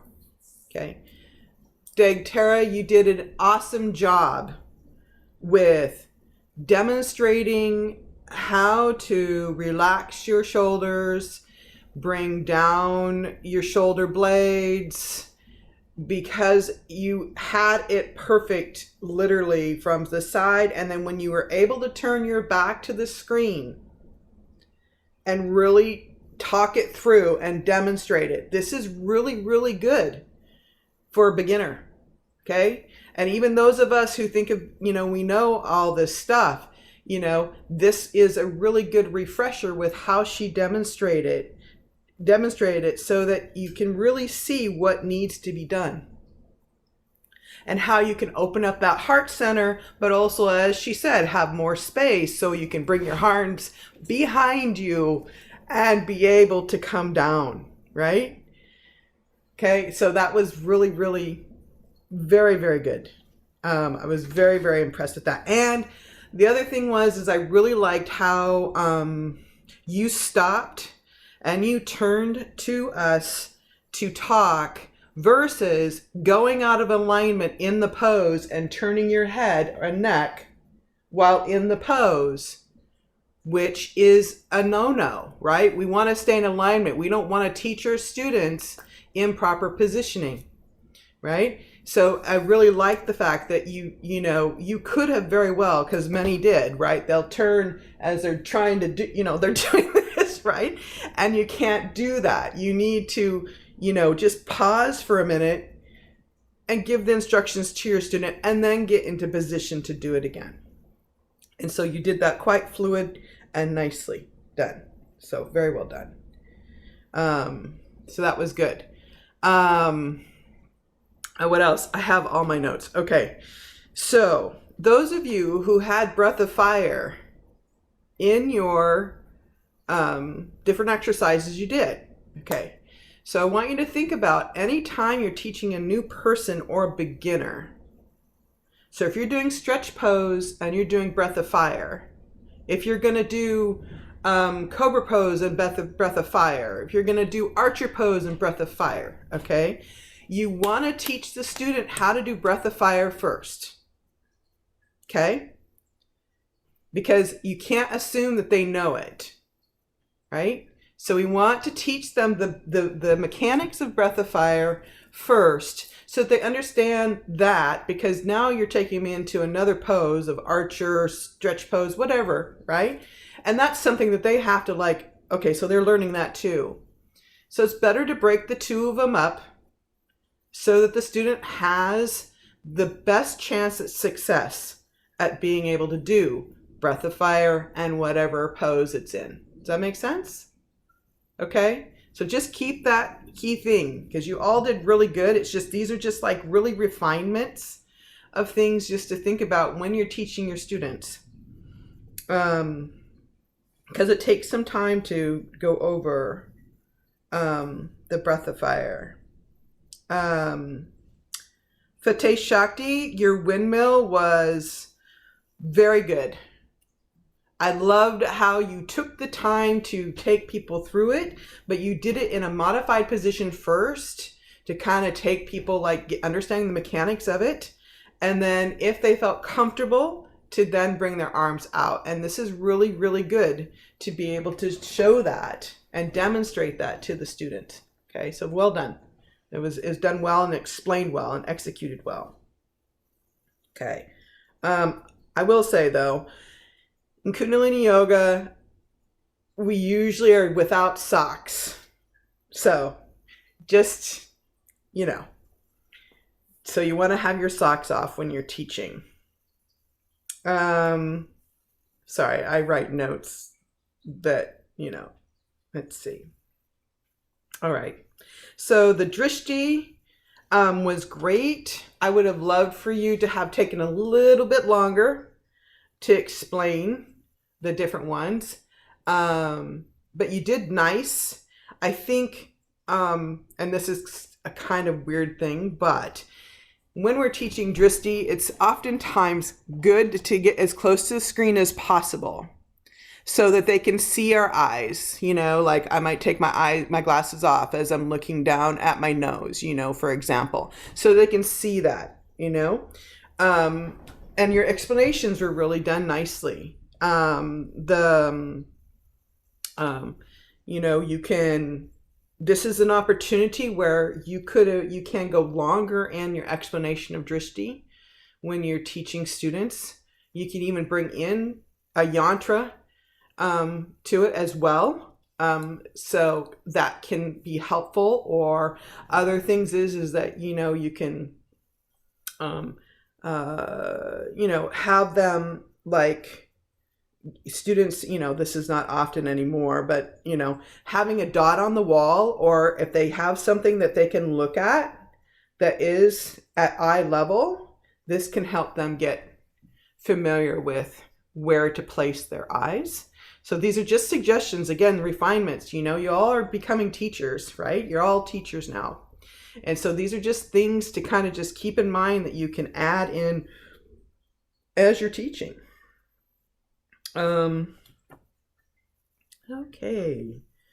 Oh, right. Yeah. So when we're teaching 1 minute breath, or in this case, it was 10, 10, 10. So we want to, you know, help them become conscious of the breath. Because when you just say, okay, hold the breath, and then you say exhale, it usually for a beginner, it's going to take them time. They're going to want to just exhale that breath. They're going to, right? So you want to say, and I just want you to consciously do that slowly. Just allow yourself to release that breath over the 10 seconds, you know, and you might be counting that 10 for them so they can have an understanding of that time frame. Because when you're building up to the 1 minute breath, right, we can keep our hands on our phones and be looking at the seconds and things like this and whatnot, right? So it's helpful though when we're learning that we have someone counting, or, you know, maybe we're taught to use our fingers, for example, to, you know, count ourselves, right? Okay. I actually had a metronome on my phone, but I wasn't sure if anyone heard it, so I should have counted. Mm-hmm. Yeah, these are just like little tiny things. Okay, don't be afraid to correct people. Okay. And don't be afraid that if you're not sure of something, you know, sometimes it's helpful to, you know, while the student might be sitting in front of you and you're doing an exercise, and, you know, it might be better for you to see, especially on camera. Okay, now in person it's different, but on camera it can be helpful for them to be turned to the side so you can see if they're doing the position actually correctly, because sometimes it's not easy to see when they're faced front on. Okay, so don't be afraid to ask them to turn to the side, or, you know, before you teach it, have them turn to the side so that you can see them, so that it makes it easier for you to correct, you know, or re-demonstrate, right? Right. So for example, and I'll give an example. Okay. So when Degtara, when you were teaching, okay. All right. So Valerie needed some help of like, it's like, you know, you could have very well either took a moment and stopped and say, you know, up, you know, do the whole thing again of like, bring your shoulders up and back down and arms down, so that they really can start to have that experience of really what it feels like to be spread open here. Okay. And so that they know that, you know, the way that they're doing it needs to be shifted a bit. Otherwise they don't know. Okay. Likewise someone was doing, what were they doing? Someone was doing forward something. Valerie. Right? You're teaching forward bends, yes? Okay. All right. Again, don't be afraid to correct. So here I am, I'm like seeing Degtara, and she's like this instead of coming forward. Right? Okay, so when you see someone curving like this, just think to yourself that, you know, that somehow they've got something here that's stuck. Okay, even if it's just for that moment. So you don't want to keep them going in that position. You want to give them the opportunity to do it the correct way. And they themselves may not realize it. They may think they are doing it correctly, or they may be, again, this is why a mirror becomes so helpful. Okay. And it's not like Dig Terror doesn't know how to do this, but in that moment, right, or during that time, that's what was happening. And this is why we have to be able to catch ourselves and to catch our students, because it's just like this throughout the day, right? How many times do we go throughout our day? And even though you are now Kundalini Yoga teachers, how many of you still notice that you might stop breathing sometime during your day, or you're holding your breath? Okay, right? And some of us are, you know, instead of like, you know, sitting up, you know, relatively relaxed, straight, you know, how many of you are like this? You know, some of you are watching TV or looking at your computer, hanging out your desk like this, you know, hunched over, right? Okay, this is poor posture in so many ways, for our mind, for our shoulders, for our upper chest, our back, all those things, right? So this is why it's important that, you know, we take the time to, you know, re-demonstrate if we're going to re-demonstrate, or if we notice several people in the class that need that correction, you know, maybe it is just saying the correction verbally, or it is demonstrating it, you know. It's not like you're supposed to be saving anybody, but it's like at the same time, right? Just notice and, you know, kind of think behind the door of it. It's like, here's someone that's hunched over.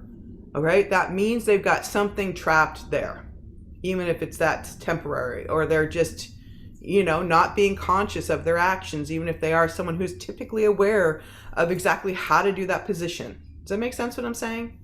Yeah. Okay. Right. So, you know, it's like, I don't know, it's like, I mean, I'm not a fan of, like, I don't know about you guys when you were younger, but, you know, I had I had someone shoving their hand in my back when I wasn't standing up straight or sitting up straight. I don't really agree with that technique, but similarly though, from an emotional standpoint, from a mental standpoint, the areas and different energy centers of where we're stuck in our body, you know, these exercises are helping to open that up, right? And so you want to just think about that as you're teaching your students, and obviously as you are demonstrating. And so I said Ong So Hung. The other one that came to mind is Satnarayan. Okay? Because sometimes, and these are all on page 82 in your book, in your manual. But Satnarayan is a really good one, because that one deals directly with low self-esteem, confidence issues, you name it. And it's very good rhythm and easy rhythm for people to get into. Okay, so that's Satnarayan Waheguru Hari Narayan Satnam. Okay, so I'm going to put that in the recap, right? Okay. I'm really proud of you, though. All of you. But are you? Yeah. I don't see it in the manual on page 82. Yeah, well, it's the mantras are all there, so you're probably going to look. It's probably on 83 or 84. Let's see. I have it in 87. Maybe it's 87. Go alphabetically. Yeah, it's 87. It's the last page of the mantras in your manual. It's at the bottom. Okay. And this works quite fast. All right. So, you know, and that's just something else as teachers, you know, that we, you know, get really good at, of noticing the different areas of where we're not, where we're locked up or stuck in our bodies. And we can see that in our different movements. And so, and when you can start to notice that, then, you know, right, you become conscious of it. Once you become conscious of it, then that gives you potentially the momentum and motivation to, you know, do a different kriya, do a certain pose, exercise, mantra to help move it, right? To help move it and open it up. Yeah. Could you also repeat the second one? The second mantra you said? You mean Sat Narayan? Yeah. That's on 87. Okay. So 86 is Om So Hung. Sat Narayan is Sat Narayan, Waheguru, Hari Narayan, Satnam.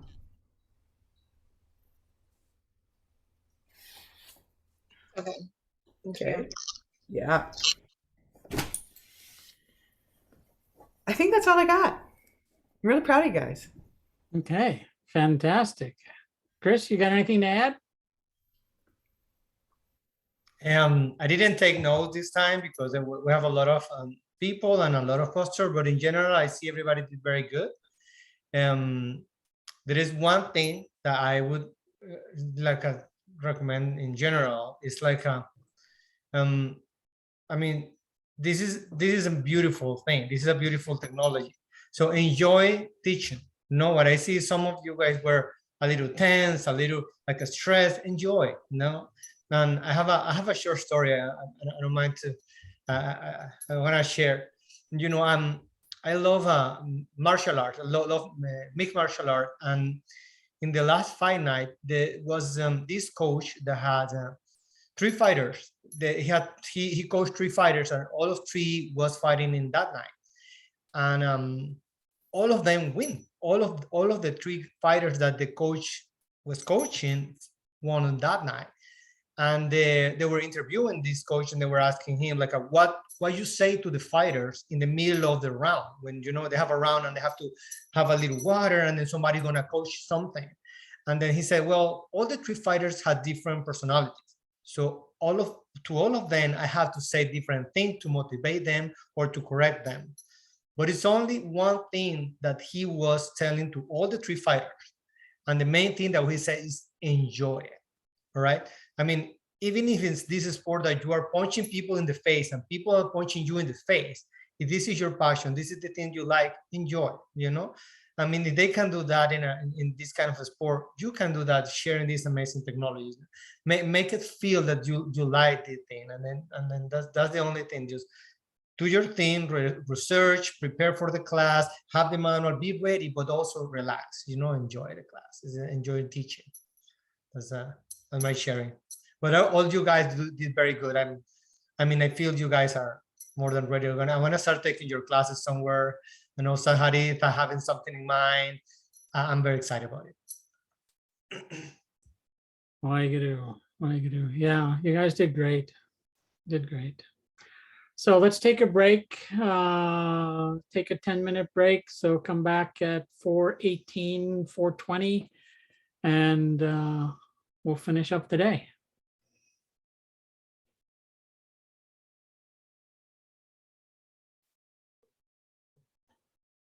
Inhale, exhale, place your hands on your shoulders. Inhale, twist to the left, exhale, twist to the right. Powerful breath, powerful motion. Open your spine, open your heart.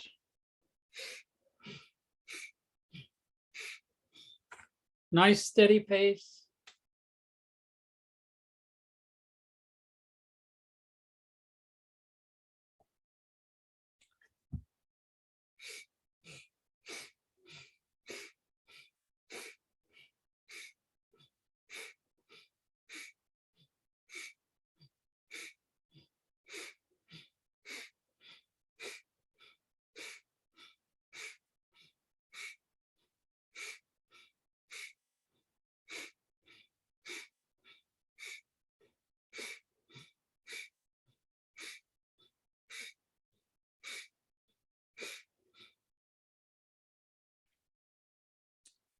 Keep up, keep up.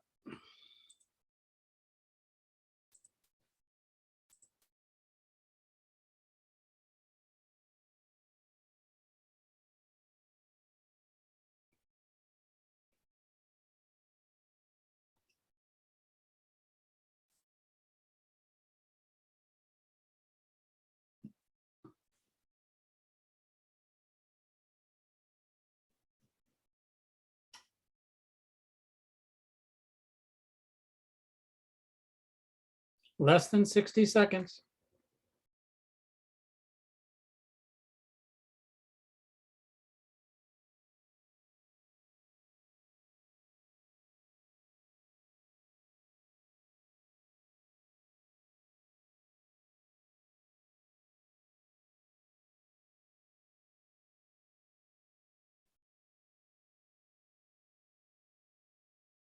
Inhale deeply. Exhale and relax. Now take your hands and put them into fists, the thumbs inside, the thumbs outside, I'm sorry, and put them by your lowest rib. You're going to inhale and bring your arms across your shoulders. Exhale, bring them back down. Then you're going to inhale and bring your arms over your shoulders. Exhale, back down. So you cross your arms, you bring them back down to the start position, you put them over your shoulders, and then you bring them back down. And begin.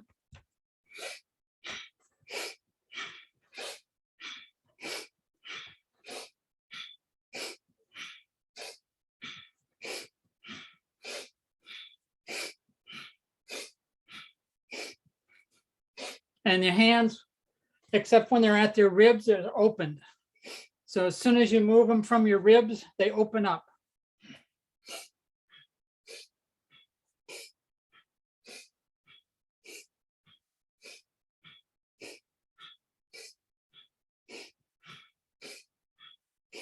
Powerful breath. Really breathe.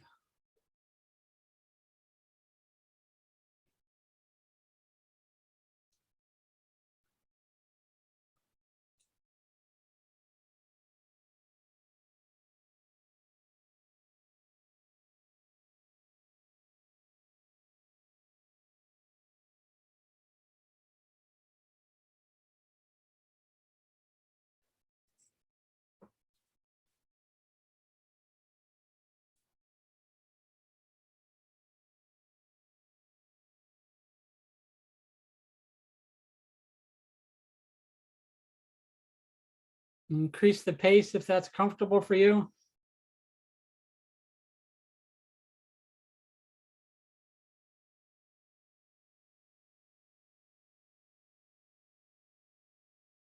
Doing great.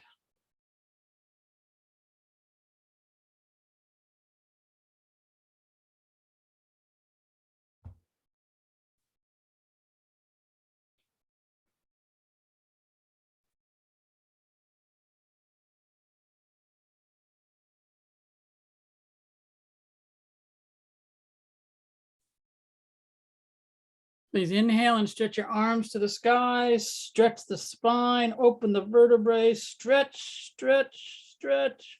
Stay in this position. Powerful exhale. Inhale deeply and stretch some more. Open up the armpits, stretch, stretch, stretch. Exhale and relax, relax everything. And come sitting in easy pose.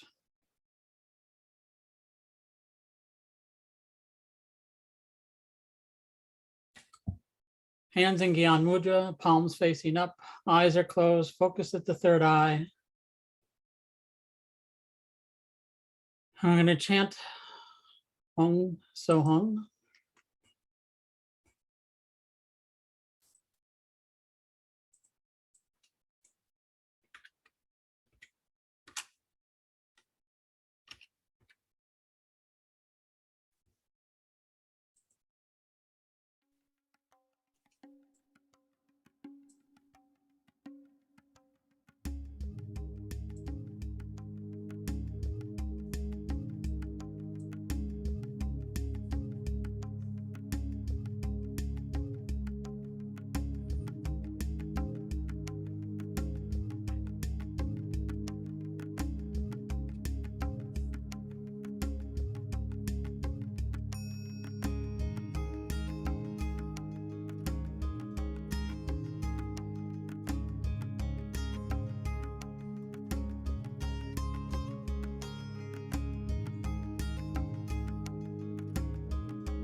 and from your heart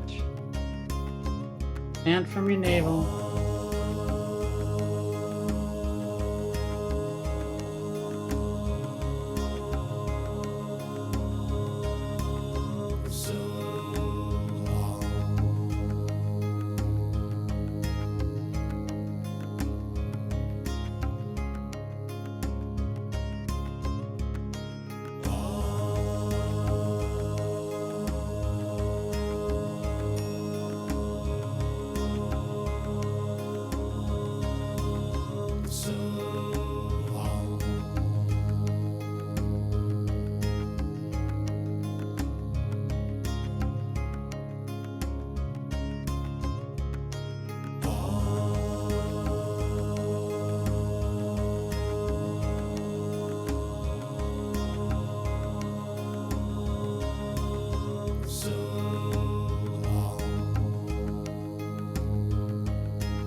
Inhale deeply. Hold the sound in your heart.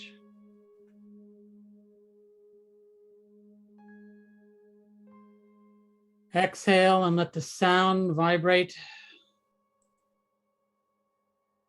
deeply in your consciousness.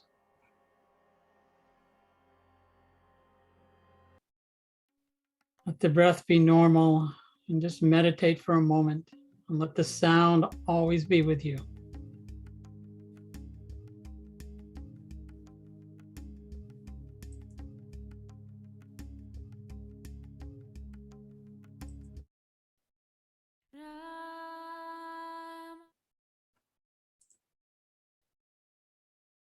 Inhale deeply. Exhale and bring your arms up. Palms are facing out at a 45-degree angle, right below your shoulder blades. And close your eyes and meditate on Ramadasa Sase Soham.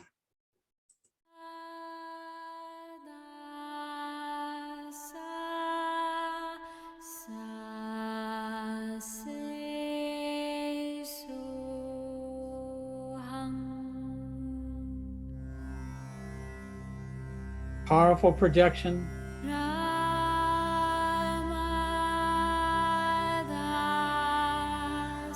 Feel the healing energy entering your hand. Healing energy from the universe.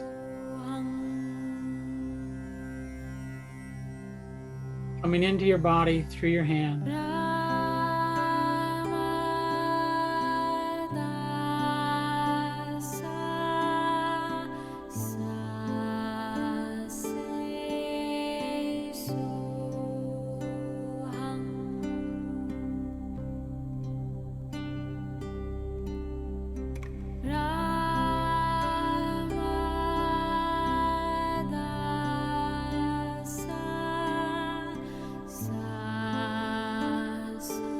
Chant from your heart.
Use your own sound current as well. Chant, uplift, project.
Inhale deeply.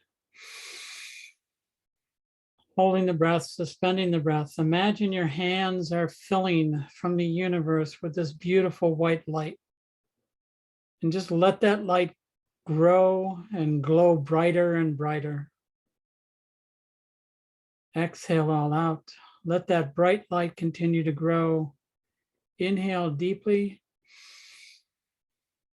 And bring your hands into your heart center, crossing your hands, taking that white light and pushing it into your heart, into every cell of your body, holding that bright beam everywhere into every cell, and just meditate on that light.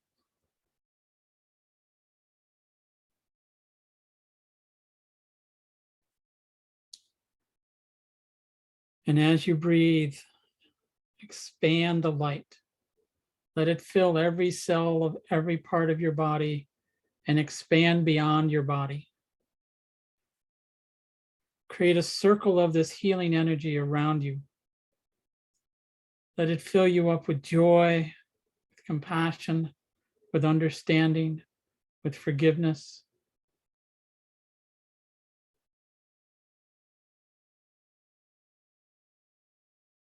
And as you breathe and continue to breathe, expand it even further to everyone you know. Fill them with this expanding healing energy, this beautiful white energy. Let them feel this beautiful energy that you've created, that you're transmitting from your being to them. Feel it glow in them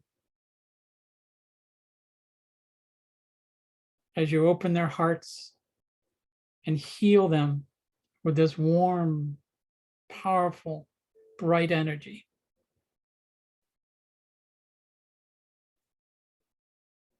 And now let that energy encompass anybody, anywhere, anything, anywhere, anything you need to heal, heal now. Whatever that is, use this powerful energy you've created to send healing vibrations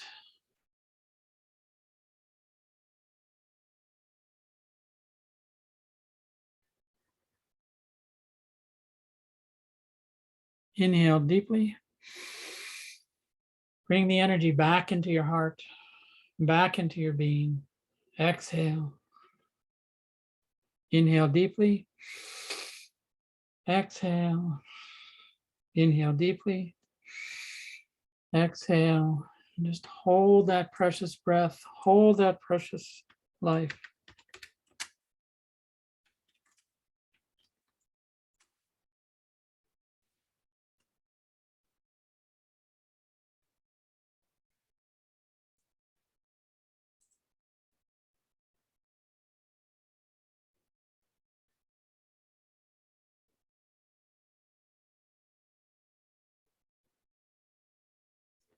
Bring the hands together at the heart center.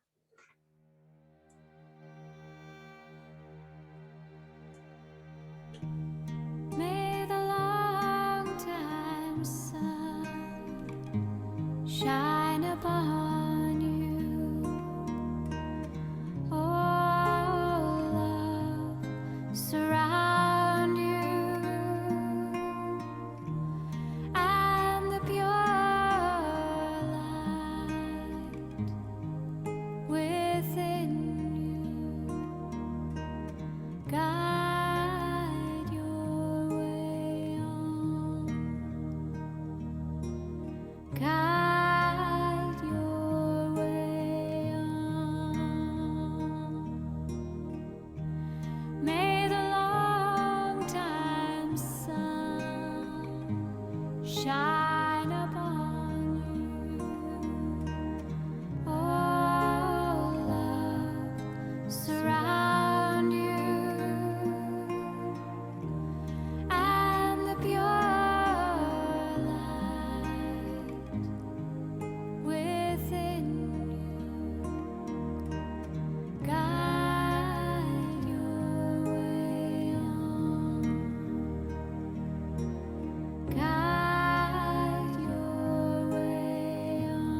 Inhale deeply. Exhale. No, Guru Ram Das. As these wonderful beings continue on their path to open themselves up to discover their spiritual being inside them, may they find their gifts. May they become comfortable with their gifts, and may they share their gifts with everyone and pass them along so that as they move forward, they can find new gifts and share those as well. Please bless them in this journey. Bless them in their healing, and bless them with their love. Satnam.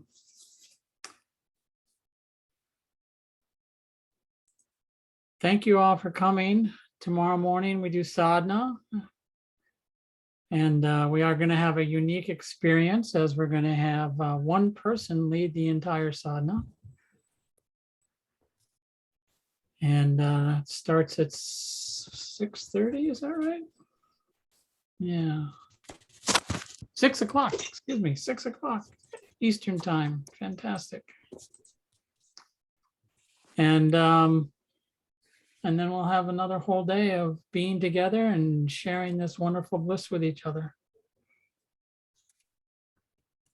Well, stick around if anybody has any questions. Otherwise, enjoy the rest of your day.